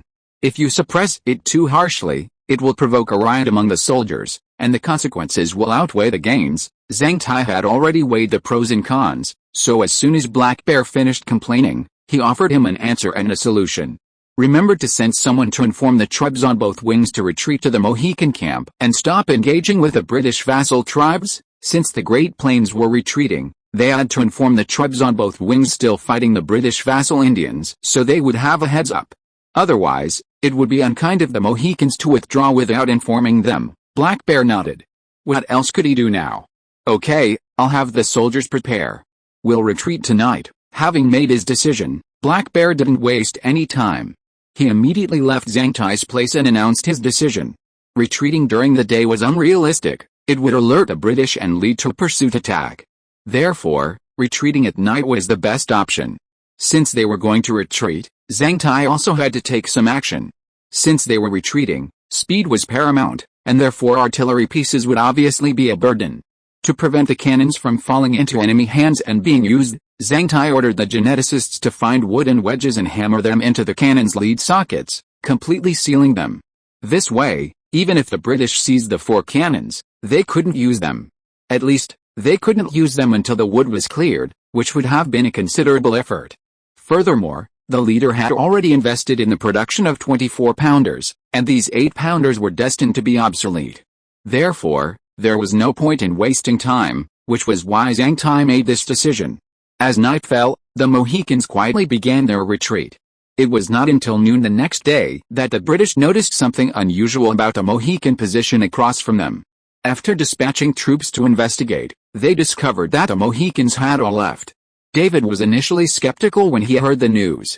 However, after attacking the Mohican camp and successfully evacuating the Indians who had returned to the British, David finally understood the real problem. But by then, the Mohicans had already safely retreated from the Great Plains, leaving the British unable to pursue them. David felt a surge of regret at this moment. This was the second opportunity he had missed to defeat the Mohicans. But he had no other options. He could only dispatch troops to the flanks to gather back the Indians who had become vassals of the Blue Sky. David planned to unite the disparate forces and unite them to fight the Mohicans. Anyway, he couldn't pursue the Mohicans now, and so, David remained in the Great Plains for 2 more days. However, during these 2 days, David received a series of dire news. An unknown Indian tribe was wreaking havoc in Virginia, destroying numerous Indian tribes and British settlements. Their numbers were growing, and the British militia that had been pursuing them were no longer able to withstand them. Therefore, the Governor-General requested that David mobilize his troops to destroy the Indians who had entered Virginia. After receiving the letter from the Governor-General of Virginia, David carefully considered his options. Finally, he made a decision to continue his attack on the Mohicans. David's plan was simple: to use the few days of the Mohicans' retreat to build up his own strength. Then, after defeating the Mohicans in a single blow, he would return to Virginia and annihilate the unfamiliar tribe. After all, the battlefield was turning in their favor. If they didn't seize this opportunity, they would completely miss it. David had already missed 2 chances, and now he didn't want to miss a 3rd chance to defeat the Mohicans. He would never forgive himself for it. Having made this decision, David led his 3,600 British soldiers, along with 8,000 vassal warriors who had been defeated on both sides of the battle, a total of 11,600 men, and began advancing towards the Mohicans. The Mohicans, returning to their tribe, were heartbroken. Their homes had been completely destroyed, and all the elders were dead. The old chief, Samra, and his son, Atiro, had also been killed in the battle. The tribe's leadership had been completely wiped out. Compared to the Mohicans' grief, Zhang Tai chuckled inwardly. The death of their elders and leader was a boon for them. Black Bear was now the only one with prestige. Therefore, Black Bear might become the new leader of the Mohican tribe. Furthermore, Black Bear disliked white people, which established a basis for continued cooperation with the Mohicans. Furthermore, Black Bear was not as rigid and conservative, and was highly receptive to new ideas, unlike the elders. Therefore, Zhang Tai had every hope of Black Bear, a man with such a receptive spirit and a good relationship with them, becoming their leader. Their former homeland was reduced to ruins, burned to ashes by the attackers' fire. The Mohican warriors began searching for their families. Some women and children, hiding in the nearby forests or brush, returned to their tribe in tears upon seeing their men return. War is like this sometimes. It doesn't favor one side over the other, regardless of whether they are righteous or evil. Harm often afflicts both sides, and only a few reap the benefits. Several Mohawk warriors lost their families in the raid, only a few were lucky enough to survive. Every family had lost loved ones. For a moment, a thick atmosphere of sorrow hung over the ruins of the Mohawk tribe. Black Bear, now is not the time to grieve. The British will soon be upon us. We can't keep our retreat a secret for much longer, Zhang Tai kindly reminded Black Bear. After hearing Zhang Tai's words, Black Bear's grief subsided and he quickly gathered his warriors to discuss matters. Black Bear's wife and daughter were sent to Manhattan Island, so they were spared. Emma had originally been slated to join Zhao Hongyu in the war, but he ultimately kept her with him. Though Emma was furious, Zhao Hongyu ignored her. It was best for children to avoid war. Ultimately, Black Bear became a trusted leader of the Mohawk tribe. He also informed the tribal leaders who had retreated from the two flanks, and they reorganized their plans to deal with the British. According to Zhang Tai's proposal, the women, children, and elderly would head for Manhattan Island, where it would be much safer than the devastated Mohawk tribe. Black Bear and the tribal leaders who had come to support the battle would lead their warriors in raids and guerrilla warfare against the British in the nearby forests and brush. David led his troops toward the Mohawks, but he had no idea of the obstacles he would face. Black Bear also didn't know that some of the warriors they had rescued from the British during their retreat had been infected with a plague. Some had already begun falling ill over the past few days. However, the sick warriors themselves hadn't taken it seriously, so it hadn't attracted attention. The Mohawk women and children who were about to land on Manhattan Island had also contracted the plague. The outcome of this war was truly uncertain. Zhao Hongyu was still unaware of this. He was leading his warriors through Virginia, eliminating 15 settlements in 3 days and striking the British with fear. However, his gains were not as good as before. Aside from the initial 186 gold coins, he never received any more. The most common finds in the British settlements he destroyed were animal furs and other forged goods. This left Zhao Hongyu deeply disappointed. After a series of battles, Zhao Hongyu still had 698 soldiers under his command, despite significant losses. However, this was due to his arsenal of weapons, such as the shotgun. Otherwise, the losses would have been far greater. Of course, the advantage of attacking settlements was finding rum. Zhao Hongyu would empty the rum and save the empty bottles for use as bottle bombs. This was a powerful weapon, helping him defeat numerous opposing armies and earning him a reputation. Once Zhao Hongyu entered a settlement, he wouldn't kill indiscriminately. As long as the British didn't resist, he would release them and allow them to relocate to other settlements. Any settlement he captured would ultimately be burned down. He wouldn't leave anything behind for the British. Since he was already here, he had to at least give them a little sullenness. There are still over 300 people left to level up. Should I continue breeding genetic humans? Zhao Hongyu, perched on a black steed, marched towards Yaxley. He had defeated 15 British colonies and obtained over 50 fine horses. Meanwhile, although he hadn't found any more gold coins, he had also seized the goods from the colonies. Therefore, his virtual account had grown considerably. 25 million yuan in cash already satisfied Zhao Hongyu. Even the smallest bit of money was still meat, and after all this trouble, the account balance had definitely increased. Captain, if you truly intend to attack Yaxley, then our limited manpower will definitely not be enough, Wang Shan warned cautiously. We've questioned many captives from the settlements, and according to their intelligence, Yaxley has tens of thousands of people, far more than a few hundred of us can handle. Then I'll continue breeding genetic humans. We already have 3 24-pound cannons in the workshop. And we're all equipped with shotguns. While loading is a bit tricky, it's absolutely no problem against those British. Zhao Hongyu informed Wang Shan of his current advantages. Wang Shan pondered for a moment. If they had a 1,000-man army and 24-pound cannons, there might be hope of capturing Yaxley. Captain, Yaxley is the largest British city in Virginia. Its wealth is undoubtedly immense, but its defenses are also formidable. Be prepared. If anything goes wrong, we'll have to retreat immediately, as we're deep inside Virginia, and, Wang Shan paused, seeming to hesitate.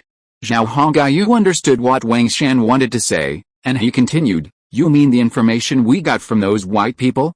These days, the governor of Virginia is summoning nearby immigrants and asking them to gather near the city of Yaxley, to be continued. Chapter 114, Must Seize the British. What Wang Shan said was certainly not good news. Their rampage in Virginia had already made the governor of Yaxley City extremely wary.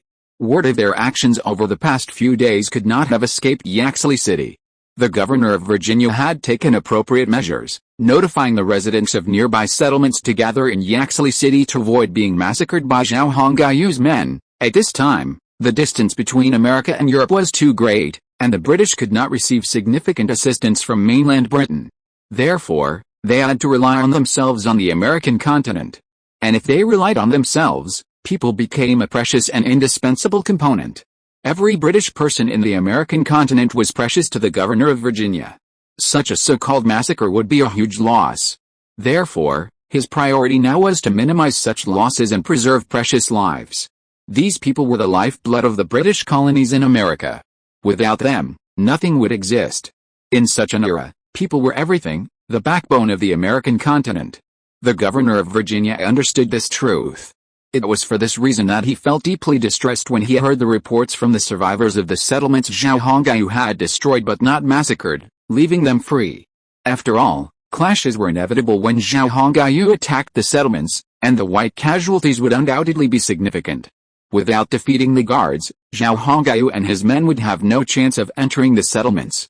And once they had entered the settlements, the British would undoubtedly resist, as they viewed the natives as indiscriminate predators. If they didn't resist, they would undoubtedly be massacred, resulting in further casualties. Often, when faced with fierce resistance from the natives, the British in the settlements would have little chance of survival. This was a lesson learned by the British from years of fighting Indians in Virginia. However, this time, the Virginia governor was somewhat puzzled.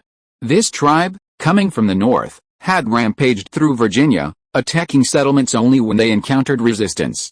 If they had captured a settlement, they would generally refrain from massacres, as long as the inhabitants remained calm, and would often release the British before leaving. Of course, the natives wouldn't stay at the settlement, they would set it ablaze upon their departure. Meanwhile, this group of natives made no secret of their identities, even telling the British who had freed them that they were warriors from the Confederate tribes of the Mohicans. Although the governor of Virginia didn't have much intelligence on this tribe, he did gather quite a bit of useful information. This group consisted of fewer than 300 warriors, each well-equipped and armed with a type of musket with a wide range of fire that could be fired without a fuse. As more and more freed individuals arrived at Yaxley, the governor of Virginia gained more and more information, which in turn made him increasingly confused. The natives, who had originally numbered fewer than 300, had doubled in number, and were now wielding a weapon capable of producing a powerful explosion, made from rum bottles. It was simply incredible. The governor of Virginia felt like he was listening to another story. When had the natives become so powerful? If they were so powerful, the British wouldn't have been able to gain a foothold in Virginia and establish their own colony. Therefore, the governor of Virginia was somewhat skeptical. Even if he didn't believe it, the fact that the freed natives were all saying the same thing made him ponder the issue. First, where did the weapons of this group of natives who had arrived in Virginia come from? This question troubled the governor, and he thought hard, thinking of many possible candidates. The most likely candidate was the French in the north, but the French themselves didn't have such weapons. Could it be their latest weapon? Even if it was the latest weapon, it would have been used in Europe, not America. The governor was puzzled. He considered the Spanish, the Dutch, the Portuguese, and other European countries. Ultimately, the French were the most suspicious. The governor made a note of the incident and gave it to one of his men, who was to take the note back to Virginia on a returning galleon. At this point, the governor hadn't considered requesting reinforcements. After all, Zhao Hongyu and his men were too few in number. They could probably deal a minor blow to the entire Virginia region, but defeating the British was impossible. The governor hadn't expected Zhao Hongyu and his men to defeat him. David, on the front lines, had sent back to inform him that the war was progressing smoothly and the Mohicans were retreating. It looked as if the British would ultimately win the war. It was only a few hundred men. Once David had defeated and driven out the Mohicans and seized the gold mines, the army would return and the Native American group would evacuate Virginia. At that point, he could order David to hunt them down and eliminate the Native American group. Patience, he needed patience, while also minimizing harm to the British civilians in Virginia. Therefore, he ordered the people to leave the settlements and gather in Yaxley. Generally, a settlement would have a population of at least 200 to 300, and as many as 100 to 1,000. Therefore, the Native American group was fully capable of attacking. However, if all the settlers were combined, and the population of Yaxley were already present, the total would reach 40,000 to 50,000. This would make it impossible for this small group of Indians to cause any trouble. Unless they wanted to die, they wouldn't attack Yaxley. This was a valid assumption, but he hadn't anticipated the enemy he encountered was nothing like the Indians he'd imagined. The leader of this group wasn't Indian at all. Of course, To be on the safe side, the governor of Virginia also notified the Indians in the Virginia region, instructing them to send warriors from their own tribes to deal with Zhao Hongyu and his men. According to the governor of Virginia, using the natives to annihilate the natives was preferable to sending British soldiers to their deaths. Kill them all. Leave no one alive, Zhao Hongyu shouted, his face covered in blood, his expression grim. They were deep in a dense forest, and with the arrival of summer, the foliage was extremely lush. The scorching sun was obscured by the leaves, with only scattered rays filtering through the foliage. Here, Zhao Hongyu and his men were attacked by an Indian tribe living in the Virginia region. The Anachi warriors, who were serving as scouts, had lost several men. Fortunately, Zhao Hongyu and his men reacted quickly and didn't remain passive for long. In a counterattack led by the Somali-derived geneticists, Zhao Hongyu and his men repelled the Indians and inflicted heavy casualties. This wasn't Zhao Hongyu's first attack. The further he advanced toward Yaxley, the more attacks he encountered. A careful count revealed that he had already faced more than a dozen attacks. Each time, he suffered significant casualties. If the situation continued at this rate, his entire army would be wiped out before he even reached Yaxley. Zhao Hongyu was furious. No one would be in a good mood under constant attack. Following Zhao Hongyu's orders, Lamor led the Somali-derived men and began finishing off the severely wounded Indians. Chief, we've been attacked too many times. We can't hold out this way, especially since we are in enemy territory, Wang Shan warned Zhao Hongyu, a worried look on his face. The scar on Zhao Hongyu's face twitched, making him look even more ferocious. Although Zhao Hongyu looked young, his age was almost invisible under the blood-stained face. I still have some money in my account, so I can add more people. It's precisely because of the heavy losses. If we don't rob the British, I'll be really losing out. Now that they had reached this point, Zhao Hongyu felt it would be a shame to give up. According to the intelligence he had, this place was over 100 miles away from the British-built city of Yaxley. If they held on a little longer, they could reach it. Once they got their artillery, he had no doubt they wouldn't be able to blast open the gates of Yaxley. A 24-pounder with explosives would definitely give the British a hard time. Keep pushing. We're almost to Yaxley. We can't let this happen now, or everything we've done so far will be in vain. Zhao Hongyu raised his hand and wiped some of the blood from his face. That's true. We've persevered until now. It would be a shame to give up, Wang Shan nodded. But I suggest we reinforce our forces, as we've suffered heavy casualties. Zhao Hongyu deeply agreed with Wang Shan's warning. Even without him, he would have begun breeding genetically engineered humans to increase his manpower. March quickly. We can rest after we reach Yaxley. Zhao Hongyu raised his hand and waved, leading the group towards Yaxley. All the while, he kept telling himself, we must scramble for the British. Zhao Hongyu, absolutely could not make a losing deal. To be continued. Chapter 115 Yaxley, here I come. With the addition of 300 men along the way, Zhao Hongyu now had 880 men under his command. Strictly speaking, Zhao Hongyu had bred far more genetically modified humans than this. However, due to numerous attacks along the way and the loss of many men during the attacks on the British settlements, after several reinforcements, Zhao Hongyu's current force only reached 880. This number was still higher than when he first entered Virginia. Back then, he had only 277 men, but now that number had tripled. Also, the attack on the British settlements had brought Zhao Hongyu's troops a significant number of horses. With these horses, Zhao Hongyu finally no longer had to walk. The British could not have imagined that the war horses they had painstakingly transported from across the ocean would end up as Zhao Hongyu's spoils of war. If there was anything Zhao Hongyu had gained from this offensive against Virginia, it was the increase in men and horses. A month had passed since the war between the British and the Mohicans began. During this month, Zhao Hongyu gained a great deal. Of course, he also suffered losses. After all, the war had already prevented him from continuing his trade. Furthermore, even after the war ended, trade would remain suspended for a long time. Therefore, the economic damage caused by the war was truly devastating. It was precisely with this in mind that Zhao Hongyu resolutely attacked Yaxley. He wanted to recover all his losses, otherwise he would be devastated. The journey of over 100 miles wasn't far, and after about 3 days, Zhao Hongyu and his men reached the outskirts of Yaxley and attacked a stronghold built outside the city, which served as their headquarters. This was the main thoroughfare leading to Yaxley, a must-go for anyone going anywhere. With a stronghold, Zhao Hongyu had complete control over both the city's interior and exterior. This forced the British from other strongholds, which were converging on Yaxley, to take longer detours to avoid Zhao Hongyu and his natives and avoid harm. Even so, they couldn't avoid being robbed by Zhao Hongyu's men.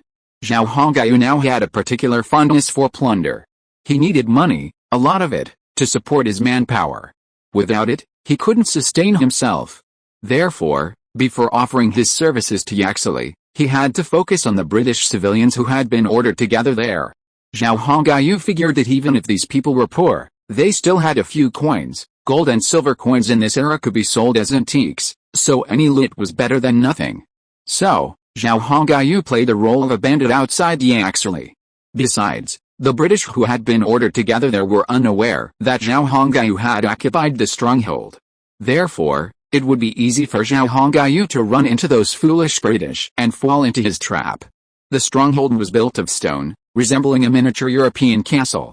With its comprehensive defenses and capabilities, Zhao Hongyu was confident he could hold his ground and deal with the British. Unfortunately, the gentleman who had contacted Black Bear returned with dire news, leaving Zhao Hongyu distressed. How could those Mohawk elders be so foolish?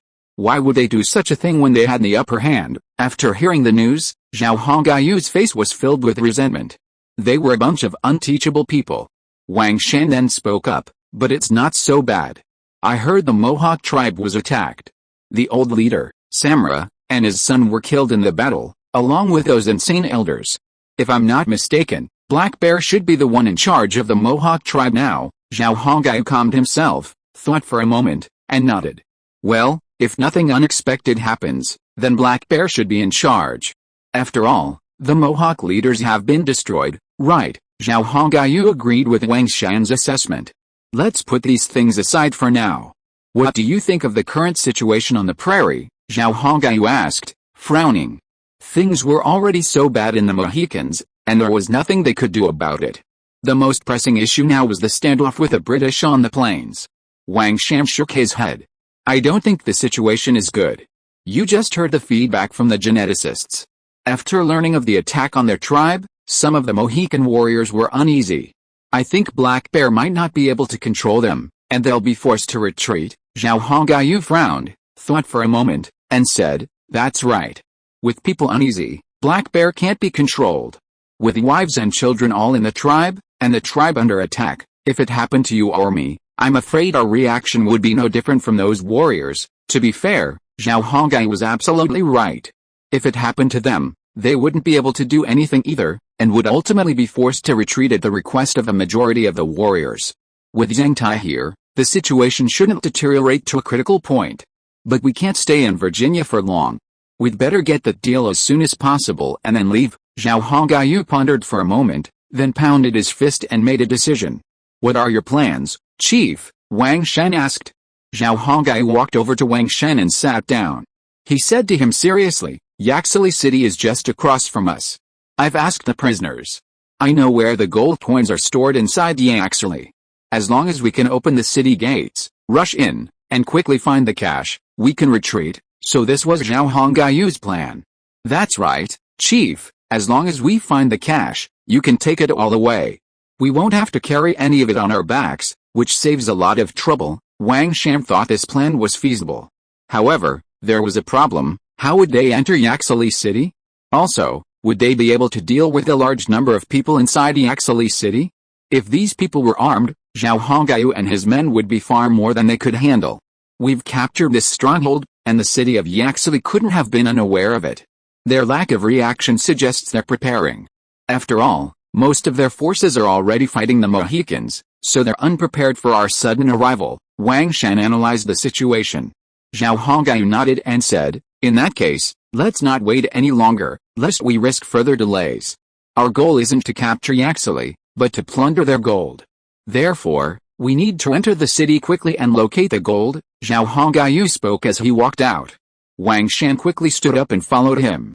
Captain, are we attacking now? Wang Shan asked from behind.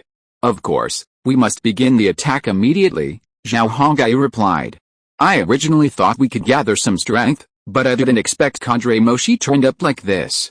We must complete our mission as quickly as possible and return to reinforce. Very well, I'll have everyone gather, Wang Shan replied, quickening his pace as he headed outside.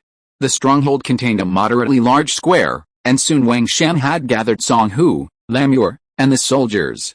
Zhao Hongayu's gaze slowly swept across everyone's faces, but he said nothing. We're about to attack Yaxley City. Everyone, get ready. Wang Shan, on Zhao Hongayu's behalf, gave the order for the upcoming attack. We must enter Yaxley City as quickly as possible, then attack the eastern districts. Remember, don't engage the enemy, we're not trying to occupy the city. Song Hu and Lamur stared at Wang Shan silently.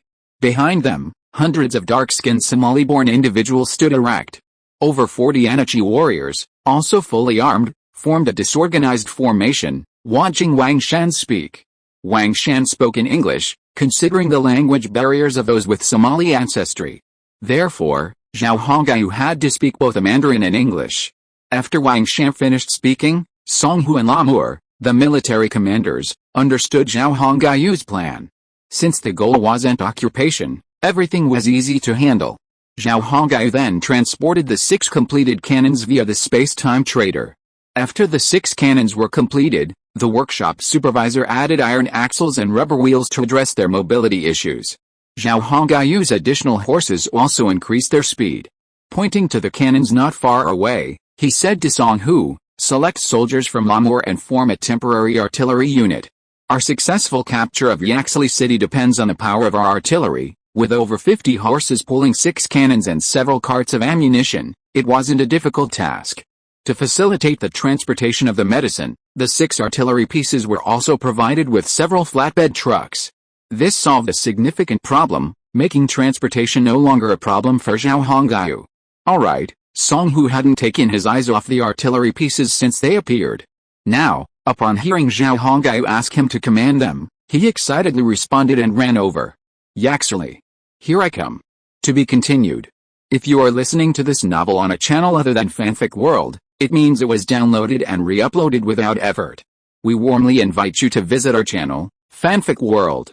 There you will find the original version of this story and many other novels of various genres. We look forward to seeing you dive into a world of incredible novels. Chapter 116, Confident. Sir, the natives have begun their attack. Inside the governor mansion, Governor Virginia received the news he least wanted to hear. Damn those native bastards. Can't they just wait a little longer? Ever since Zhao Hongyu captured the stronghold and controlled the main transportation route, he had been planning to send troops to retake it. However, a series of failures taught him that these natives were not to be trifled with. So, the offensive was halted.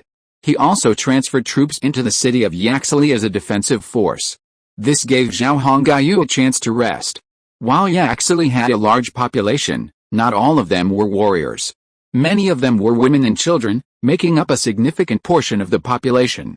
Also, some merchants and timid individuals couldn't be counted. So, strictly speaking, the number of warriors in Yaxley was only around 10,000. While this number seemed high, the governor faced a serious problem. He didn't have many weapons.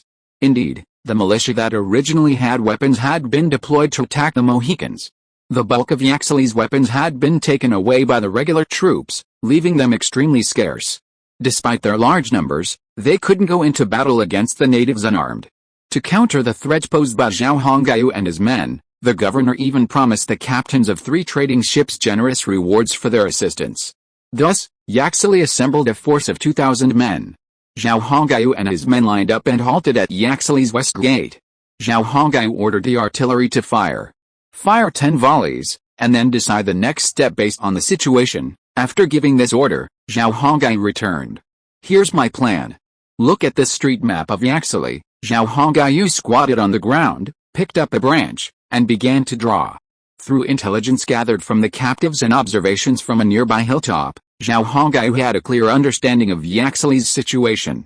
Wang Shan, Song Hu, and Lamul gathered around, looking down at Zhao Hongyu's topographical map of Yaxley.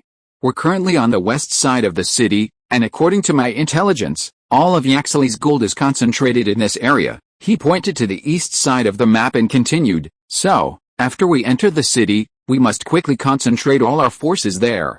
We can't waste much time. After all, we don't need to take the gold, right? Wang Shan chuckled. The leader has a powerful weapon, so of course that saves us a lot of trouble. Song Hu raised his hand and stroked his chin, frowning, and asked with some concern, how do we evacuate? Entering the city is easy, but how do we get out? That's something we have to consider. Yes, charging in is easy, but getting out is much more difficult. If the British were to attack with their own strength, none of them would be well off. After all, the city's population is huge. It's not something you can just suppress with a scattergun. Besides, even though the shotgun is powerful, it is also very troublesome to load, which is very time-consuming. Clean the barrel, load gunpowder and lead, and finally load gunpowder into the gunpowder pot. It just saves the step of installing the fuse and improves the accuracy. Therefore, the battle situation in the city is not very optimistic. After Song Hu said this, Wang Shan and Lamor both said that this needed to be carefully considered. However, Zhao Hongai looked confident, as if he was not worried about it at all, which made everyone a little curious. Chief, do you have any good suggestions? Don't keep us in suspense. Telling it out will make us feel at ease, right? Wang Shan asked after seeing Zhao Hongai's indifferent look. Hey, of course I understand your concerns, but I already have a plan for this. Zhao Hongaiu smiled and used his branch to trace the map on the ground. There's a port on the east side with 3 galleons docked there. That's how we can leave Yaxley, and we can also grab 3 ships along the way. Wang Shan, Song Hu, and Lamur's eyes lit up when Zhao Hongaiu said this. Indeed, if they could seize those 3 galleons, leaving Yaxley would be a piece of cake. Following the east coast north, they could easily reach Manhattan Island. Not only would they be able to leave Virginia, but they'd also have 3 extra ships. Many of Lamur's Somali blacks had mastered galleon operations. Even if the geneticists they later developed didn't, seizing 3 ships wouldn't be a problem. That's a good idea, very feasible. Lamur was the first to comment. Song Hu chuckled wickedly and said, I'm sure the captains of these 3 ships are about to burst into tears. I think there must be a lot of good stuff on board. This is a great bargain for us. Wang Shan remained silent, but his expression was filled with joy. It was clear that everyone approved of Zhao Hongaiu's plan. I saw it from the hilltop this morning. It looks like these ships have unloaded quite a bit of cargo. Since they're merchant ships, they must have quite a bit of gold coins on board. I'd absolutely love that stuff. Zhao Hongaiu stood up, clapped his hands, and said with a smile. While the group was discussing their plan, the 6 guns had already fired several rounds. Since the gunners were new to this type of artillery at first, their accuracy was terribly low. But after a few rounds of firing and some adjustments, the makeshift geneticists found their rhythm. As a result, the British militia defending west of Yaxley were in dire straits. The imaginary, 21st century-made ground-touch grenades, upon impact, could shatter a large section of the city wall, sending surrounding soldiers flying. For a time, the soldiers defending the city walls suffered heavy casualties, significantly impacting their morale. Of course, they did fight back. 4 12-pounder cannons fired intermittently, but inflicted no damage on Zhao Hongaiu and his men. We must act quickly. Keep suppressing the enemy with our artillery. We must open their city gates as soon as possible. Zhao Hongaiu glanced at the British on the opposite wall and turned to Wang Shan and the others. You can fire all 6 cannons at the city gates. I think we'll be able to blow them down in no time. At that moment, a sudden voice rang out, and everyone turned to see Chelsea, the former British prisoner who had become their own. Chelsea had a distinguished record throughout his journey, having killed over a dozen Indians and British alone. However, due to his status, Zhao Hongaiu avoided him during important discussions. Considering his presence, Zhao Hongaiu would find an excuse to have Song Hu inadvertently reveal the extra genetics around him. Chelsea also understood his position, so whenever important matters were discussed, he would stay away and not come near. He had just heard this when Zhao Hongaiu mentioned attacking the city gate, so he interrupted with a suggestion. Chelsea had always wanted to progress, to fully integrate into the group. After fighting alongside everyone for a month, Chelsea had completely come to consider herself a member of the Song Empire. Chelsea's proposal is worth a try. With 6 cannons barraging us, I don't believe we can't open that city gate. Zhao Hongaiu nodded and gave the order. He then waved to Chelsea, calling him over. Chelsea ran over and stood before Zhao Hongaiu. He looked Chelsea over. He saw a gash on his head, which had been inflicted in an unknown battle. There were also wounds on his arms, chest, and abdomen. It was clear that he had fought diligently. I heard your woman is pregnant. Zhao Hongyu had known about this for a long time, but he had never asked Chelsea in person. Chelsea nodded, feeling a little uneasy. He worried that His Majesty would disapprove of this cross-border relationship. Survive, return alive, Zhao Hongyu said encouragingly. When you return, I'll give you a house, a cow, and 10 acres of land. Zhao Hongyu said nothing more, but he made a promise to Chelsea. Chelsea was shocked. 10 acres of land and a cow. He didn't care much about houses, but he cared deeply about land. Land consolidation in Britain was rampant, and bankruptcies were everywhere. Owning a piece of land was the dream of most people. However, in a country ruled by the aristocracy, land was still a luxury for ordinary people. Whether European or Chinese, the desire for land was the same among the lower classes. If it weren't for this, the American continent wouldn't have attracted so many Europeans to venture there. Glory will be to your Majesty. Chelsea, following his own impression, gave a rather unorthodox chivalric salute. Once the city gates are opened, I'll give you 100 men. You must quickly seize control of the 3 galleons in the eastern harbor. If you succeed, I don't mind having an extra captain in the future. Zhao Hongyu understood the importance of winning people's hearts at this point. Chelsea's performance had been meticulously observed by Zhao Hongyu. He had proven himself with the lives and blood of his enemies. Yes, Your Majesty. Zhao Hongyu stopped nagging Chelsea and turned his gaze toward the city gate. When will I truly be Your Majesty, not just someone I call myself when deceiving others? Establishing a nation, building a powerful state, this was a great temptation for Zhao Hongyu. But he lacked the capital and qualifications for the task, so he couldn't help but sigh inwardly. However, Zhao Hongyu remained undaunted. He knew that as long as he persevered, establishing an empire in the future was not out of reach. With a population of just 10,000, Zhao Hongyu could reign supreme in the Americas. After all, on the European continent, a small country's population is only a few tens of thousands. Boom, boom, boom. As Zhao Hongyu's thoughts raced, 6 24-pound cannons were redirected and fired simultaneously at the city gate. Hurry up. What the hell? Do you have to wait for the natives to charge in before you realize the futility of fear? On the straight street behind the west gate of Yaxley, a newly organized militia, led by a British officer, was running chaotically towards them. News of the attack from the west sent the governor into panic, and his first thought was to send reinforcements. However, the city was in chaos, and where could he find them? An elderly retired officer stepped forward and gathered hundreds of armed civilians. The group had just reached the city gate, and before they could split up to reinforce the city walls, the wooden gate before them shattered. At the same time, a black, solid cannon shot swiftly into their ranks, blasting a clear path. Everyone, calm down. Form a formation and block the city gate. Over a dozen lives were lost, yet the bearded veteran officer showed no fear. After all, he had seen enough death and blood. But the other militiamen were different. They were rookies. They trembled with fear, barely able to hold their weapons steady. The bearded officer stepped forward and kicked them hard. Those who don't want to die, follow me and block the city gate. Then, leading a few braver and more fearless men, he rushed to the shattered gate and took up position. But as they stood firm, a crackling sound echoed from the air, and they felt as if their bodies were struck by a powerful object, sending them flying without any control. Instantly, the militiamen who had followed the bearded officer to the city gates were all thrown to the ground. Before the soldiers defending the walls could react, Zhao Hongyu and his men were on their heels. Chelsea, with his assigned 100 black men, charged straight through the city gates.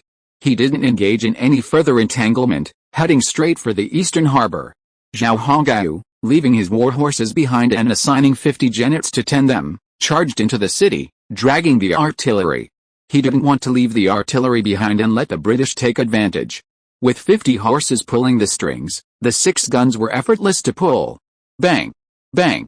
As soon as Zhao Hongyu and his men reached the city gates, they began firing their flintlock muskets, showing the British the power of the musket. Charge! Keep charging! Don't fight, to be continued. Chapter 117 Successful Evacuation. Zhao Hongyu and his warriors charged into the west of Yaxley, unstoppable throughout their advance. Those hiding in the surrounding buildings peered through the cracks and their crevices in terror, only to see the streets filled with dark-skinned individuals running frantically, shouting in a language they couldn't understand. Some, however, were more discerning, recognizing the dark-skinned genetics as African. After a series of battles and reinforcements, Zhao Hongayu's black genetics now comprised 90% of the force. There was nothing they could do about it, for now, they were the cheapest. Reinforcements streamed down the streets leading west of Yaxley.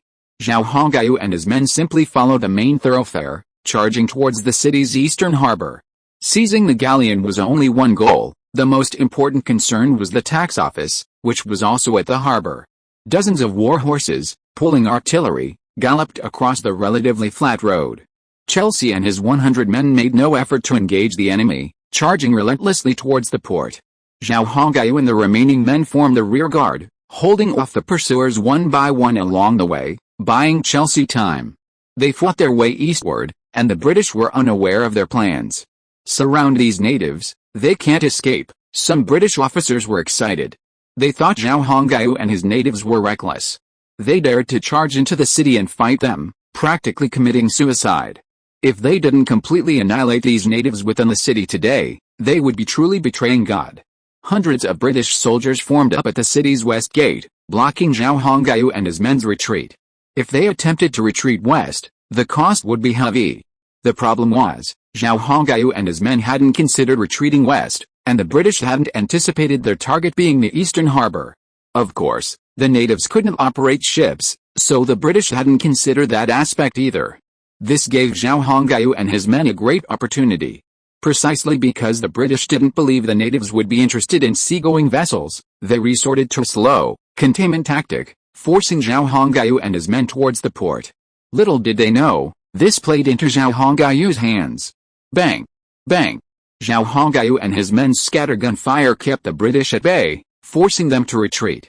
Although some brave individuals in the surrounding buildings tried to break out and take advantage, they were mercilessly killed. Set fire. Try to slow down the enemy's advance. Set fire. Zhao Hongayu glanced at the faint silhouettes of British soldiers at the intersections behind him and issued a decisive order. With the fighting at this point, it was unrealistic to still think of a bottom line. The British were pressing hard, and this worried Zhao Hongayu.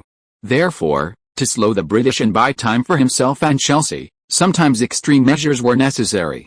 However, doing so would negate the lives of some innocent British civilians. Seeing Zhao Hongayu's solemn expression, Wang Shan said, "Chief, don't worry. I know you're worried that setting fire to the buildings might threaten the lives of those hiding inside. But I guarantee they're not that innocent. Who among the Europeans living in America can claim to be so clean?" Wang Shan could see from Zhao Hongayu's face that his chief's conscience was tasting. At this point, as a trusted lackey, he had to step in and offer some counsel. "I don't believe their hands aren't stained with Indian blood. If it weren't for the British's ruthless tactics, they wouldn't have been able to gain a foothold in Virginia. Every inch of this land is soaked in Indian blood." After Wang Shan's words, Zhao Hongayu's guilt eased somewhat. Wang Shan was right. These British immigrants weren't necessarily kind-hearted. To seize Virginia land, they killed countless Indians. They even killed Indians who trespassed on their fields. And if the Indians sought revenge, they would turn to the militia for support. The British were powerful in Virginia, and the Europeans were no longer the same people who had arrived in America over 100 years earlier. With their powerful weapons and high defense armor, the Virginia Indians no longer dared to provoke the British. "Yes, I feel much better now. They're not necessarily good people. If they can kill Indians, then I can kill them too." Zhao Hongayu nodded. "Chief, in this situation, we can't afford to worry about anything else. The only thing we can do now is to ensure our own safety." "Why would you even bother with the lives of the British?" Wang Shan was unlike Zhao Hongayu. He simply didn't care about the lives of the British. Besides, it was wartime, so why would he care about the people who were his enemies? The surrounding houses were set ablaze, flames rising to the sky. The British hiding inside opened their doors and rushed out. Zhao Hongayu and the others watched coldly. Those who escaped were lucky, those who didn't were burned to death. You know, the British had used the tactic of burning Indians alive many times. Now, the situation had reversed, with Zhao Hongayu and his men burning the British. As long as you didn't attack Zhao Hongayu's group, you'd be safe. Zhao Hongayu would let them escape to the British rear. After all, Zhao Hongayu wasn't one to kill indiscriminately. But if you attacked his group, you'd be in trouble. A shotgun blast would surely hit you in the face, knocking you to the ground, and then you'd have to stab them several times. The fire was huge and fierce. The British buildings at that time were all made of wood. Furthermore, Zhao Hongyu and his men had placed native explosives around the edges, causing the houses to collapse quickly. The collapsed buildings blocked the road, slowing the British pursuit. In a short time, Zhao Hongyu and his men had created a barrier roughly 100 meters long. Dozens of British houses were destroyed, and many were killed. But this proved effective, slowing the British army down. Zhao Hongyu and his men quickly reached their destination. At the eastern harbor of Jaxili, Chelsea had already captured 3 galleons. Hired by the governor of Virginia, hoping to earn a substantial commission, the captains of the 3 galleons brought their entire crews to the defense of Jaxili. However, they hadn't left a single man to guard the ships. This was due to the Indians' lack of interest in ships, so they didn't consider them a target. Therefore, Chelsea arrived at the harbor, overcame the guards, and easily seized the 3 galleons. He hoisted the sails and prepared to sail. With over 30 men aboard, it was a bit of a shortage to operate a steamship, but raising the sails was manageable. Looking from the ship, flames shot up from the city, and countless buildings were ablaze. From afar, bursts of gunfire and the shouts of British soldiers could be heard intermittently. Chelsea's face was solemn, and he prayed for everything to go smoothly. Since Chelsea and his men had captured the galleons, many British, having learned of the situation, began to gather at the harbor. The British, having reacted, had already grasped the plans of the natives who had stormed the city. Unfortunately, they were too slow to react. As Chelsea fretted, Zhao Hongyu and his men appeared in the harbor square. "Drop the planks. Get everyone aboard," Chelsea quickly gave the order upon seeing Zhao Hongyu and his men. Planks were lowered aboard the 3 ships to facilitate their arrival. Before Zhao Hongyu and his men arrived, Chelsea had already loaded 50 horses and 6 cannons onto the ships, not even leaving behind any ammunition. Seeing the joy on Zhao Hongyu's face, Chelsea knew they had made a significant return. Zhao Hongyu and his men quickly boarded the 3 ships. "Aim your ship's cannons at the harbor square immediately, and fire at random." Just 5 minutes after Zhao Hongyu and his men boarded the ships, a large group of men, dressed in uniforms completely different from the British militia, appeared, shouting. These were the sailors from the 3 ships, intent on retaking them. But the problem was, once these 3 ships fell into Zhao Hongyu's hands, how could they be recaptured so easily?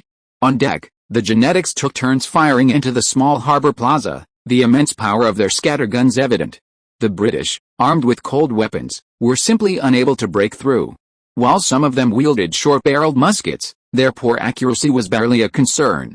At the same time, Zhao Hongyu ordered all the ship's artillery to be trained on the harbor. Therefore, these unfortunate individuals would face not only scattergun fire, but also the far more devastating impact of artillery fire. The anchors were quickly raised, and the ships gradually pulled away from the harbor shore. Fortunately, a northeasterly wind picked up. "My ship! You damned bastards!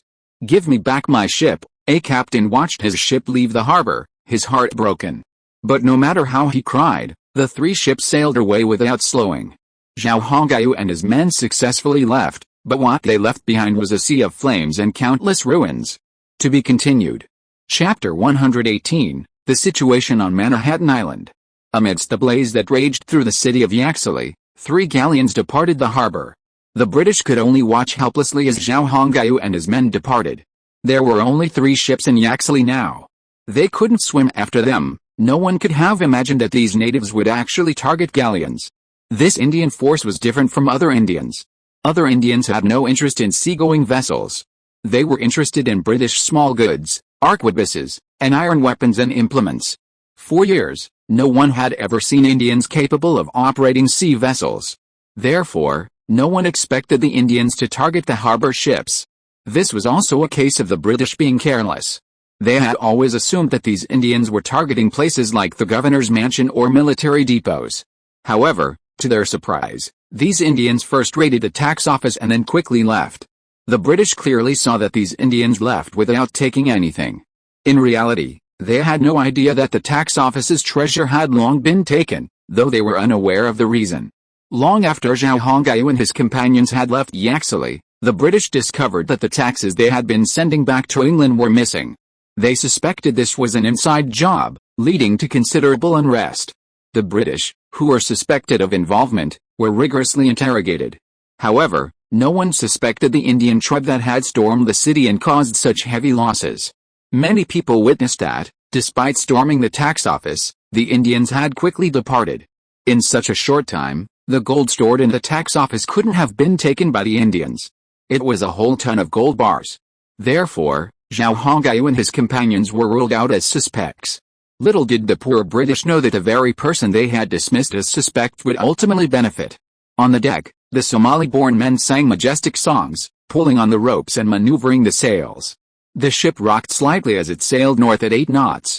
Because they weren't sailing in the deep sea, but along the east coast, albatrosses constantly hovered around the ship, occasionally flapping their wings and making a sound. Occasionally, these seabirds would swoop down from the sky like a spear, often with a fish in their beaks when they surfaced. In the Battle of Yaxley, Zhao Hongyu lost over 100 men. Now, his genetic personnel numbered only 712. The Anuch warriors, after such a long battle, had lost 18, leaving only 32. If you ignore the losses of the Anuch warriors, Zhao Hongyu actually gained something in the Battle of Virginia. After leaving Yaxley, Zhao Hongyu finally felt relieved. The huge harvest brought a bright smile to his face. Wang Shan stood behind Zhao Hongyu, while Song Hu and Lammer each commanded a ship. Captain, this haul is truly remarkable. Even if we can't generate income for 6 months due to the war, this bounty won't worry us. Standing in the attic at the stern, Zhao Hongyu let the warm sea breeze caress his face. It's already summer. Time flies, Zhao Hongyu sighed. Yes, time flies. We've only been in this era for 6 months, Wang Shan echoed from beside Zhao Hongyu.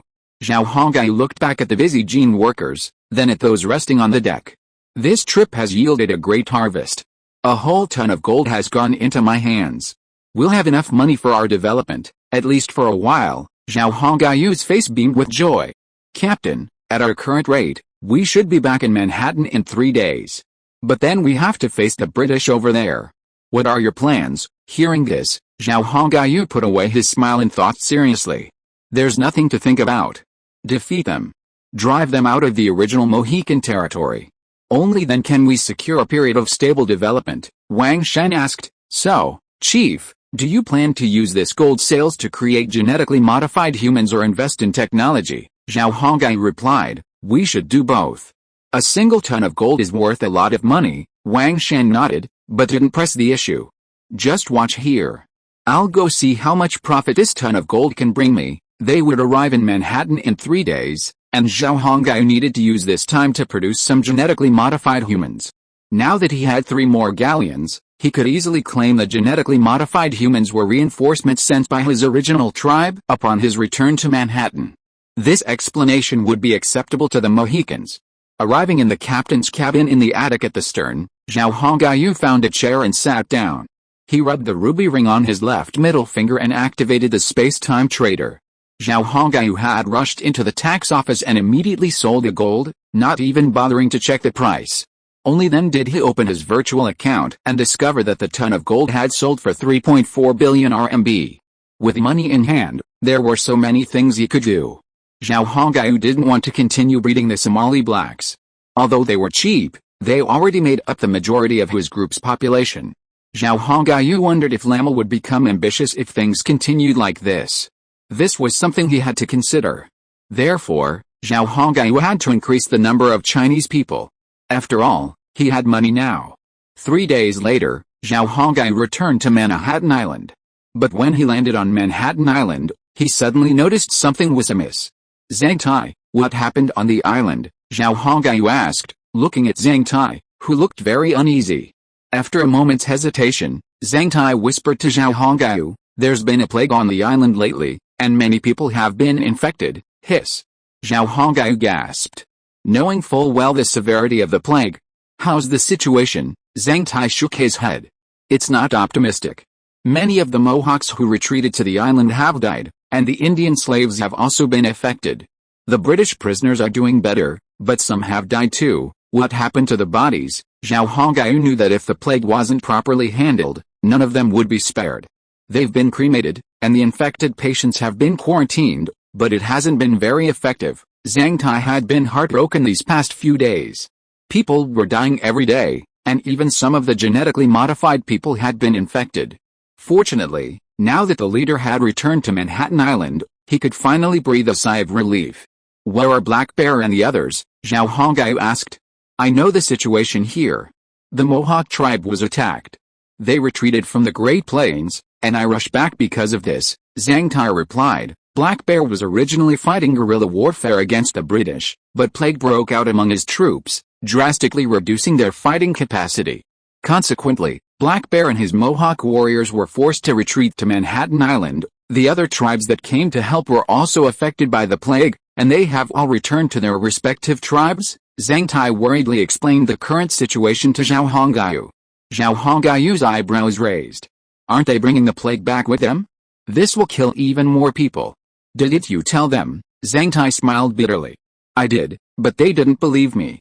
I couldn't stop him." Indeed, Zhang Tai's words were of little use, and the tribal leaders simply didn't believe him. They all believed that the gods had punished them for their offense against the whites, and that they were suffering. This bizarre idea surprisingly gained traction, uniting them against the British. They quickly split apart. "I'll think of a solution. Hopefully, it'll be of some use. Luckily, I made some money in Virginia, otherwise, I really wouldn't know what to do." At this moment, Wang Shan, Song Hu, and Lama approached. Their expressions darkened when they heard Zhang Tai mention a plague raging on the island. "What kind?" Wang Shan interrupted. "Smallpox," Zhang Tai named the disease. "Damn it. This must be a germ brought in by the British. Only they have it," Lama muttered. "Now is not the time to talk about that. Let's think about a cure." Zhao Hongyu's brows knitted together. "Let's buy some vaccines. Hopefully, that'll help," Zhang Tai suggested. Zhao Hongyu and the others exchanged glances, and he nodded. There was nothing else they could do now. They could only try this and see if it worked. In fact, the best solution now is to let the Mohicans die, but Zhao Hongyu couldn't do such a scumbag thing. Many genetic people got off the ship one after another. Zhang Tai took a look and said, "Chief, your harvest this time is really big. The team has expanded a lot." To be continued. Chapter 119. It's our turn. After considerable effort, the epidemic on Manhattan Island was finally brought under control. However, the Mohican population had plummeted to 3,000. This sudden outbreak of smallpox had caused a devastating loss in the Mohican population, a loss that would take decades to recover. Zhao Hongyu invested half of his gold profits in medical research to treat smallpox, ultimately acquiring a vaccine through the virtual character Chen Zhanbang. He also added cold medicine and lozenges for sore throats to his merchandise. Zhao Hongyu understood that investing hundreds of millions of yuan in pharmaceutical research was far from sufficient. However, he had no choice but to do so because the epidemic on Manhattan Island had become severe.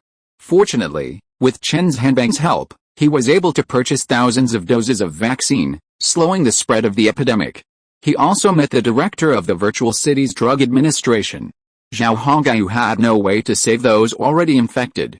All he could do was vaccinate those who were not infected, protecting them from smallpox. As for those already infected, Zhao Hongyu could only isolate them, watch them slowly die, and then cremate them. Zhao Hongyu used the remaining funds to purchase 300 Chinese genetically modified individuals, expanding the Chinese population. Meanwhile, Manhattan Island saw an increase in red bricks and cattle and sheep. Although his investments in medicine didn't yield much, the system had unlocked new products, agricultural products like bricks and cattle and sheep. Zhao Hongyu's virtual account only had 20 million left for emergencies. The number of genetically modified individuals under his command reached 1,247. His civil affairs rank had also risen to village chief. To advance to the next level, village chief, Zhao Hongyu needed to cultivate over 2,000 individuals. The system required 4 genetically modified individuals to qualify for the position. Meanwhile, the virtual character Chen Zhanbang became much more enthusiastic about the increase in civil affairs rank. This made Zhao Hongyu realize that the higher his civil affairs rank, the greater his power, and the greater the benefits he could receive. However, Zhao Hongyu wasn't sure how much benefit he would ultimately receive. But these weren't his immediate concerns. After addressing the spread of the epidemic, He still had to deal with a very troublesome issue. The British, Zhao Hongayu's 4 warships cruised daily between Manhattan Island and the Mohawk Territory, much to David's annoyance. He had never imagined that the indigenous people on the opposite island possessed 4 ships. Zhao Hongayu, due to the epidemic, delayed immediately dealing with David and his men, and 2 weeks passed. Now that the epidemic was resolved, Zhao Hongayu was finally free to deal with David and his men. Zhao Hongayu assigned all his combat-capable genetic personnel to the 4 ships, giving them 2 weeks to familiarize themselves with the ship's operations. Black Bear and his Mohawk warriors, meanwhile, had recovered somewhat during that time. During this time, Black Bear made a major decision, to unite the Mohawk tribe with Zhao Hongayu's, forming a new tribe. Song. The Mohawk survivors had little objection to this decision. The Mohican strength was no longer what it once was. Black Bear's Mohicans, excluding the elderly, the sick, the disabled, and the young, could only muster a mere 500 warriors. This clearly demonstrated the profound impact of the epidemic on them. It was with this in mind that Black Bear made the move to integrate the tribes, and no one objected. Overall, Zhao Hongayu benefited greatly. Many of the British captives also died in the epidemic. Upon learning of Zhang Tai's promise, Zhao Hongayu immediately assigned the British female captives to the Chinese people, fulfilling his promise. He even assigned a woman to those to whom he hadn't made any promises. This, in turn, boosted the loyalty of the Jin people, something Zhao Hongayu hadn't anticipated. Black Bear encouraged the girls in the tribe to choose husbands from among the Chinese and Somali people, aiming to assimilate into the Song tribe as quickly as possible. That day, the wind was gentle and the sky was clear. Chief, the British have occupied the former Mohican camp. They couldn't deal with us back then, separated by a strait. But the situation is grim. We need to devise a response plan quickly. Zhao Hongayu and Black Bear were observing the situation on the west side of Manhattan. Zhao Hongayu and Black Bear arrived at the shore on the west side of Manhattan Island and stared at the British for a long moment. We need to deal with them. We can't let them gain such power here. Black Bear wholeheartedly agreed with Zhao Hongayu's proposal. However, after the outbreak, Black Bear no longer had many warriors available. Therefore, he was undoubtedly incapable of dealing with the British across the strait. What are you going to do? There's no Mohican tribe left now. I'll do as you say. Black Bear was very straightforward, immediately establishing his position. I've been sending people to gather intelligence on the enemy these past few days, and we're fully prepared. Zhao Hongayu retracted his gaze, turned back, and kicked the sand at his feet. The British currently have over 8,000 men on our side. We're outnumbered. After Zhao Hongayu reported the enemy's numbers, Black Bear's face was filled with worry. Seeing Black Bear's concern, Zhao Hongayu chuckled and said, "They have more men, but there's no need to worry too much. The British have only over 3,000 men of their own, and the rest are their vassal tribes." Zhao Hongayu had a good idea of the enemy's composition. Even so, they have a significant force. You only have over 1,000 men, and I have over 500. Combined, we have less than 2,000 men. How can we fight them? In Black Bear's view, both sides must be at least equally matched in numbers, otherwise, war is impossible. Zhao Hongayu maintained a smile. Don't worry about numbers. War is often determined by many factors. Numbers are just one, but not all. He wondered if he should tell him about some of the classic battles in Chinese history. However, Zhao Hongayu didn't say anything, considering Black Bear might not understand. "Oh, so according to you, we can still continue this war?" Black Bear asked Zhao Hongayu, looking at him in confusion. Zhao Hongayu nodded. "Of course we can, and we can even win this war." Zhao Hongayu was confident. "You stay on the island. The morale of the Mohawk warriors is low, so it's not appropriate to have them fight now. We shouldn't participate in the next battle. We can handle it." Black Bear was somewhat discouraged by this arrangement, but he also knew that what Zhao Hongayu said was true. After a series of setbacks, the morale of the Mohawk warriors was indeed low, and their will was low. They couldn't really perform effectively if they were to fight at this time. "When do you plan to start?" Black Bear asked. Zhao Hongayu replied, "Tonight. These guys have been showing off their power long enough, and I've seen enough of their arrogance." Zhao Hongayu narrowed his eyes and slowly announced his decision. "Well, go ahead and rest assured. I'll definitely protect Manhattan Island," Black Bear assured Zhao Hongayu. The two chatted as they left the beach. "Be careful at night," because I'm worried an enemy team might be making a detour from the north to land on Manhattan Island. There's a small river in the north that's a good place to land on Manhattan." Despite Black Bear's assurance, Zhao Hongyu still gave a serious reminder just to be safe. "Don't worry, we'll lock the gates and stay inside the village at night," Black Bear said to Zhao Hongyu. "That way, even if the enemy attacks at night, we won't be caught off guard. Make sure the sentries are posted, and don't doze off," Zhao Hongyu reminded him. "Cow," a cow's cry echoed. Not far away, a herd of cows leisurely grazed, and beside them lay a flock of snow-white sheep. Under the azure sky, the cows and sheep leisurely grazing on the emerald green grass formed a picture-perfect scene. Unfortunately, Zhao Hongyu was in no mood to admire this. He had to attack the British across the street that night. "Hey Tong, are you saying that by raising these creatures, we won't have to worry about food anymore?" Black Bear asked, looking at the docile cows and timid sheep. "Of course. These cows can be slaughtered for more than just meat, they can also be used to reclaim wasteland," Zhao Hongyu replied. "Once I defeat the British, we'll cultivate land on Manhattan Island. I've saved all the potato and corn seeds you exchanged with the surrounding tribes." Overseeing the cattle and sheep were Mohawk children, who seemed to have escaped the destruction of their homes and the death caused by the plague. Their faces were more smiling and less sad than those of the adults. "These are orphans. I've put them here to herd cattle and sheep to prevent them from starving. They're working to earn enough to survive. I don't think you'll blame me, do you?" Zhao Hongyu turned his gaze from the cattle and asked Black Bear. "Why should I blame you? You're doing this for their own good. Herding cattle and sheep isn't hard work, it's already quite good," Black Bear said quickly. "And they can still go to school, which is already very good." All the Mohicans who landed on Manhattan Island, both children and adults, were required to attend the school run by Zhao Hongyu. The purpose was to brainwash them and indoctrinate them with a distorted version of history. It also served to teach them some practical knowledge, including hygiene. The recent epidemic had made Zhao Hongyu concerned about hygiene, so he specifically instructed the female genealogists, who had become teachers, to teach the Mohicans about hygiene every day. While it wasn't clear if this was effective, it seemed to be working well for now. The Mohicans at least knew how to use the toilet. Zhao Hongyu dug several large pits in the village and built a large, makeshift latrine with bricks for everyone's use. While it was crude, it was much better than having to urinate and defecate anywhere. The only unpleasant thing was the smell in the summer heat. Of course, the latrine was still quite far from where they lived. "Does everything have to wait until the British are dealt with?" Black Bear lowered his head in frustration. "That's not absolute.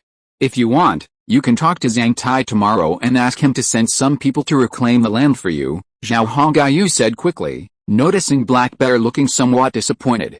Since the war was no longer taking place on Manhattan Island, it wouldn't be a big deal for Black Bear to fight on the former Mohican territory while Black Bear reclaimed the land on the island.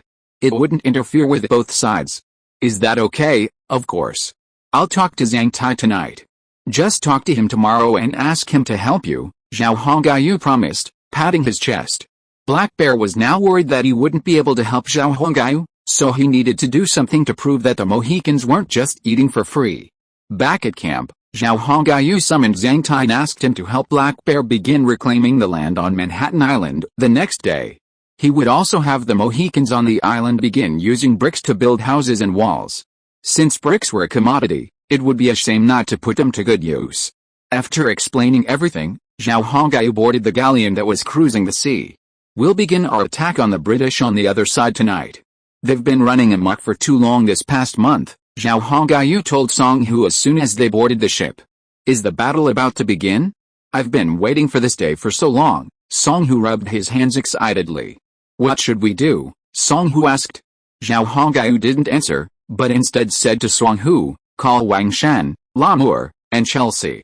I'll tell you my plan later." Song Hu nodded and quickly signaled the sailors beside him to send a flag signal to the 3 people on the other 3 ships. "It's gold." Sure enough, there's gold in the Mohican Islands, and just as I suspected, the reserves are enormous. While Zhao Hongyu and his men were planning their evening attack, David had already located the gold mine near the Mohican Islands and witnessed the thrilling scene firsthand. The streams and rocks shimmered with gold, and a simple scratch in the stream could yield several grains of gold. This was truly a land of wealth. David's mouth was dry, and his eyes were ablaze with gold. To be continued. Chapter 120. Let's blast for half an hour first. Night. Moonlight shone silvery, dotting the sea. 4 galleons broke through the surface, slowly sailing towards the west. The British had been vigilant to the east, and they were well aware of the 4 galleons' movements.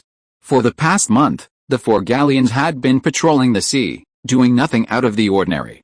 The British had initially assumed that tonight would be just like any other, merely guarding against their crossing, when the 4 galleons swung their hulls and opened fire. Boom boom boom. Flames flickered continuously from the galleons, and a relentless whoosh, whoosh, whoosh, echoed over the British camp on shore, sending shivers down their spines. Though the largest guns on the galleons were only 12-pounders, Zhao Hongyu could still make them explode. These explosions, when fired over the British camp, would shatter and shoot downwards. The sheer scope of its impact was staggering. Any simple structures and personnel caught within its destructive radius would be destroyed in an instant. The poor British, caught completely off guard, suffered countless casualties. Although some of their men were on alert, Zhao Hongyu and his men didn't land, instead opening fire from the sea. The makeshift fences built from felled trees and the tents within the camp were utterly devastated by the barrage of 64 guns from 4 ships. Note, the galleon Zhao Hongyu received had 16 guns in a single deck. Let's bombard them for half an hour first. We have plenty of ammunition. Once we've cleared any unnecessary obstacles, we'll land, Zhao Hongyu shouted from the bow, watching the British camp across from him being repeatedly overturned by the artillery fire. Okay, Captain, give us half an hour, Wang Shan, standing behind him, responded and immediately relayed the order to Song Hu, Lamur, and Chell. Behind Zhao Hongyu and Wang Shan, on the deck, the Somali blacks stood in neat formation. They were neatly dressed in 18th-century European soldiers' attire, red military uniforms, white buttons, black trousers, and black leather boots. No matter how you looked at them, they exuded a spirit of vigor and energy. They were much more attractive than the green shorts they'd worn a month earlier. This wasn't Zhao Hongyu's playful nature, rather, when he invested in the fake research institute, he'd also upgraded the clothing features. Thus, this 18th-century attire was already appearing in Zhao Hongyu's group by 1620. While somewhat amusing, Zhao Hongyu felt it was better than just wearing shorts. So, he accepted the situation and purchased these 18th-century uniforms, outfitting the geneticists. With these uniforms on board, the geneticists looked quite refreshed. Unfortunately, since it was summer, they couldn't wear their black cylindrical bearskin hats because the weather was too hot. Wearing this kind of clothing isn't a problem, but wearing that hat is a disaster. Zhao Hongyu was also dressed in a red military uniform with a white button-down pattern, black trousers, and a pair of black leather boots. A gold-studded rapier slung at his waist, and unlike ordinary genetics, he had a pair of golden epaulets on his shoulders, symbolizing his status. Was this a transition from the 17th to the 18th century? No, it was just a change in clothing. Wang Shan wore the same outfit, giving him a more formal look. He also wore a vertical golden epaulet, without a tassel. This kind of clothing is very popular with genetics. After all, they also like to look impressive. Even the more reserved genetics would show a look of pride when wearing it. Do you think if we appeared on the European continent, would those unsophisticated people be shocked by our military appearance? Wang Shan relayed Zhao Hongyu's orders and then turned back to chat with Zhao Hongyu. The bombardment of the British camp on the other side had just begun, and there was still half an hour to go. That's for sure. Europeans love this kind of ostentatious stuff these days. If our military appeared on the European continent, they'd immediately be on their knees. Of course, I'm talking about those noble ladies. Zhao Hongyu was now strong and powerful, and his mentality was much more relaxed than before. Although the British and their vassal tribes combined numbered tens of thousands, they were nothing compared to Zhao Hongyu. He only had a little over 1,200 soldiers, but each one was an elite warrior. With the addition of muskets and artillery, he doubted he could defeat these unsophisticated bastards. If that didn't work, then Zhao Hongyu was truly a weakling. Wang Shan laughed. You're right. Wearing these clothes will transform our spirits so dramatically. It'll definitely shock those noble ladies in Europe. But it's a pity we can't go there right now. He licked his dry lips, a lewd smile on his face. Seeing Wang Shan smile, Zhao Hongyu smiled too. You idiot, can't you think of something else? Zhao Hongyu raised his hand and pointed at him. Are you going to find a woman to keep by your side? or maybe find one from the British captives. Wang Shan shook his head. My taste isn't that bad. These British women are okay, but they don't meet my standards. You, my leader, will surely be the founder of an empire. I'm a duke, after all. How could I possibly want such a woman? Hearing Wang Shan's words, Zhao Hongai couldn't help but laugh. I didn't realize you had such high standards, but I don't object. If you get the chance, it'll depend on your skills, Zhao Hongai said to Wang Shan with a smile. To be fair, Wang Shan's dream wasn't unrealistic. Zhao Hongai was quite supportive. After all, he wasn't targeting Chinese people. It wouldn't be a big deal if he mistreated those European noblewomen. Half an hour passed quickly, and the 4 ships docked.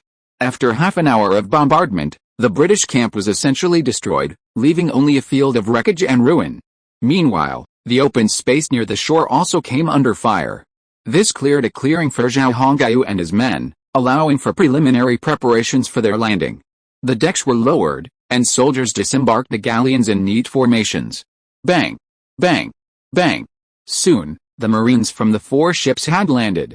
In addition to the 120 sailors left aboard each ship, there were 800 Marines landing. The bombardment had ceased, and whaling continued from the British camp. Zhao Hongai, however, showed no pity. He held little regard for the British. Forward, the 800-man team consisted of Wang Shan, Song Hu, Lamur, and Chelsea, each leading 200 men. Each team was a mix of Chinese and Somali, thus preventing any one group from dominating. The soldiers, their flintlock rifles in unison, fixed their bayonets, and marched in neat formation toward the British camp. The opposing natives are coming. Everyone, form your ranks. Just after half an hour of bombardment, the British commander, David, was killed instantly by a cannonball. Poor David, who had just seen gold that morning, was dead that evening. Clearly, he had no connection with the gold. Instead, the commander was gone, throwing the British into disarray. As the saying goes, if the leader is dead, how can the battle be fought without him? Fortunately, the British were only briefly disorganized, and a junior officer quickly took control of the situation. As long as the leaders stood up, the soldiers would naturally obey orders. However, compared to the disciplined British, the Indian vassal tribes accompanying the army were extremely chaotic. Some Indians simply fled during the first few rounds of artillery fire, while others hid on distant hills, awaiting the outcome. They saw that the British were facing a formidable opponent this time. They also possessed ships and powerful weapons. Therefore, they had to choose carefully. What if these enemies were stronger than the British? This region, along with Virginia, would be theirs in the future. Even when choosing a master, they had to choose a powerful one. The British didn't yet know that the Indians, now their vassal, had already begun to harbor other ambitions. This wasn't the Indians' fault, after all. The Indians in Virginia had learned from the British that they wouldn't do anything unless there was something to gain. Originally, they were very simple and honest, but unfortunately, they were corrupted by the British. 4 phalanxes, Zhao Hongai and his team also arranged. The addition of bayonets to flintlock rifles increased their combat effectiveness. The use of phalanx tactics was also based on 18th century European tactics. Since this phalanx was still popular in the 18th century, it must have had its reasons. Although arranged in a phalanx, the soldiers advance in a linear formation, advancing in waves, firing in turns. Inside the British camp, ablaze with flames, the hastily assembled British soldiers launched a haphazard charge. Bang! Bang! The first row of geneticists unleashed a volley, sending the shouting British soldiers falling to the ground. Then, the second, third, fourth, and fifth rows of geneticists advanced within a distance of about 10 meters before halting. The first row, the last, began to reload their ammunition. Bang! Bang! Bang! The ranks continued in this cycle, rolling forward like a wave, the British unable to charge. And as the geneticists passed by, they would bayonet the fallen British soldiers, delivering a painful blow. To be continued. Chapter 121 The Curtain Falls. The British charge was futile. They could not even get within 30 meters of Zhao Hongai's troops. Although the flintlock rifle was ancient, at Zhao Hongai's request, its barrel had been rifled, greatly improving its accuracy. Compared to the old matchlock, the flintlock rifles Zhao Hongai and his men used were at least a century ahead of their time. Furthermore, the half-hour artillery fire they had launched upon landing had already worn down the British's spirit. So, When those who still had courage fell, the British completely collapsed. As Zhao Hongyu and his men advanced, the British began to flee the occupied territory, fleeing towards the forests to the south. The Indians, who had become their vassals, had already taken flight. Hold the line, watch your flanks. Advance slowly, Song Hu and his men shouted orders. Zhao Hongyu gazed at the British camp. Captain, are we entering the British camp? Wang Shan demanded. Zhao Hongyu said, Chelsea, go to the British camp and clean up the remnants. We will continue to pursue the British, but remember to maintain formation. Now that the British have been routed, it's a perfect opportunity to force them out of the area. Taking advantage of their disorganized situation and inability to organize an effective defense, we can maximize our success. Chelsea followed his orders and led her 200 genetic warriors into the blazing camp, beginning to eliminate any British who hadn't managed to escape. Song Hu, Wang Shan, and Lamur, each with their own warriors, followed Zhao Hongyu's orders and began pursuing the defeated British troops. The half-hour artillery bombardment paid off, crushing the British's morale. The British, now like stray dogs, fled through the forest in panic, fearing they would fall into the hands of the enemy behind them. Their lack of effective command only exacerbated the chaos. Wang Shan and his men leisurely followed, engaging any stray British with their flintlock muskets. After chasing for a short distance, Wang Shan and his men turned back. After all, it was already late at night, and Wang Shan and his men were worried about encountering unexpected situations. When Wang Shan and his men returned, Zhao Hongyu pointed at the British camp and said, "Let's rest. I suspect the enemy may retreat all the way to the Great Plains." Having easily defeated the British occupying the Mohawk tribe, Zhao Hongyu's confidence in his team was greatly strengthened.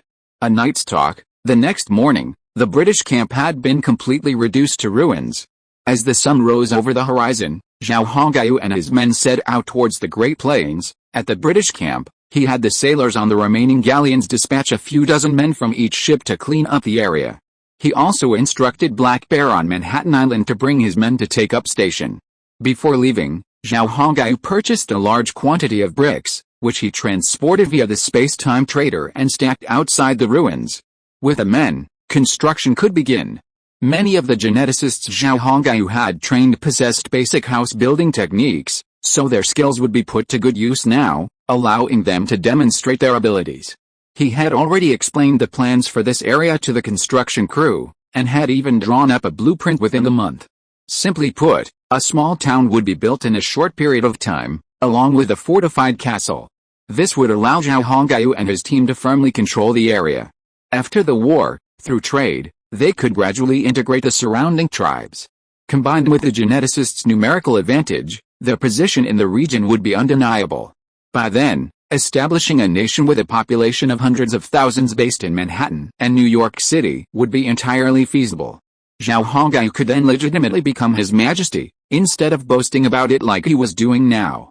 While Black Bear's forces were small, their over 500 elite warriors could still be used. It would be possible to keep them from fighting and use them to build houses.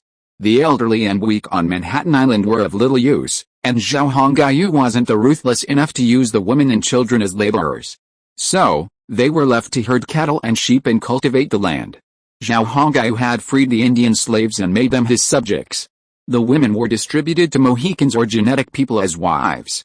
The rest of the British captives, with the exception of some women, became slaves.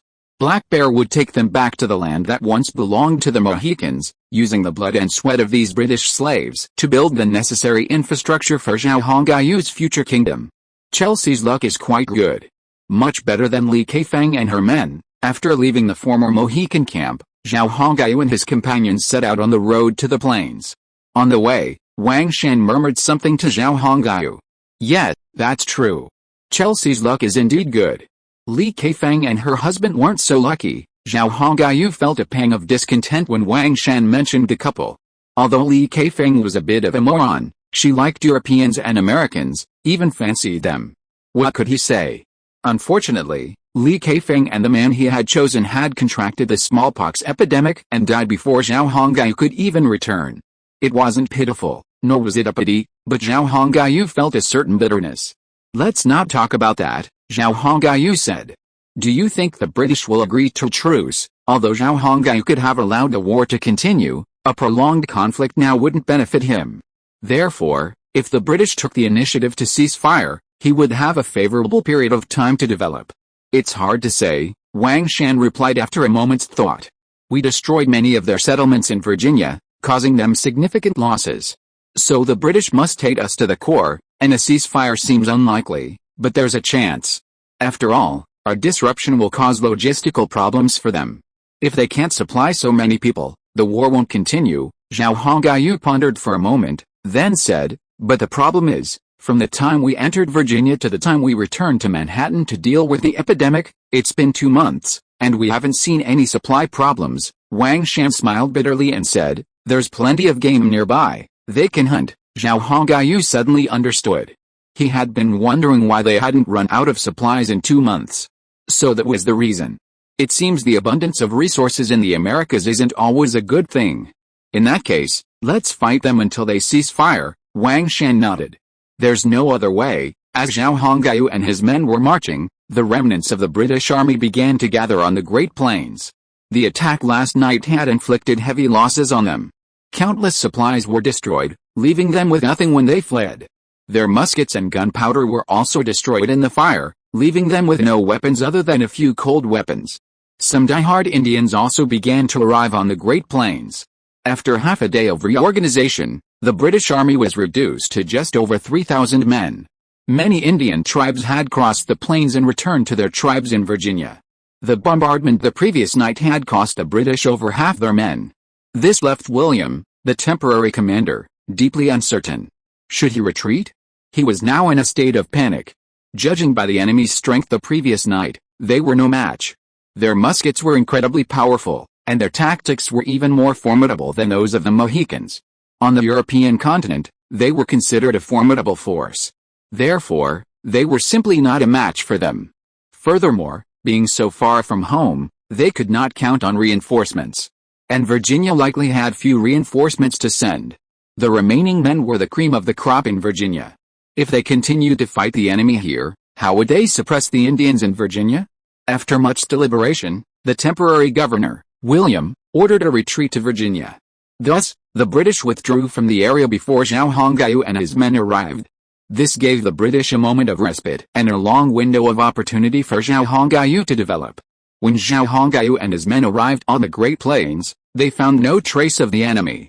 After some investigation, Zhao Hongyu learned that the British had completely withdrawn. Upon receiving this news, Zhao Hongyu immediately ordered his troops to retreat. He wasn't foolish enough to immediately engage in a territorial war with the British. What he needed now was stable and peaceful development. Given time, he could cope with anything in the future. Since the British had voluntarily retreated, there was no need to pursue them. After this battle, if the British wanted to fight again, it would have to wait until at least next year. By then, their strength would be far from what it is today. Thus, the so-called First Golden War came to an end. During the war, the Mohegan tribe expanded considerably and was absorbed into the Song Empire. The British lost more than half their troops, along with several Indian warriors from vassal tribes. This loss of British troops weakened their control over Virginia, and for a time, the Indians they had suppressed began to stir. To be continued. Chapter 122 Interest comes first. After the British retreated, peace returned to the Manhattan area of New York City, where the Mohawks were located. However, the damage caused by the war would reverberate for a long time, leaving an indelible mark on some people's hearts. In just a few days, the ruins were cleared. Black Bear, with 500 Mohawk warriors and over 100 British prisoners, set foot on the land that once belonged to them. A vigorous construction project had begun, and no one was idle. Indians from nearby tribes once again approached Zhao Hongyu to discuss trade. Want to trade? Of course, but you'll need to pay for the matchlocks first. Before the war, Zhao Hongyu had given these tribes a lot of guns and ammunition on credit, and now they had to pay. The Indians felt that payment was natural and didn't refuse. However, the war had just ended, and their tribes had been affected, so they couldn't raise the money for the arms in a short time. Zhao Hongyu felt he couldn't force them, so he came up with a solution. No money, then labor. The construction needed manpower, and if they could send tribal personnel to work, the cost of the munitions would be waived. The tribal leaders were naturally very happy with this idea, even considering it a godsend. As a result, the number of workers quickly swelled to around 10,000. Zhao Hongyu and his team could build 100 houses at a time, with more than enough manpower to spare. Everything was going according to plan. The gold mine was back in Zhao Hongyu's hands. He cleared a tract of land near the forest gold mine and began constructing a small brick fort, garrisoning 100 men. These would serve as garrison there. Zhao Hongyu also included West Point in his plans, building a 1,000-man fort there specifically to defend against the French. After the British incident, Zhao Hongyu had to be wary of the north. Although he had little contact with the north now, it was always helpful to have some precautions. With more people, construction was much faster. The text then abruptly shifts topics. Basically, 100 houses could be built in just 2 weeks. Considering the possibility of absorbing people from other tribes in the future, Zhao Hongyu planned to build only one building in the town to prepare for future emergencies. The town had a central crossroads, supplemented by circular side roads. Such a large project required a considerable amount of bricks, but Zhao Hongyu had ample funds and built small 2-story buildings, making the project manageable. The first thing to be built was the gold mine fortress, which Black Bear sent 100 warriors to garrison. Women and children from surrounding tribes became new gold miners, taking on the vocation of the former Mohawk women. The Mohawk women were somewhat unhappy about this, but now that they had land to farm and cattle to graze, their resentment gradually dissipated. Around the beginning of autumn, the town's construction reached its final stages. A town capable of accommodating tens of thousands of people had been established in the New York area. The city boasted 1,000 small 2-story buildings, 200 shops, and a complete street and drainage system. It could be said that it had begun to take on the style of the 1930s, a town ahead of its time. A circular wall protected the city, 15 meters high and 8 meters thick, capable of withstanding any attack an enemy, providing absolute protection. In the center of the city, a square castle stood. It became Zhao Hongyu's private residence. Although the city had many houses, most were uninhabited and empty.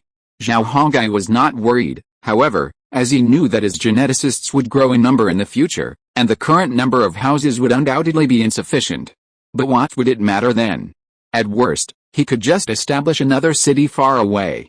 This would also help him maintain effective control over the territory. Zhao Hongyu took advantage of this period of stable development to invest heavily in scientific research, developing cement, toothpaste, toothbrushes, shampoo, ceramic dishes, iron saws, planes, hammers, and chisels. At the same time, the number of his geneticists surged to approximately 3,000. Among these genetic people, the Chinese were the most numerous, followed by the Somali blacks. During this period of genetic human cultivation, many individuals with special skills emerged, much to Zhao Hongyu's delight. For example, some genetic people were naturally gifted with carpentry skills. Zhao Hongyu fully utilized these individuals and, taking advantage of the logging tools he had at hand, began to extensively cut down the surrounding forests, thus ensuring that the forest resources would no longer be wasted. His area was rich in forestry resources, with the yellow cardinal tree being the most abundant. Zhao Hongyu tested it and found that this wood, scientifically known as the double-leafed cedar, sold for a staggering 1,600 yuan per cubic meter. This was a true treasure trove. The forest resources surrounding this area alone were enough for Zhao Hongyu to exploit frantically for 30 years. And in those 30 years, wouldn't Zhao Hongyu rise to prominence? What a joke. With gold and timber, Zhao Hongyu had mastered two of the most lucrative businesses, bringing in nearly 2 million yuan daily. Of course, he still had to trade in small commodities and food. After all, the surrounding Indians needed to eat. To establish an economic system and prevent future trouble, Zhao Hongyu announced a salary bill for the Jin people. This delighted them greatly. Although the Jin people were bred by Zhao Hongyu, they also yearned for their own wealth, even the more introverted ones. To this end, Zhao Hongyu purchased a large amount of industrial silver from the space-time exchange and had a virtual workshop produce a silver coin for their circulation. The industrial silver purchased from the space-time exchange was only 2 yuan per gram, a bargain. Even for industrial silver, its silver content was much higher than that of the European silver coins of the time. Therefore, Zhao Hongyu had no concerns about his silver coins being out of circulation in the future. The coin weighed 1 tael, with a profile of Zhao Hongyu on the front and a depiction of him on horseback, sword raised high on the back. It was also inscribed with the year 1621 and other patterns, and the workmanship was exceptionally fine. It must be said that even the virtual 21st century industry produced something truly fine. Zhao Hongyu had been complaining about the pattern on the silver coin, but since it was already made, there was nothing he could do to change it. The fictional character, Chen Zhenbang, was delighted because he could make money again from the silver coin business. After all, although Zhao Hongyu had invested in the workshop, he also had a stake. Soldiers received 12 silver coins a month, lumberjacks 8, and workers at the gold mine received no salary. After all, they were working to pay debts from neighboring tribes, so paying them would be foolish. Of course, to encourage the Indians from the surrounding tribes to use silver coins, he used silver coins to pay when they came to the city to sell their goods, and the Indians would use silver coins to buy anything they wanted. This gradually helped the Indians accept it, and Zhao Hongyu saved himself the trouble of bartering. The Mohawk women on Manhattan Island also received monthly salaries. Zhao Hongyu paid anyone who worked. If you didn't work, it would be a shame. The Mohawk women didn't object to this sort of thing. After all, it would allow them to eat rice and pickled mustard greens again, right? Everything was starting to fall into place. Zhao Hongyu felt that although he had fought a war with the British, he still deserved to earn their money. So, Zhao Hongyu planned to contact the British and see if he could establish some trade with them. At the very least, he wanted to squeeze a little out of them before the next war. Flintlock rifles were definitely out of the question, wooden bowls and plates weren't needed, and the British probably had no interest in pickled mustard greens. However, ceramic bowls and plates would certainly be tempting. If the Dutch controlled the routes to the east, the British would have no chance of intervening. Only after the Anglo-Dutch War could the British gradually gain control of the eastern routes, but that would take many years. The British, now, were essentially just scoundrels drooling over the wealth of the East. And exquisite Eastern ceramics would surely fetch a high price in Europe. Even the Dutch couldn't possibly get much from the Ming dynasty right now, but it was different for Zhao Hongyu. I'm planning to trade with the British, and my main product will be ceramics. What do you think? Zhao Hongyu had been mulling over this idea ever since he invested in this new product. Indians dislike ceramics because they're fragile and less durable than wooden bowls and plates. Therefore, these products simply won't sell in India, which left Zhao Hongyu feeling both amused and annoyed. Zhang Tai spoke first. I absolutely support this. Even though we've been at war with them, profit is eternal. I don't think the British will refuse to trade with us, they'll definitely agree. Zhang Tai's words drew nods of agreement from the others. Alright, then. I've decided to head to Virginia tomorrow to negotiate with them. Seeing no objection, Zhao Hongyu made up his mind. We have to be wary of the British. After all, we've been at war with them. And we've also robbed 3 of their ships. The hatred is quite deep, Song Hu warned. Zhao Hongyu nodded. The British are known for their dishonesty, and I'm afraid they might resort to underhanded tactics. So this time, I'll bring my troops with me. If things don't work out, I'll just deal with them. Your Majesty, I'm willing to go with you, Chelsea said.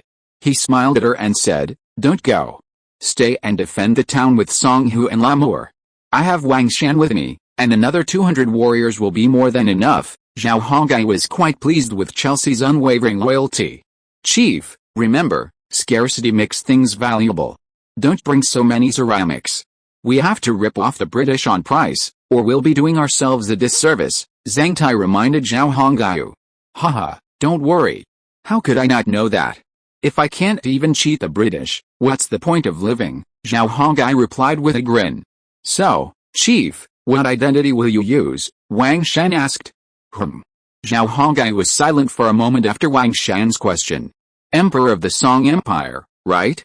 That's all I have, Zhao Hongyu thought, considering he now owned a town, which in Europe would be considered the king of a principality.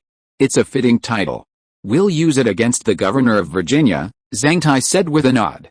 Hey, just the uniforms our soldiers wear are enough to impress the country bumpkins. Add to that our royal status, and they'll be licking their boots, Song Hu said with a grin. Chelsea, among the group, couldn't understand Chinese, so he could only watch and join in the fun.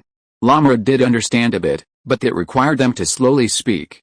While I'm gone, let's store the lumber in the warehouse outside the city. We'll sell it together when I return. The problem with this space-time trader is that it requires me, the owner, to be within a certain range before it can be sold. Zhao Hongyu instructed. Zhang Tai nodded, reassuring Zhao Hongyu that there was nothing to worry about. If someone on the British side is greedy enough, maybe we can buy enough ships from them. After Zhao Hongyu and the others laughed for a while, Wang Shan said slyly. His words made everyone's eyes light up. Yes, as long as the benefits are big enough, who says this can't happen? In this day and age, as long as you have money, you can buy anything. I remember how much a ship cost in this era, Song Hu said, patting his forehead. Lammer beside him said, if I remember correctly, it should be £50,000 for a galleon, and £80,000 for an armed warship. There were no battleships at that time, so I can't say. Oh, didn't you say you didn't go to school? How did you know? Zhang Tai waited and looked at Lammer. Lammer rolled his eyes at this. Don't I go to church to audit classes? I studied very hard when I was a child. It's a pity that my family has no money and I can't go to school. It's all because of those damn white people. If it weren't for them, how could my hometown be so chaotic? Speaking of his childhood, Lammer began to resent the white people. Zhao Hongyu raised his hand and gently patted his shoulder, comforting him. You'll have the opportunity to enslave these white people in the future. There are also many black slaves in Virginia who we can liberate. Lammer felt better. To be continued. If you are listening to this novel on a channel other than Fanfic World, it means it was downloaded and re-uploaded without effort. We warmly invite you to visit our channel, Fanfic World. There you will find the original version of this story and many other novels of various genres. We look forward to seeing you dive into a world of incredible novels. Chapter 123 Cultivating Brother San? The galleon slowly left the makeshift harbor, and Zhao Hongyu returned to the cabin. 120 Somali sailors and 200 Marines accompanied Zhao Hongyu on his journey to Virginia. Zhao Hongyu deeply believed in the saying, there are no eternal enemies, only eternal interests. He wasn't sure if the British shared that sentiment. But that didn't matter. He had over 300 sets of exquisite ceramics in the cargo hold, and the money-grubbing British wouldn't refuse his offer. The reason they came to the Americas was to make a fortune, right? Would they refuse our wealth? Zhao Hongyu found that unlikely. Although they had just clashed, it wasn't impossible to reconcile. Zhao Hongyu had some understanding of this. His only concern now was how to approach the other side, ensuring his own safety before and during the encounter. He couldn't let those British rip him off. Chief, do you think the British will rip us off? Not only was Zhao Hongyu concerned, but Wang Shan shared the same concern. Looking up at Wang Shan, Zhao Hongyu shook his head and said, I can't guarantee it. After all, we haven't had any contact with them yet. But no matter what, we should give it a try, right? Wang Shan was silent for a moment before slowly nodding. It's better to be careful after this. Once we reach Yaxley, it's best to send someone to make contact with the British. We absolutely cannot disembark from the ship. This will also allow us to escape as quickly as possible in the event of an emergency. Wang Shan offered suggestions and requirements. Zhao Hongyu knew Wang Shan's proposal was correct. He hadn't considered putting himself in such a dangerous situation. That would be extremely unwise. The British were greedy for money, but they could also be tempted by wealth. He had to be on guard. This ship of ours was captured from Yaxley. The original owner is likely still there. We're bound to run afoul of them if we go there. Captain, be prepared for this. Wang Shan also reminded Zhao Hongyu to be careful. Zhao Hongyu gave a wry smile. Yes, we stole the boat from them. We'll be recognized the moment we get there, but it doesn't matter. We've already taken it, and it's practically impossible for them to get it back. Zhao Hongyu didn't believe those unfortunate souls could ever get a boat back from him, and he wouldn't let them. Alright, I'll be alone for a while. I need to sort out the time-space traitor. Zhao Hongyu waved his hand. Wang Shan nodded knowingly and sat down. He rubbed his ruby ring. Zhao Hongyu opened the time-space traitor and began to examine it. Name, Zhao Hongyu. Age, 15. Gender, male civilian. Rank, village chief. Genetic loyalty is always 6, 32,674,000. Farmer, next rank is village chief. Please meet the promotion requirements. Military rank, 012. Soldier, next rank is squad leader. Please meet the promotion requirements.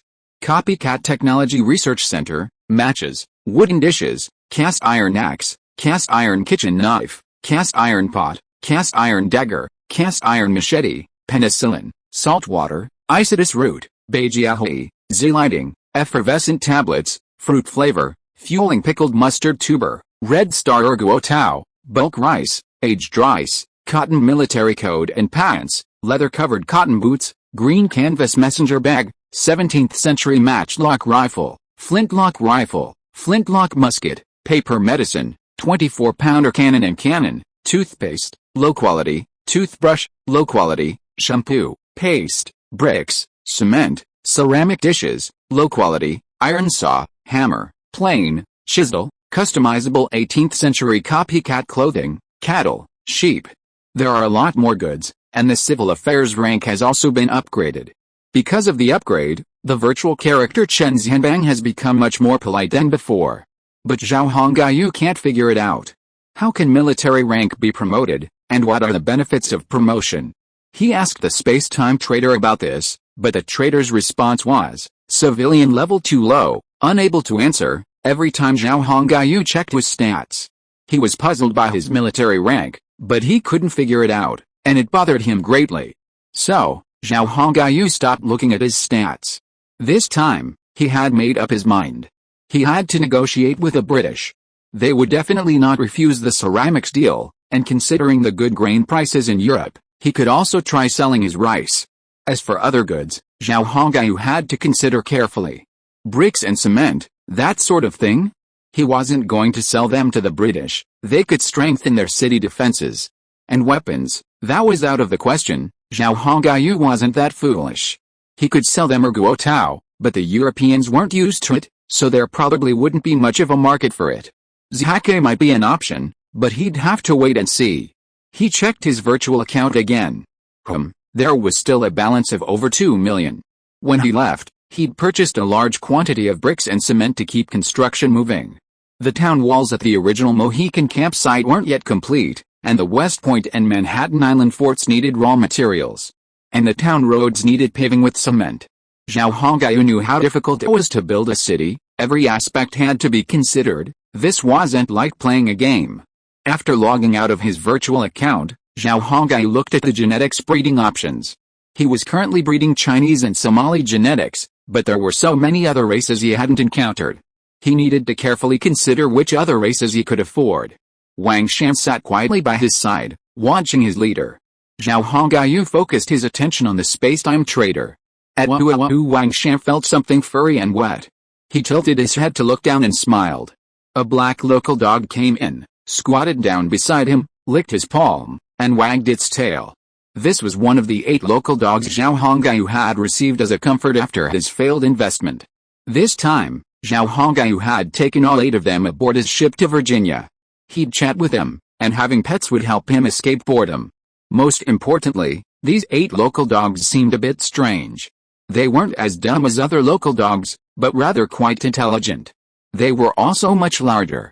So, Zhao Hongyu decided to take this opportunity to take them with him and observe them more closely. The black dog squatted obediently beside Wang Shan, as if it knew its master was busy and couldn't be disturbed. The other 7 local dogs were either squatting or lying outside, not making any noise. Hey, little darling, your master is very busy right now and can't take care of you.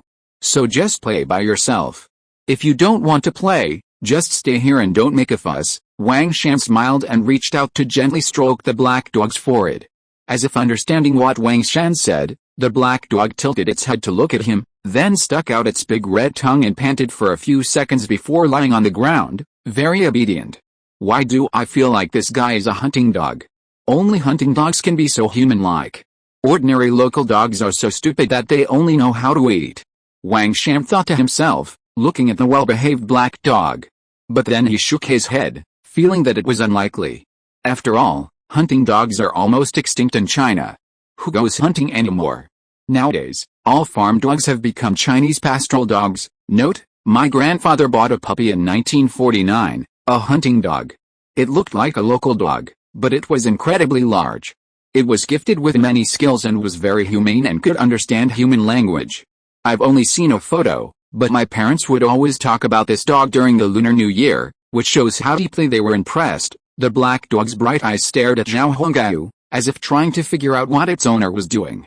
Unfortunately, it couldn't understand, so it finally rested its chin on its front paws and rested. Zhao Hongyu continued to study the virtual global map intently, his mind racing with thoughts.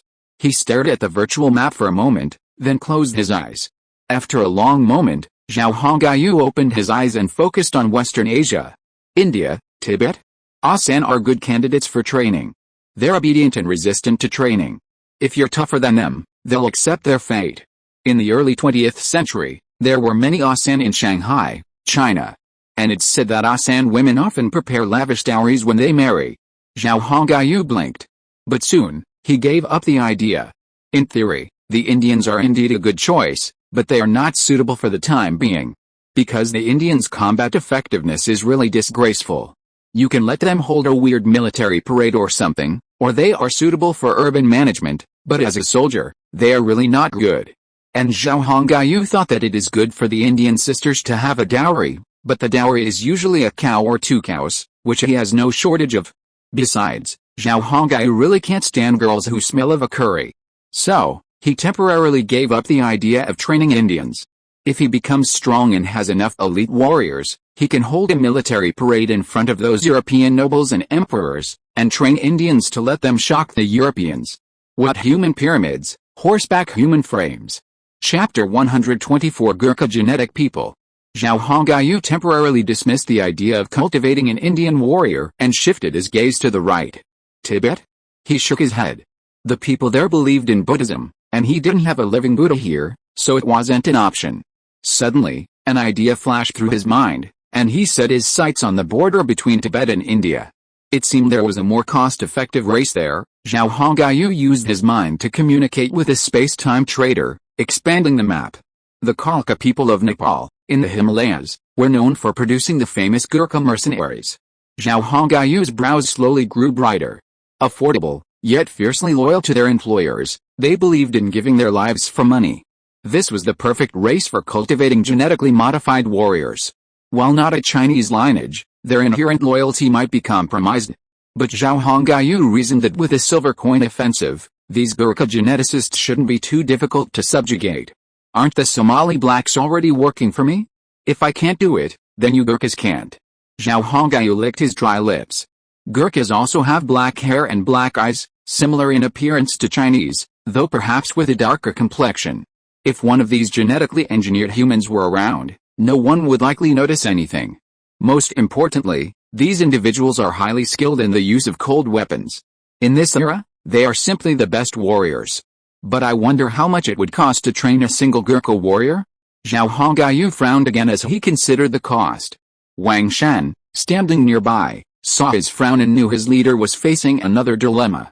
The large black dog lying beside Wang Shan twitched its ears at Zhao Hongyu's frown, then looked up slightly and whimpered, as if concerned for its distressed master. Zhao Hongyu was unaware of the reactions of the man and the dog. He was currently fretting over the cost of genetically engineered humans. Should he give it a try? He still had over 2 million yuan in his virtual account, so if he gave it a try, it wouldn't be a problem, but if it all went to waste, Zhao Hongyu would still feel uneasy.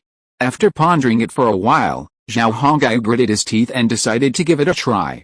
If it was really cheaper than the Somali black, then he'd make a killing. The Somali black now outnumbered the Chinese genetics. Whenever he bred Somali blacks, the system would remind him to pay attention to the balance between the two species. Zhao Hongyu knew the system wouldn't do this for no reason, it must have a purpose.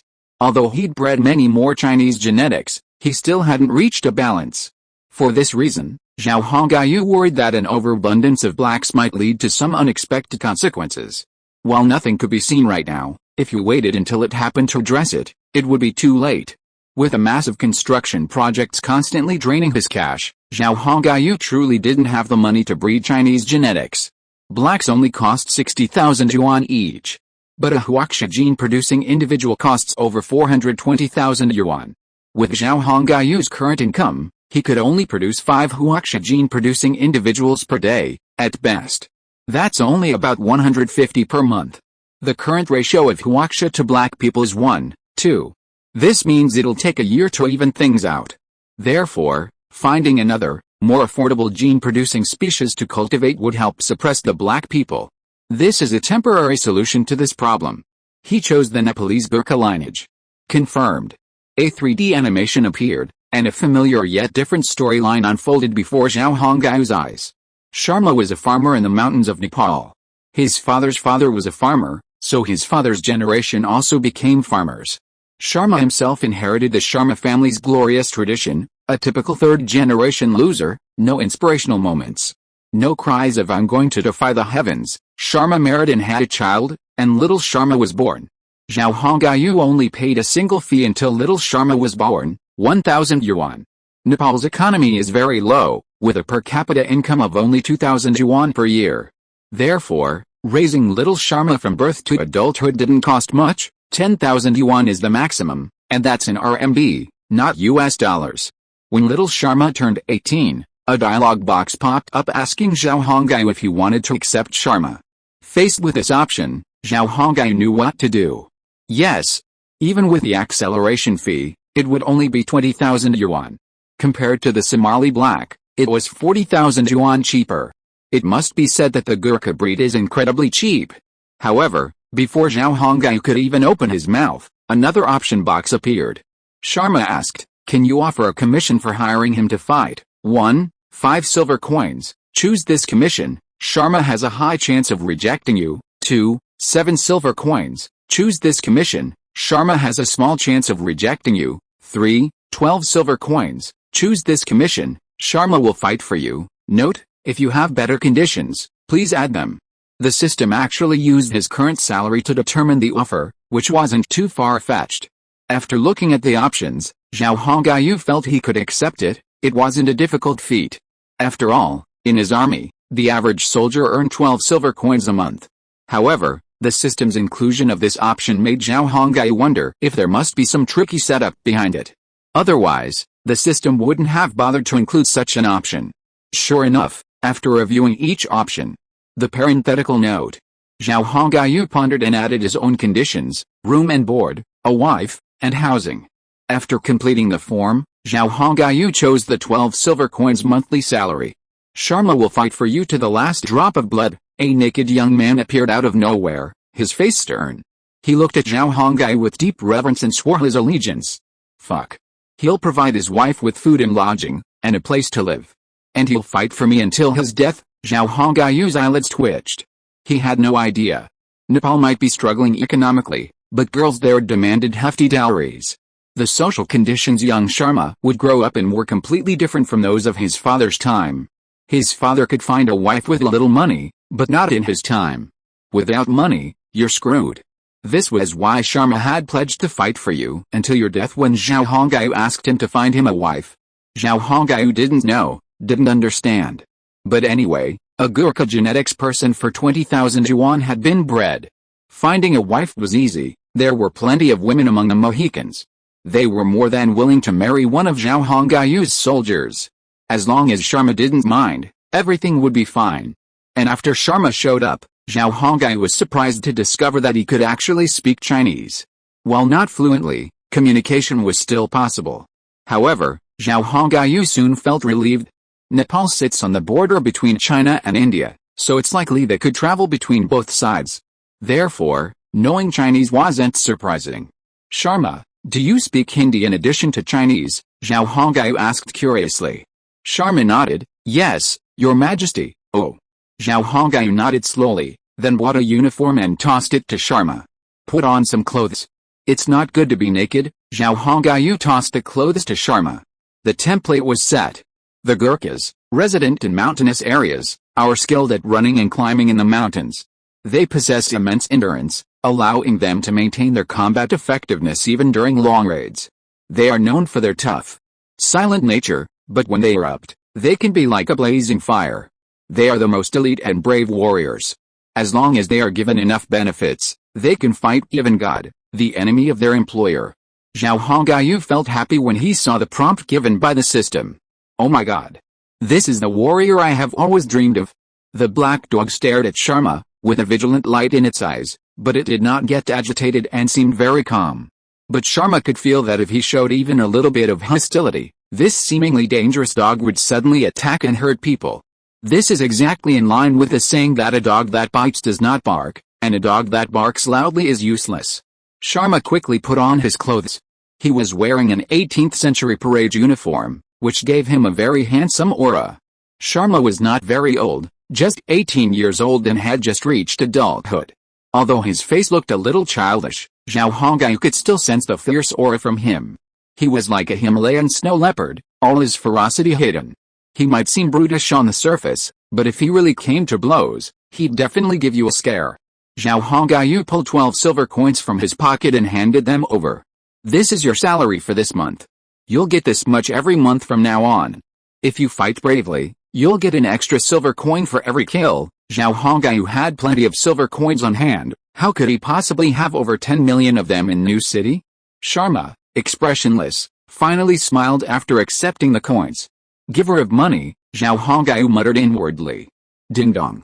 Sharma's loyalty to you has increased. 7,030 damn. Loyalty comes with money, that's really realistic. Zhao Hongyu was completely speechless. The house is on my property. I'll give you one when I get back. I have women on my property too. You wouldn't mind, Indian. After handing over the salary, Zhao Hongyu began to discuss women. After all, that was one of the conditions he'd agreed to. Sharma blinked and answered seriously, as long as she's a woman who can carry on my family line and give birth to children, I'm not picky. Chapter 125 Battleship Delusion. Gurkha genetics, skilled in the use of cold weapons, cost 20,000 yuan to train one. Honestly, Zhao Hongyu genuinely thought Gurkhas were cheap. While he was responsible for finding a wife, dividing a house, and paying a monthly salary, he didn't feel he was being shortchanged. After all, they were risking their lives, weren't they? He also had 2 million yuan in cash, enough to train 100 Gurkhas. The template had been established, and while the intelligence of the warriors bred in batches wouldn't be very high, he still had to pay their salaries on time every month. While Gurkhas were cheap, Zhao Hongyu knew he couldn't limit their production. Besides being elite warriors, they were also used to dilute the Somali blacks' pool of talent within his country. The system's prompt clearly stated the problem: an excessive number of non-Chinese genetics would significantly impact stability. Therefore, Zhao Hongyu had to proceed with caution. Is there room on our ship? Zhao Hongyu turned to Wang Shan and asked. Wang Shan nodded. There aren't many spots left, but we can still arrange for a group. They'll take turns on deck. It only takes 3 days to get to Yaxley, Virginia, so it won't be hardship. Zhao Hongyu pondered the situation and immediately used the template to cultivate 100 Gurkha genetics. One by one, the 100 naked men emerged from his captain's cabin and landed on deck. Zhao Hongyu dressed each of them in a uniform for the platoon. Zhao Hongyu's entourage now numbered 420. It was a shame. While he had Gurkha mercenaries, he didn't have the classic weapon, the Gurkha scimitar. Zhao Hongyu thought with some regret. The Gurkhas, however, were quite understanding. As long as their employer, Zhao Hongyu, paid them, they didn't care much about anything else. Zhao Hongyu also offered the cultivated Gurkha genetics a reward of 12 silver coins and promised them houses and wives. However, considering their number might exceed 1,000 in the future, he planned to house 5 of them in a small 2-story house. If each person had their own house, he simply couldn't afford it right now. Finding wives for them was even simpler. There were plenty of Mohican widows. There were also plenty of women from surrounding tribes, and even some among the British captives who could be considered. Zhao Hongyu's men had no worries about finding wives, and he wouldn't let that happen. The coolness of late September was palpable, and the sea breeze was no longer as gentle as it had been in summer. The trading ship sailed south along the coastline, encountering no major incidents. During the first 2 days of the voyage, the Gurkhas quickly grasped Zhao Hongyu's tactics and methods. The 5-stage linear firing tactic was easy to learn. They also received their own daggers, cross-axes, and flintlock rifles. While on deck, the Gurkhas trained tirelessly, their enthusiasm earning admiration. Sea voyages in this era were extremely challenging, but fortunately, Zhao Hongyu wasn't embarking on a long voyage. Otherwise, he truly couldn't bear it. Imagine, when sailing on a long ocean voyage, a ship's cargo, necessary to ensure the crew's profitability, would take up a significant portion of its space. The remaining space would also have to be used to store weapons, ammunition, and life-sustaining food and water. A voyage from America to Europe could take 40 days at the fastest, or even 70 at the slowest. The average person simply couldn't endure such a long voyage. During the voyage, An ocean-going ship would often encounter strong winds, which could be disastrous. In 1620, ships relied entirely on wind power for propulsion. Imagine the consequences of a loss of wind mid-voyage. And that wasn't the worst of it. The most daunting issue is the problem of fresh water and food, which was truly terrifying. Consequently, the loss rate among sailors on ocean-going vessels in 1620 was staggering. Scurvy and various other diseases plagued them, while they also faced constant hunger and the hardships of the voyage. The hardships were far more brutal than imagined or depicted in movies. However, on Zhao Hongguyu's ship, there were no worries about food or illness. He could easily buy them from the space-time trader. Therefore, all they needed to do was carry enough fresh water. If Zhao Hongguyu ever developed mineral water, he might not even need fresh water on his ocean-going ships. Furthermore, Zhao Hongguyu had developed effervescent tablets. Therefore, his ocean-going sailor no longer had to worry about lacking nutritional supplements. These tablets, when soaked in water and consumed, could provide any B vitamin. It could be said that Zhao Hongguyu's sailors lived a much better life than the Europeans of that era. This is already the third day of sailing. In half a day, we'll reach the coast east of Yaxley. Tell everyone to get ready. I'm not sure if they have another ship arriving yet. I don't want to be treated as a pirate. Early on the third morning, Zhao Hongguyu left the captain's cabin and took to the roof of the attic at the stern.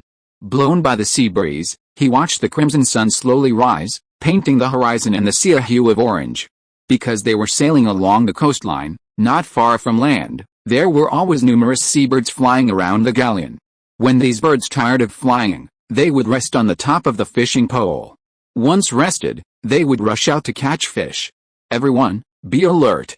We've entered British territory, Wang Shen shouted. The 120 Somali black sailors had already taken up their positions. They were fully prepared in the observation towers, gun emplacements, and cable lines, needing no orders from Zhao Hongguyu.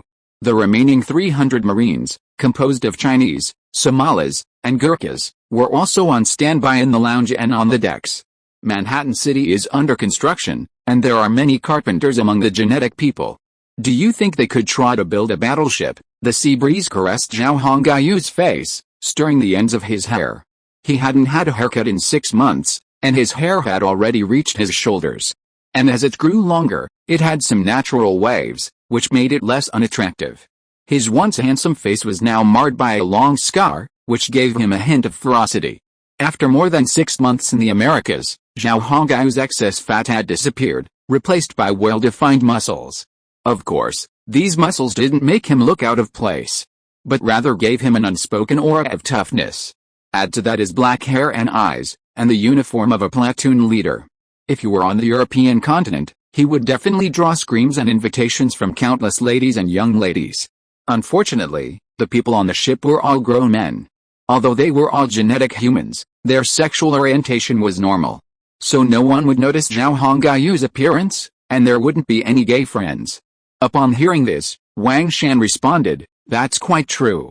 It's okay to ask the carpenters who emerged from the genetic humans to build some furniture. After all, that kind of thing isn't very technical. But I don't think they would be able to build something as technically demanding as a seagoing vessel. Indeed, building a seagoing vessel is not that easy. Just the proportions of the keel and the frame alone require a lot of knowledge. If even one joint went wrong, the ship would be scrapped. And the biggest problem is the fear of problems at sea. This is the most important thing to pay attention to." Wang Shan, of course, knew what his leader was talking about, a naval fortress with 5 masts, 4 decks, and 108 guns, the main battleship the British began building in the late 18th century. How can we know if it works if we don't try? We can't be too passive. After we start trading with the British, many ships will dock at Manhattan's port. Without our own warships, we'll be at a serious disadvantage. Zhao Hongguyu thought ahead. He knew that after trade opened up, not only the British would go to Manhattan, but even the French and Spanish would. If Zhao Hongguyu didn't have his own warships, he would have no say in the future and could be invaded from the sea at any moment. This was something he absolutely didn't want to happen. Therefore, he had been thinking about this issue since the carpenter appeared. He wanted to build his own ships, and he wanted to create a battleship of the highest quality. He wanted to lead all other nations in one fell swoop. He had a clear vision. If he had 10 of these battleships, the Caribbean would be his. While he wasn't so foolish as to believe he could dominate the oceans with just 10 battleships, he could certainly conquer the Caribbean. Zhao Hongayu's words made Wang Shan ponder. He knew his leader was absolutely right. Such troubles would indeed arise when trade expanded in the future. If those Europeans saw Manhattan's weak naval power, they would inevitably harbor some ill intentions. It was obvious. It wasn't that they necessarily viewed the Europeans as evil, but rather that seeing your weakness would inevitably ignite ambitions, seeking greater benefits and advantages. All the world is bustling for profit, and all the world is bustling for profit is a saying that rings true for both the Chinese and the Europeans. When profits doubled or even multiplied by 10, murder and arson were no big deal. Furthermore, if their profits were substantial enough, Europe could easily launch a war with state support.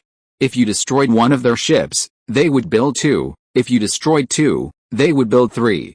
This would put Zhao Hongyu and his men at a serious disadvantage.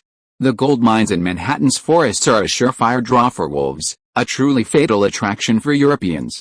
Although Zhao Hongyu has already built a fort there, and a 1,000-man fort has also been established in the future U.S. military academy, Zidian Town, Zhao Hongyu is truly powerless to withstand a full-scale war. Therefore, to dissuade his enemies from any unnecessary ambitions, he needs to maintain a deterrent force through military force. Only in this way can the Europeans be pacified and trade with him without further complications. Leader, you're right. We should indeed give it a try, Wang Shan, pondering the situation, nodded solemnly. But we can't hold out too high a price. After all, they have no experience in building seagoing ships. Zhao Hongyu knew this, but he still hoped his carpenters would give it a try. There's plenty of wood around, and even if they fail, they can afford it. This is very different from the 21st century. Building a wooden warship in the 21st century would cost a fortune just for the wood itself, and finding the right kind of wood might not be easy. But Zhao Hongyu was different. In the forests surrounding Manhattan, trees over 100 years old, even 1,000 years old, were common. There were also trees thick enough to be wrapped around 7 or 8 adults. These made excellent material for building wooden boats. And it wouldn't cost him anything, it was a real bargain. After Wang Shan's reminder, Zhao Hongyu said, "You're right. They don't have experience in this area.